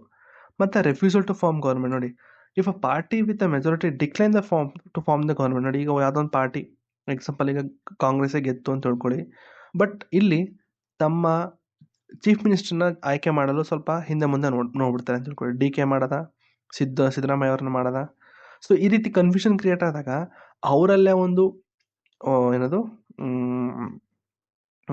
ಗೌರ್ಮೆಂಟ್ನ ಫಾರ್ಮ್ ಮಾಡೋದಕ್ಕೆ ಒಪ್ಕೊಳ್ಳಿಲ್ಲ ಅಂತಂದರೆ ಸೊ ಅವಾಗಲೂ ಕೂಡ ಇಂಪೋಸ್ ಮಾಡ್ಬೋದು. ಅಂದರೆ refusal to form government form ಮಾಡೋದಕ್ಕೆ ಅವ್ರು ಒಪ್ಪಲೇ ಇಲ್ಲ. ಗೌರ್ಮೆಂಟ್ ಫಾರ್ಮ್ ಮಾಡೋದು ಅಂತಂದ್ರೆ ಏನು, ಸಿ ಎಮ್ನ ಚೂಸ್ ಮಾಡಬೇಕು. ಬಟ್ ಇಲ್ಲಿ ಸಿ ಎಮ್ ಚೂಸ್ ಮಾಡದೆ ಅವರೆಲ್ಲ ಕಿತ್ತಾಡ್ತಾ ಇದ್ರೆ ಅಲ್ಲೂ ಕೂಡ ಪ್ರೆಸಿಡೆಂಟ್ ರೂಲ್ನ ಇಂಪೋಸ್ ಮಾಡಬಹುದು. ಮತ್ತು if the government resign without alternative, if the ruling party resign after losing the majority, if the ruling party resigns after the losing majority support in the assembly and there is no party is willing to form a government. ನೋಡಿ, ಅಕಸ್ಮಾತ್ no confidence motion issue ಮಾಡಿ government ಬಿದ್ದಾಯಿತು ಅಂತ ತಿಳ್ಕೊಳ್ಳಿ, ಮತ್ತು ಬೇರೆ party ಅಥವಾ ಬೇರೆ ಪಾರ್ಟಿಯವರು ಕೂಡ ನಾವು ಗೌರ್ಮೆಂಟ್ ಫಾರ್ಮ್ ಮಾಡೋದಕ್ಕೆ ಒಪ್ಪೋದಿಲ್ಲ ಅಂತ ಹೇಳಿ ಅವರು ಕೂಡ ಆ ಥರ ಹೇಳಿದಾಗ ಅಲ್ಲೂ ಕೂಡ ಎಮರ್ಜೆನ್ಸಿನ ಡಿಕ್ಲೇರ್ ಮಾಡಬಹುದು. ಮತ್ತು defiance of central government. If the state government ignore the constitution directive from the centre. ನೋಡಿ, ಅಕಸ್ಮಾತು ಸೆಂಟರ್ ಮಾತನ್ನ ಕೇಳಲಿಲ್ಲ ಅಂದರೆ ಅಲ್ಲೂ ಕೂಡ ಇಂಪೋಸ್ ಮಾಡಬಹುದು. ಮತ್ತು internal subvention. If the state government acts against the constitution. ನೋಡಿ, ಸಂವಿಧಾನದ ವಿರುದ್ಧವಾಗಿ ಆ್ಯಕ್ಟ್ ಮಾಡ್ತು ಅಂದರೆ ಅಲ್ಲೂ ಕೂಡ ಇಂಪೋಸ್ ಮಾಡ್ತಾರೆ. ಮತ್ತು physical break down of governance. ಮತ್ತು ಸಂವಿಧಾನದ ವಿರುದ್ಧವಾಗಿ ಏನಾದರೂ ತುಂಬ ಅಂದರೆ ಗೌರ್ಮೆಂಟ್ ತುಂಬ ಕರೆಕ್ಟಾಗಿ ಕೆಲಸ ಮಾಡಲಿಲ್ಲ ಅಂತಂದರೆ, ಲಾ ಆ್ಯಂಡ್ ಆರ್ಡರ್ ತುಂಬ ಇಶ್ಯೂ ಇತ್ತು ಅಂದರೆ ಅಲ್ಲೂ ಕೂಡ ಇಂಪೋಸ್ ಮಾಡ್ಬೋದು. ಇಂಪ್ರಾಪರ್ ಯೂಸ್ ಅಂದರೆ ಪ್ರಾಪರ್ ಅಂದರೆ ರೀಸನ್ ಇಲ್ಲದೆ ಇಂಪೋಸ್ ಮಾಡ್ತಾರಲ್ಲ, ಸೊ ಏನೆಲ್ಲ ಅದು ಇಂಪ್ರಾಪರ್ ಯೂಸ್ ಅಂತ ಹೇಳೋದಾದರೆ, governor recommend dismissal without exploring alternative. ಅಕಸ್ಮಾತ್ ಈಗ ಒಂದು ಗೌರ್ಮೆಂಟ್ಗೆ ಏನೋ ಒಂದು ಮೆಜಾರಿಟಿ ಇಲ್ವಾ, ಅಥವಾ ಒಂದು ಗೌರ್ಮೆಂಟ್ಗೆ ತನ್ನ ಲೀಡರ್ನ ಚೂಸ್ ಮಾಡೋಕ್ಕಾಗದೆ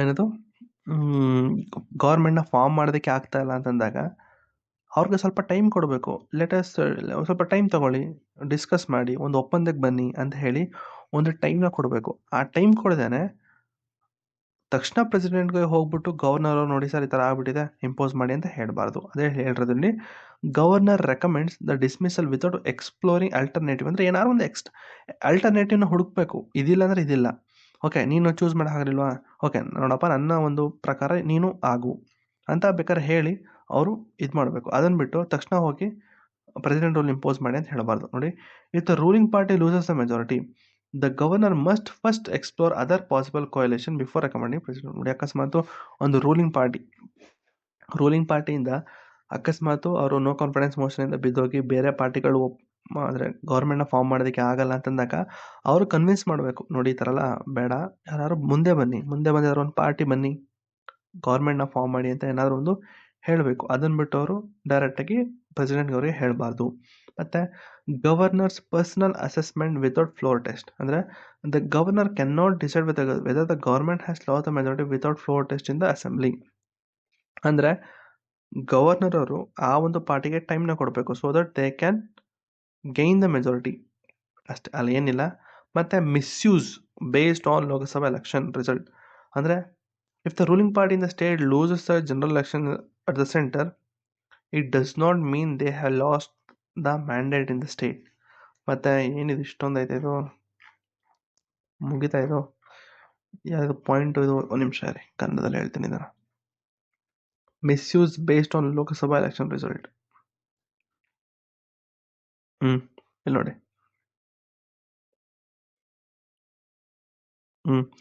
ರಾಜ್ಯದಲ್ಲಿ ಆಡಳಿತಾರೂಢ ಪಕ್ಷವು ಕೇಂದ್ರದಲ್ಲಿ ಸಾರ್ವತ್ರಿಕ ಚುನಾವಣೆಯಲ್ಲಿ ಸೋತರೆ ಅವರ ರಾಜ್ಯದಲ್ಲಿ ಜನಾದೇಶವನ್ನ ಕಳೆದುಕೊಂಡಿದ್ದಾರೆ ಎಂದರ್ಥವಲ್ಲ. ಓಕೆ, ಅಂದ್ರೆ ಈಗ ಯಾವುದೋ ಒಂದು ಪಾರ್ಟಿ ಕಾಂಗ್ರೆಸ್ ಅವರು ಸೆಂಟ್ರಲ್ ಇದು ಮಾಮೂಲಿ ಎಲೆಕ್ಷನ್ ಸೋತಿದ್ದಾರೆ ಅಂತ ಹೇಳಿ ಸ್ಟೇಟ್ ಗವರ್ಮೆಂಟ್ ಅಲ್ಲಿ ಸೋತಿದ್ದಾರೆ ಅಂತಲ್ಲ, ಆಯ್ತಾ. ಸ್ಟೇಟ್ ಅಲ್ಲಿ ಅವ್ರು ಇನ್ನೂ ಇದ್ದಾರೆ, ಮೇ ಬಿ ಸೆಂಟ್ರಲ್ ಸೋತಿರ್ಬೋದು, ಬರೋ ವರ್ಷ ಗೆಲ್ಬೋದು. ಹಾಗಂತ ಹೇಳಿ ಓಹೋ ಈ ಒಂದು ಕಾಂಗ್ರೆಸ್ಸು ಸೆಂಟ್ರಲ್ ಗೌರ್ಮೆಂಟ್ ಎಲೆಕ್ಷನ್ಲಿ ಸೋತಿದ್ದಾರೆ, ಲೋಕಸಭೆ ಎಲೆಕ್ಷನ್ ಸೋತಿದ್ದಾರೆ, ಹಾಗಾದರೆ ಅವರು ಕೂಡ ಈ ಒಂದು ಸ್ಟೇಟ್ ಗೌರ್ಮೆಂಟ್ಗಳಲ್ಲಿ ಸರಿ ಕೆಲಸ ಮಾಡೋಕೆ ಬರಲ್ಲ ಅಂತ ಹೇಳಿ ಅಲ್ಲೂ ಕೂಡ ಇಂಪೋಸ್ ಮಾಡಬಾರ್ದು. ನೋಡಿ ಇಷ್ಟು ಚೆನ್ನಾಗಿದೆ, ನೋಡಿ ಎಷ್ಟು ಈಸಿಯಾಗಿ ಅರ್ಥ ಆಗುತ್ತೆ ಕನ್ನಡದಲ್ಲಿ. ಮತ್ತು ಸೌಮ್ಯ ಆಂತರಿಕ ಅಡಚಣೆಗಳು, ಇದು ಕನ್ನಡಕ್ಕೆ ಹೋಗೋಣ. ಸೇಮ್ ಇಲ್ಲೂ ಕೂಡ ಅದೇ, ಸಾಂವಿಧಾನಿಕ ಸುವ್ಯವಸ್ಥೆಗೆ ಧಕ್ಕೆ ತರದ ಹೊರತು ಸಣ್ಣ ಪುಟ್ಟ ಕಾನೂನು ಸುವ್ಯವಸ್ಥೆ ಸಮಸ್ಯೆಗಳಿಗೆ ರಾಷ್ಟ್ರಪತಿ ಆಡಳಿತಕ್ಕೆ ಹೇರಲು ಸಾಧ್ಯವಿಲ್ಲ. ಕನ್ನಡದಲ್ಲಿ ನೋಟ್ಸ್ ಮಾಡೋರ್ಗಂತೂ ಇದು ಎಷ್ಟು ಈಸಿ ಇದೆ ನೋಡಿ. ಆರಾಮಾಗಿ ಮಾಡ್ಕೋತಾರೆ ನೀವು. ಚಿಕ್ಕ ಪುಟ್ಟ ಇದಕ್ಕೆಲ್ಲ ನೀವು ಯಾವುದೇ ಕಾರಣಕ್ಕೂ minor law and order issue ಅಂತ ಹೇಳಿ ಯಾವುದೇ ಕಾರಣಕ್ಕೂ ಡಿಕ್ಲೇರ್ ಮಾಡಬಾರ್ದು, ಅದೊಂದು. ಮತ್ತು allegation of corruption and mismanagement, ಯಾವುದೋ ಒಂದು ಸ್ಟೇಟ್ ಗೌರ್ಮೆಂಟಲ್ಲಿ ತುಂಬ ಕರಪ್ಷನ್ ಇದೆ ಹಂಗೆ ಹಿಂಗೆ ಅಂತ ಹೇಳಿ ಅಲ್ಲೂ ಕೂಡ ನೀವು ಮಿಸ್ಮ್ಯಾನೇಜ್ಮೆಂಟ್ ನೋಡಿ. ಮಿಸ್ಮ್ಯಾನೇಜ್ಮೆಂಟು ಅದು ಲೆಕ್ಕ ಇಲ್ಲ. ಒಂದು ಲೆಕ್ಕ ಏನು, ಸಂವಿಧಾನದ ವಿರುದ್ಧವಾಗಿ ಹೋಗ್ತಾ ಇದೆಯಾ ಅಥವಾ ಒಂದು ಏನದು ಯೂನಿಯನ್ ಗೌರ್ಮೆಂಟ್ ಕೊಟ್ಟಂತಹ ಡೈರೆಕ್ಷನ್ ವಿರುದ್ಧವಾಗಿ ಹೋಗ್ತಾ ಇದೆಯಾ ಅನ್ನೋದು ಮ್ಯಾಟ್ರ್ ಆಗುತ್ತೆ. ಮತ್ತು no prior warning of the state government, ನೋಡಿ the centre must give the state a chance to correct is ಮಿಸ್ಟೇಕ್ಗಳು. ಅಂದರೆ ಏನೆಲ್ಲ ಮಿಸ್ಟೇಕ್ ಮಾಡ್ತಾ ಇದ್ದಾರೋ ಅವ್ರಿಗೊಂದು ಚಾನ್ಸ್ ಕೊಡಿ, ಅವ್ರನ್ನ ಸಾಲ್ವ್ ಮಾಡೋದಕ್ಕೆ ಒಂದು ಚಾನ್ಸ್ ಕೊಡಿ.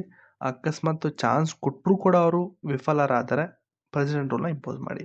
ಮತ್ತು ಇಂಟರ್ನಲ್ ಪಾರ್ಟಿಯಲ್ಲಿ ಕೂಡ ತುಂಬ ಪೊಲಿಟಿಕಲ್ ರಿವೆಂಜು ಅಲ್ಲಿ ಇಲ್ಲಿ ಇರ್ತದೆ, ಹೌದಾ.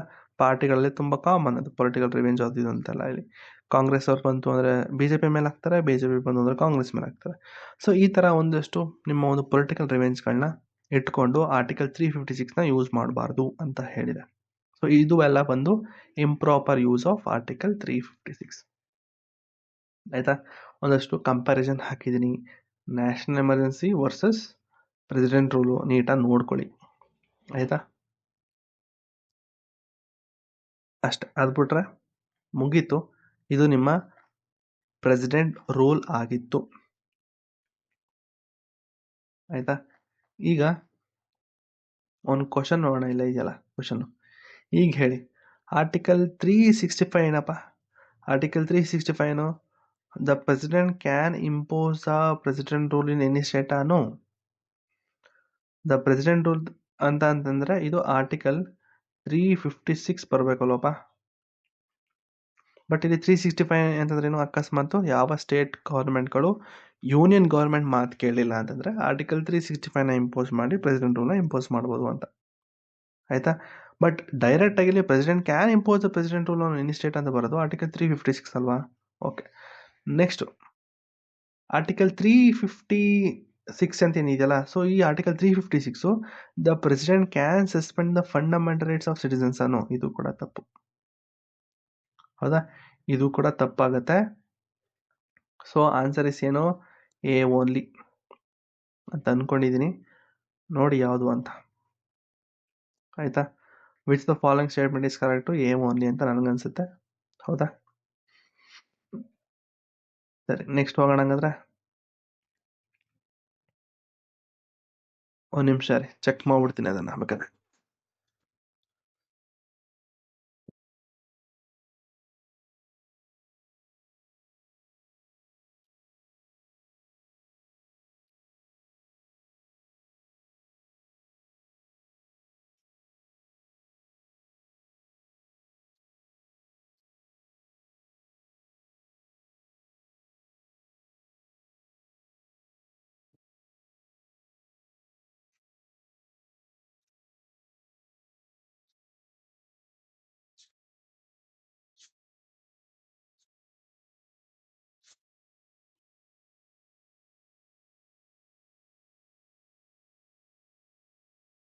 ಕರೆಕ್ಟಾಗಿದೆ ಗುರು. ಆನ್ಸರ್ ಇಸ್ 2 ಓನ್ಲಿ ಕರೆಕ್ಟಾಗಿದೆ. ಆಯಿತಾ? ಸೊ ಇದು ಕೂಡ ನೋಡ್ಬೋದು ಇಲ್ಲಿ ಏನು ನಿಮ್ಮ ಸಮ್ಮರ್ ಶೀಟ್ ಇಲ್ಲಿ ಇದೆ. ಸೊ ಇಲ್ಲಿಗೆ ನಿಮ್ಮ ಪ್ರೆಸಿಡೆಂಟ್ ರೂಲು ಮುಗೀತದೆ. ಬನ್ನಿ next last financial emergency article 360. ಇದು ಈಸಿನೇ, ಇದೆಲ್ಲ ಓದಾದ್ಮೇಲೆ ಇದು ಕೂಡ ಈಸಿ, ಇಲ್ಲ ಏನೂ ಇಲ್ಲ. ಆಯಿತಾ?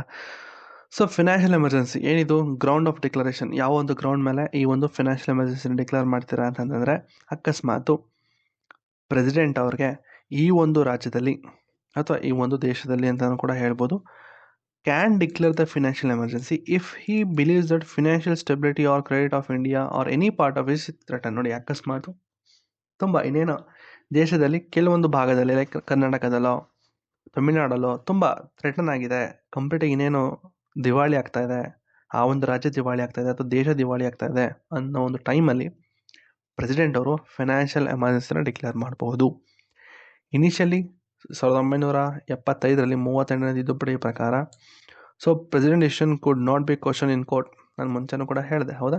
ಇಲ್ಲಿ ಕೂಡ ಪ್ರೆಸಿಡೆಂಟ್ ಅವ್ರು ಏನು ಪವರ್ ಇದೆಯಲ್ಲ ಅದಕ್ಕೆ ಒಂದು ಒಂದು ಒಂದು ಪರದೆ ಎಳೆದಿದ್ರು. ಬಟ್ ಇಲ್ಲಿ 44ನೇ ತಿದ್ದುಪಡಿಲಿ ಎಲ್ಲ ಕೂಡ ಶೀಲ್ಡ್ ಎಲ್ಲ ರಿಮೂವ್ ಮಾಡ್ತಾರೆ. ಅಂದರೆ court can review if the decision if needed. ಅಂದರೆ ಪ್ರೆಸಿಡೆಂಟ್ ಡಿಸಿಷನ್ ಏನೇ ತೊಗೊಂಡ್ರು ಕೂಡ ಕೋರ್ಟ್ ರಿವ್ಯೂ ಮಾಡ್ಬೋದು ಅಂತ ಹೇಳ್ತು. ಆಯಿತಾ? ಈಗ ಗೊತ್ತಾಯ್ತಾ ನಿಮಗೆ ಫಿನಾನ್ಷಿಯಲ್ ಎಮರ್ಜೆನ್ಸಿ ಅಂದ್ರೆ ಏನು? ಅಕಸ್ಮಾತು ದೇಶದಲ್ಲಿ ಏನಾದರೂ ಒಂದು ಏನದು ಫಿನಾನ್ಷಿಯಲ್ ಸ್ಟೆಬಿಲಿಟಿ ಅಥವಾ credit of India any part ಅಥವಾ ಎಲ್ಲರೂ ಒಂದು ಕಡೆ ಥ್ರೆಟ್ ಆಗ್ತಾ ಇದೆ, ಫಿನಾನ್ಷಿಯಲ್ ಸ್ಟೆಬಿಲಿಟಿ ಸರಿಯಾಗಿಲ್ಲ, ಈ ರಾಜ್ಯದಲ್ಲಿ ಫಿನಾನ್ಷಿಯಲ್ ಸ್ಟೆಬಿಲಿಟಿ ಸರಿಯಿಲ್ಲ, ಹಣಕಾಸಿನ ಸುವ್ಯವಸ್ಥೆ ಸರಿಯಿಲ್ಲ ಅಂತ ಅನಿಸಿದಾಗ ಇಂಪೋಸ್ ಮಾಡ್ತಾರೆ. ಕನ್ನಡದಲ್ಲಿ ಹೇಳಿದ್ರೆ ಏನಂತಾರೆ ಅದಕ್ಕೆ ನೋಡೋಣ ಬನ್ನಿ. ಭಾರತದ ಅಥವಾ ಅದರ ಯಾವುದೇ ಭಾಗದ ಆರ್ಥಿಕ ಸ್ಥಿರತೆ ಅಥವಾ ಸಾಲಕ್ಕೆ ಅಪಾಯವಿದೆ ಎಂದು ರಾಷ್ಟ್ರಪತಿಗಳಿಗೆ ಭಾವಿಸಿದರೆ ಅವರು ಆರ್ಥಿಕ ತುರ್ತು ಪರಿಸ್ಥಿತಿಯನ್ನು ಘೋಷಿಸಬಹುದು. ಅರ್ಥ ಆಯ್ತಾ? ಇಷ್ಟೇ. Next parliamentary ಅಪ್ರೂವಲು. ಸೊ ಇದು ಕೂಡ ನಾರ್ಮಲ್ ಆಗಿ ಒನ್ಸ್ ಅದನ್ನು ಪ್ರೆಸಿಡೆಂಟ್ ಅವರು ಇಶ್ಯೂ ಮಾಡಾದ್ಮೇಲೆ ಒಟ್ಟು 2 ತಿಂಗಳಿರ್ತದೆ. ಎಷ್ಟು? 2 ತಿಂಗಳಿರ್ತದೆ. ಸೊ ಆ ಒಂದು 2 ತಿಂಗಳ ಒಳಗಡೆ ಲೋಕಸಭಾ ಮತ್ತು ರಾಜ್ಯಸಭಾ ಎರಡೂ ಕೂಡ ಅಪ್ರೂವ್ ಮಾಡಬೇಕು.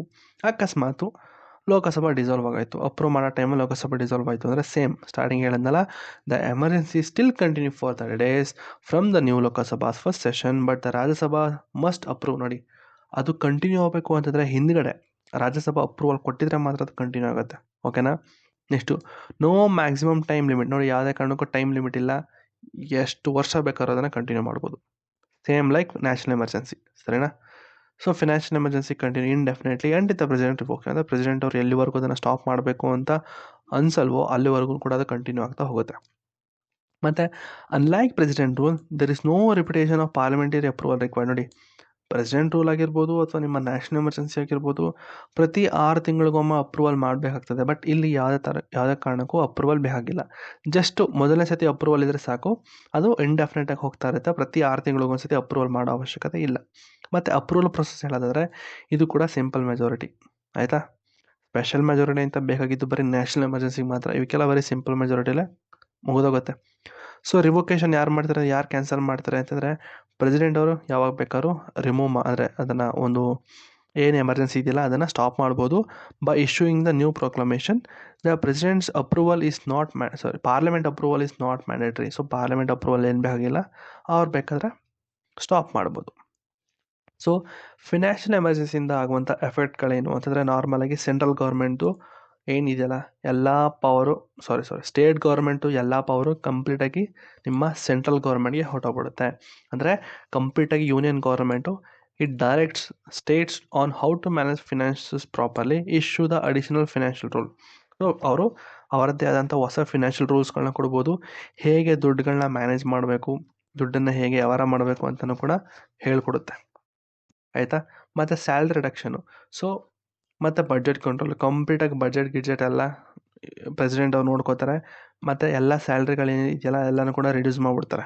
ಆಯಿತಾ? ಗೌರ್ಮೆಂಟ್ ಎಂಪ್ಲಾಯೀಸ್ ಎಲ್ಲ ಸ್ಯಾಲ್ರಿನ ರಿಡ್ಯೂಸ್ ಮಾಡಿಬಿಡ್ತಾರೆ. ಮತ್ತು ಈ ಕಂಪ್ಲೀಟ್ ಫಿನಾನ್ಷಿಯಲ್ ಬಿಲ್ ಆಗಿರ್ಬೋದು, ಮನಿ ಬಿಲ್ ಆಗಿರ್ಬೋದು, ಏನೆಲ್ಲ ಸ್ಟೇಟ್ ಲೆಜಿಸ್ಲೇಚರಲ್ಲಿ ಪಾಸ್ ಆಗುತ್ತಲ್ಲ, ಸೊ ಅದೆಲ್ಲ ಗವರ್ನರ್ ಅವರು ಅಪ್ರೂವ್ ಕೊಡಲ್ಲ, ಇಲ್ಲಿ ಪ್ರೆಸಿಡೆಂಟ್ ಅವರು ಅಪ್ರೂವ್ ಕೊಡ್ತಾರೆ. ಆಯಿತಾ? Next salary cut in at the national level. So president can also reduce the salary on the central government. ಅಕಸ್ಮಾತ್ ದೇಶದಲ್ಲಿ ಇಂಪೋಸ್ ಮಾಡ್ತು ಅಂತಂದರೆ ಸೆಂಟ್ರಲ್ ಗೌರ್ಮೆಂಟ್ ಎಂಪ್ಲಾಯೀಸ್ ಅವ್ರದ್ದು ಕೂಡ ರಿಡ್ಯೂಸ್ ಮಾಡ್ಬೋದು. ಮತ್ತು ಸುಪ್ರೀಂ ಕೋರ್ಟ್ ಆಗಿರ್ಬೋದು, ಹೈಕೋರ್ಟ್ ಜಡ್ಜಸ್ ಆಗಿರ್ಬೋದು, ಅವರ ಒಂದು ಸ್ಯಾಲರಿನೂ ಕೂಡ ರಿಡ್ಯೂಸ್ ಮಾಡ್ಬೋದು. ಮತ್ತು implication and criticism. So complete financial control shift to the center, making a financially dependent. So some argued that this threatened the state autonomy because the center can interfere in the state financial matter. So ಅಂದರೆ ಕಂಪ್ಲೀಟಾಗಿ ನೀವೇನಾದರೂ central government ಏನಾದರೂ complete financial authority ತಗೊಬಿಟ್ರೆ ಇದು ತುಂಬ state ಆಟೋನಮಿಗೆ affect ಆಗುತ್ತೆ, ತುಂಬ threaten ಆಗುತ್ತೆ, ಹಾಗೆ ಹೀಗೆ ಅಂತೆಲ್ಲ ಹೇಳಿದ್ರು. ಮತ್ತು HN ಕುಂಜ್ರು ಅವ್ರು ಹೇಳ್ತಾರೆ, so they want that this could weaken the ಫೆಡರಲಿಸಮ್ಗೆ ಇದು ತುಂಬ ಅಫೆಕ್ಟ್ ಆಗುತ್ತೆ ಅಂತ ಹೇಳಿದ್ರು. ಮತ್ತು ಡಾಕ್ಟರ್ BR ಅಂಬೇಡ್ಕರ್ ಅವರು ಕೂಡ ಒಂದು ಹೇಳಿದ್ರು, ಏನು ಅಂತಂದರೆ it's inclusion by citing 1933 national recovery act in the USA which help America to recover the greater depression. So ಇದೇ ಥರ USA ಕೂಡ ಮಾಡಿದರು ನ್ಯಾಷನಲ್ ರಿಕವರಿ ಆ್ಯಕ್ಟ್ ಅಂತ. ಸೊ ಅಲ್ಲಿ ಈ ಥರ ಎಮರ್ಜೆನ್ಸಿಯನ್ನು ಡಿಕ್ಲೇರ್ ಮಾಡಿದಾಗ ತನ್ನ ಒಂದು ಗ್ರೇಟರ್ ಡಿಪ್ರೆಷನಿಂದ ಮೇಲೆ ಬಂದಿತ್ತು. ಹೌದು, ಸೊ ಹಾಗಾಗಿ ಫಿನಾನ್ಷಿಯಲ್ ಎಮರ್ಜೆನ್ಸಿ ತುಂಬ ಇಂಪಾರ್ಟೆಂಟ್ ಆಗ್ತದೆ ಅಂತಲೂ ಕೂಡ ಹೇಳಿದ್ರು. ಹಾಗಾದರೆ ನಮ್ಮ ಇಂಡಿಯಾ ಯಾವಾಗಲಾದರೂ ಎಮರ್ಜೆನ್ಸಿನ ಡಿಕ್ಲೇರ್ ಮಾಡಿದ್ದಾರೆ ಅಂತಂದರೆ ನೋ, ಎಲ್ಲೂ ಕೂಡ ಎಮರ್ಜೆನ್ಸಿ ಡಿಕ್ಲೇರ್ ಮಾಡಿಲ್ಲ. ಯಾವುದನ್ನು ಫಿನಾನ್ಷಿಯಲ್ ಎಮರ್ಜೆನ್ಸಿನ ಡಿಕ್ಲೇರ್ ಮಾಡಿಲ್ಲ. ಆಲ್ದೋ ಅಂದರೆ ಆದಾಗ್ಯೂ ಕೂಡ ಇಂಡಿಯಾದಲ್ಲಿ ತುಂಬ ಕಡೆ ಮೆಜಾರಿಟಿ ಎಕನಾಮಿಕ್ ಕ್ರೈಸಿಸ್ ಇದ್ದರೂ ಕೂಡ ಆ ಥರ ಎಲ್ಲೂ ಕೂಡ ಮಾಡಿಲ್ಲ. ಆಯಿತಾ. ಸೊ ಕ್ರಿಟಿಸಿಸಮ್ ಏನೆಲ್ಲ ಇದೆ ಆಯಿತಾ. ಸೊ ಎಮರ್ಜೆನ್ಸಿ ಪ್ರಾವಿಷನ್ಸಿಂದ ಏನೆಲ್ಲ ಕ್ರಿಟಿಸಿಸಮ್ ಬಂದಿದೆ ಅಂತಂದರೆ, ನೋಡಪ್ಪ, ಎಮರ್ಜೆನ್ಸಿ ಕರೆದರೆ ಅಫ್ಕೋರ್ಸ್ ಫೆಡರಲಿಸಮ್ಗೆ ಎಫೆಕ್ಟ್ ಆಗುತ್ತೆ ಆಯಿತಾ. ಸೊ ಕಂಪ್ಲೀಟಾಗಿ ಯೂನಿಯನ್ ಗೌರ್ಮೆಂಟ್ಗೆ ತುಂಬ ಪವರ್ ಸಿಕ್ಬಿಡುತ್ತೆ. ಹೇಳಬೇಕು ಅಂದರೆ ಈ ಥರ ಎಮರ್ಜೆನ್ಸಿ ಡಿಕ್ಲೇರ್ ಮಾಡಿದ್ರೆ ಡಿಕ್ಟೇಟರ್ಶಿಪ್ ಆಗಿಬಿಡುತ್ತೆ. ಮತ್ತು ಎಲ್ಲ ಸ್ಟೇಟ್ಗಳಿಗೂ ಇರುವಂತಹ ಒಂದು ಸ್ಟೇಟ್ ಫಿನಾನ್ಷಿಯಲ್ ಆಟೋನಮಿ ಹೊರಟೋಗುತ್ತೆ. ಫಂಡಮೆಂಟಲ್ ರೈಟ್ಸು ಮೀನಿಂಗ್ಲೆಸ್ಸು ಆಯಿತಾ. ಸೊ ಇಷ್ಟು ಬಂದು ಕ್ರಿಟಿಸಮು. ಸ್ಟೇಟ್ಮೆಂಟ್ಗಳು ಒಬ್ಬೊಬ್ರು ಒಂದು ಕೊಟ್ಟರು. HV ಕಾಮತ್ ಅವರು ಒಂದು ಕಡೆ ಹೇಳ್ತಾರೆ, so want that emergency provision could lead to authoritarian state. ಏನದು ಬಿಡಿ, ಸೊ ಇವೆಲ್ಲ ಬೇಡ ನನಗೆ. ಸಪೋರ್ಟರ್ಸ್ ಏನು, ಯಾರೆಲ್ಲ ಸಪೋರ್ಟ್ ಮಾಡಿದ್ರು ಅಂತಂದರೆ ಅಲ್ಲಾಡಿ ಕೃಷ್ಣಸ್ವಾಮಿ ಯಾರಾಗಿರ್ಬೋದು, ಇವರೆಲ್ಲ ಸಪೋರ್ಟ್ ಮಾಡಿದ್ರು. ನೋಡ್ಕೊಳ್ಳಿ ಇದನ್ನು, ಅಷ್ಟು ಏನಿಲ್ಲ. ಇದು ನೋಡ್ಕೊಳ್ಳಿ, ಯಾರೆಲ್ಲ ಸಪೋರ್ಟ್ ಮಾಡಿದ್ರು. ಅಲ್ಲಾಡಿ ಕೃಷ್ಣಸ್ವಾಮಿ ಯಾರಾಗಿರ್ಬೋದು, ಮಹಾವೀರ್ ತ್ಯಾಗಿ ಆಗಿರ್ಬೋದು, ಅಂಬೇಡ್ಕರ್ ಆಗಿರ್ಬೋದು, ಅವರೆಲ್ಲ ಸಪೋರ್ಟ್ ಮಾಡಿದ್ರು.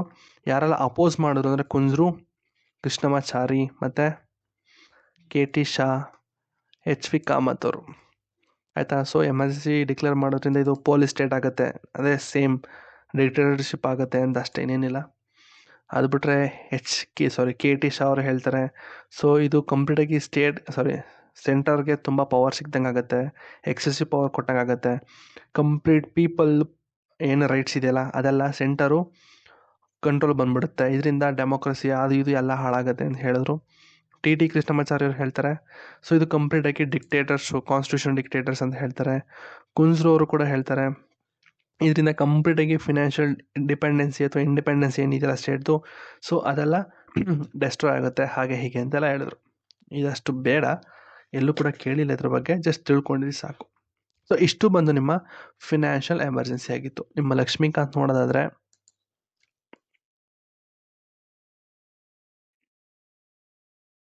ಎಲ್ಲಿದು ಲಕ್ಷ್ಮೀಕಾಂತು, ಕ್ಲೋಸೇ ಮಾಡ್ಬಿಟ್ಟಿದ್ದೀನಾ?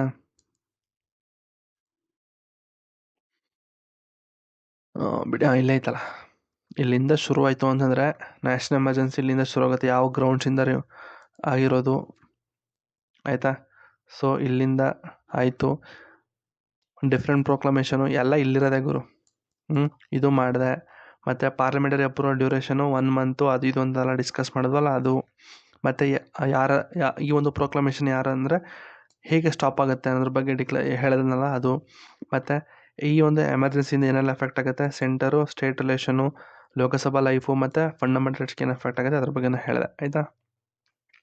ನೆಕ್ಸ್ಟು ಫಂಡಮೆಂಟಲ್ ರೈಟ್ಸ್ ಅಂತ ಬಂದಾಗ ಆರ್ಟಿಕಲ್ 19 ಆಟೋಮೆಟಿಕಲಿ ಸಸ್ಪೆಂಡ್ ಆಗುತ್ತೆ.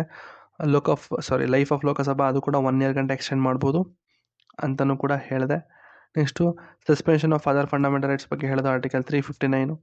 ಮತ್ತು ಡಿಫ್ರೆನ್ಸ್ ಬಿಟ್ವೀನ್ ಆರ್ಟಿಕಲ್ 358 ಮತ್ತು 359 ಅದ್ರ ಸಪ್ರೇಟಾಗಿ ಹೇಳಿದೆ, ಅದನ್ನು ಕೂಡ ಚಾರ್ಟ್ ಮುಖಾಂತರ. ಸೊ ಡಿಕ್ಲರೇಷನ್ ಇದುವರೆಗೂ ಒಟ್ಟು 3 ಸತಿ ಡಿಕ್ಲೇರ್ ಮಾಡಿದ್ದಾರೆ ಅಂತ ಕೂಡ ಹೇಳಿದೆ. Next president rule, article 355, it is a duty of a center to protect every state against external aggression ಅಂತ ಹೇಳಿದೆ. ಮತ್ತು 356 ಪ್ರೆಸಿಡೆಂಟ್ ರೂಲು, ಇಲ್ಲೆಲ್ಲ ಅದೇ ಅಪ್ರೂವಲ್ ಬಗ್ಗೆ ಇದೆ ಇಲ್ಲಿ. ಅದು ಬಿಟ್ಟರೆ ಏನೆಲ್ಲ ಕಾನ್ಸಿಕ್ವೆನ್ಸಸ್ ಅಂದರೆ ಪ್ರೆಸಿಡೆಂಟ್ ರೂಲ್ ಇಂಪೋಸ್ ಮಾಡಿದ್ರೆ ಏನೆಲ್ಲ ಆಗುತ್ತೆ ಅದ್ರ ಬಗ್ಗೆ. ಅದು ಬಿಟ್ಟರೆ ಒಂದು ಟೇಬಲ್ ಇದೆ, ಡಿಫ್ರೆನ್ಸ್ ಬಿಟ್ವೀನ್ ನ್ಯಾಷನಲ್ ಎಮರ್ಜೆನ್ಸಿ ಮತ್ತು ಪ್ರೆಸಿಡೆಂಟ್ ರೂಲ್ದು ನೋಡ್ಕೊಳ್ಳಿ. ಮತ್ತು ಆರ್ಟಿಕಲ್ 56 ಹೇಗೆಲ್ಲ ಯೂಸ್ ಆಗುತ್ತೆ, ಯೂಸು ಮತ್ತು ಹೇಗೆಲ್ಲ ಅದನ್ನು ಯೂಸ್ ಮಾಡ್ಬೋದು, ಯೂಸ್ ಮಾಡಬಾರ್ದು, ಬೊಮ್ಮಾಯಿ ಕೇಸ್ ಬಗ್ಗೆನೂ ಕೂಡ ಹೇಳಿದೆ, ಹೌದಾ. ಮತ್ತು ಜುಡಿಷಿಯಲ್ ರಿವ್ಯೂ 38ರಲ್ಲಿ ತುಂಬ ಇಮ್ಯುನಿಟಿ ಇತ್ತು, 44 ಅದನ್ನೆಲ್ಲ ತೆಗೆದು ಹಾಕಿದ್ರು. ಮತ್ತು ಈ ಒಂದು ಪ್ರೆಸಿಡೆಂಟ್ ರೂಲ್ ಇಂಪೋಸ್ ಮಾಡಬೇಕು ಅಂದರೆ ಏನೆಲ್ಲ ಒಂದು ಒಳ್ಳೆ ರೀಸನ್ ಇರಬೇಕು ಅಂತ ಬೊಮ್ಮಾಯಿ ಕೇಸಲ್ಲಿ ನಾವು ಡಿಸ್ಕಸ್ ಮಾಡೋದು, ಹೌದಾ. ಸೊ ಅದ್ರ ಬಗ್ಗೆ. ಮತ್ತು proper use and improper use ಹೇಳಿದ್ನಲ್ಲ, ಅದು SR ಬೊಮ್ಮಾಯಿ ಕೇಸು. ಅದು ಬಿಟ್ಟರೆ ಏನಿದೆ, ನೆಕ್ಸ್ಟ್ ಕೊನೆಯದು ಫಿನಾನ್ಷಿಯಲ್ ಎಮರ್ಜೆನ್ಸಿ ಯಾವ ಗ್ರೌಂಡ್ ಮೇಲೆ ಇದು ಮಾಡ್ತೀರಾ, ಏನೆಲ್ಲ ಎಫೆಕ್ಟ್ ಆಗುತ್ತೆ, ಆಯಿತಾ. ಅದು ಬಿಟ್ಟರೆ ಒಂದಷ್ಟು ಕ್ರಿಟಿಸಮು, ಯಾರೆಲ್ಲ ಏನೆಲ್ಲ ಹೇಳಿದ್ರು, ಯಾರೆಲ್ಲ ಅಪೋಸ್ ಮಾಡಿದ್ರು, ಯಾರೆಲ್ಲ ಅದನ್ನು ಓಕೆ ಅಂತ ಹೇಳಿದ್ರು, ಅದ್ರ ಬಗ್ಗೆ ಅಷ್ಟೇ. ಅದು ಬಿಟ್ಟರೆ ಇಲ್ಲಿಂದ article 352 national emergency, article 356 financial emergency, constitution emergency ಅಥವಾ ಪ್ರೆಸಿಡೆಂಟ್ ರೂಲ್ ಅಂತಲೂ ಕೂಡ ಕರೀತಾರೆ. ಆರ್ಟಿಕಲ್ 360 ಬಂದು ಫಿನಾನ್ಷಿಯಲ್ ಎಮರ್ಜೆನ್ಸಿ, ಹೌದಾ. ಸೊ ಅದು ಬಿಟ್ಟರೆ ಏನೆಲ್ಲ ಎಫೆಕ್ಟ್ ಆಗುತ್ತೆ ಎಮರ್ಜೆನ್ಸಿಯಿಂದ ಅಂತ ಹೇಳಿದ್ರೆ ಆರ್ಟಿಕಲ್ 353 ಹೇಳುತ್ತೆ. ಆರ್ಟಿಕಲ್ 352 ಏನು ಹೇಳುತ್ತೆ, what are the distribution of revenue, ಹೇಗೆಲ್ಲ ಡಿಸ್ಟ್ರಿಬ್ಯೂಟ್ ಆಗುತ್ತೆ while the proclamation of emergency. ಮತ್ತು 355 it's a duty of a union to protect the state ಅಂತ ಹೇಳಿದೆ. ಮತ್ತು 358 ಅಂದರೆ ಆರ್ಟಿಕಲ್ 19. ಆರ್ಟಿಕಲ್ 359 ಅಂತಂದರೆ ಸಸ್ಪೆನ್ಷನ್ ಆಫ್ ಎನ್ಫೋರ್ಸ್ಮೆಂಟ್, ಅಂದರೆ you can't go to the court, ಅಂದರೆ ರೈಟ್ಸ್ ಏನು ಸಸ್ಪೆಂಡ್ ಆಗಲ್ಲ, ಬಟ್ ನಿಮ್ಮ ಎನ್ಫೋರ್ಸ್ಮೆಂಟು ಸಸ್ಪೆಂಡ್ ಆಗುತ್ತೆ. ಮತ್ತು ಆರ್ಟಿಕಲ್ 359A ಇತ್ತು, ಅದನ್ನು ರಿಪೀಲ್ ಮಾಡಿದ್ದಾರೆ, ಬಟ್ ಬೇಡ ನಮಗೆ, ಇದು ರಿಪೀಲ್ ಆಗಿದೆ, ಸೊ ಇದು ಬೇಡ ನಮಗೆ. ಇಷ್ಟೇ ನಿಮ್ಮ ಒಂದು ಎಮರ್ಜೆನ್ಸಿ. ಸೊ ಇಲ್ಲಿ ಏನಾದ್ರು ಡೌಟ್ ಇತ್ತು ಅಂದರೆ ದಯವಿಟ್ಟು ಕಾಮೆಂಟಲ್ಲಿ ಹೇಳಬೇಕು ನನಗೆ. ಐ ಥಿಂಕ್ ಎಲ್ಲೂ ಕನ್ಫ್ಯೂಸ್ ಆಗಲ್ಲ, ಏನೂ ಇಲ್ಲ ಸ್ಟಾರ್ಟಿಂಗ್ ಈ ಚಾರ್ಟ್ ನೀಟಾಗಿ ನೋಡ್ಕೊಂಡ್ರೆ ನೀವು ಆರಾಮಾಗಿ ಸಾಲ್ವ್ ಮಾಡ್ಕೋತೀರ, ಇನ್ನೇನು ಕೇಳಲ್ಲ ಅವನು, ಆಯಿತಾ. ಸೊ ಡಿಸಾಲ್ವ್ ಆದರೆ ಏನು ಮಾಡ್ತಾರೆ, ಅದು UPSC ಕೇಳ್ಕೊತಾನೆ, ತುಂಬ ಕನ್ಫ್ಯೂಸಿಂಗ್ ಆಗಿರೋ ಥರ UPSC ಕೇಳ್ತಾನೆ. ಬಟ್ ತಲೆ ಕೆಡ್ಸ್ಕೊಬೇಡಿ, ಕಾನ್ಸೆಪ್ಟ್ ಕ್ಲಿಯರ್ ಆಗಿದ್ದರೆ ಆರಾಮಾಗಿ ಮಾಡ್ಕೋತೀರ. ಮಲ್ಟಿಪಲ್ ರಿವಿಷನ್ಸ್ ಮಾಡಿ, ಸಮ್ಮರ್ ಶೀಟ್ ಕೂಡ ಫ್ರೀಯಾಗಿ ಹಾಕಿದ್ದೀನಿ, ಹೋಗಿ ಒಂದು ಚಾರ್ಟ್ ತೆಗೆಸ್ಕೊಳ್ಳಿ. ಏನಾದರೂ ನಿಮ್ಗೆ ಏನಾದರೂ ಡೌಟ್ ಇತ್ತು ಅಂತಂದರೆ ಕಮೆಂಟಲ್ಲಿ ಹೇಳಿ. ಇನ್ನೂ ಡೌಟ್ ಇತ್ತು, ಅರ್ಥನೇ ಆಗಿಲ್ಲ ಅಂತಂದರೆ ಟೆಲಿಗ್ರಾಮಲ್ಲಿ ಮೆಸೇಜ್ ಹಾಕಿ, ನಾನು ಏನಾದರೂ ಒಂದು ಬೇರೆ ಕಡೆ ಏನಾದರೂ ಒಂದು ಮಾಡಿ ಕಳಿಸ್ತೀನಿ, ನಿಮಗೆ ಬರೆದು ಕಳಿಸ್ತೀನಿ, ಸರಿನಾ. ಸೊ ವಿಡಿಯೋ ಇಷ್ಟ ಆಯಿತು ಅಂದರೆ ಲೈಕ್ ಮಾಡಿ, ಸಬ್ಸ್ಕ್ರೈಬ್ ಮಾಡ್ಕೊಳ್ಳಿ ಅಂತ ಹೇಳ್ತಾ ಅಷ್ಟೇ, ಇನ್ನೇನಿಲ್ಲ. ಕ್ಲಾಸ್ನ ಇಲ್ಲಿಗೆ ನಿಲ್ಲಿಸ್ತಾ ಇದ್ದೀನಿ. Thank you.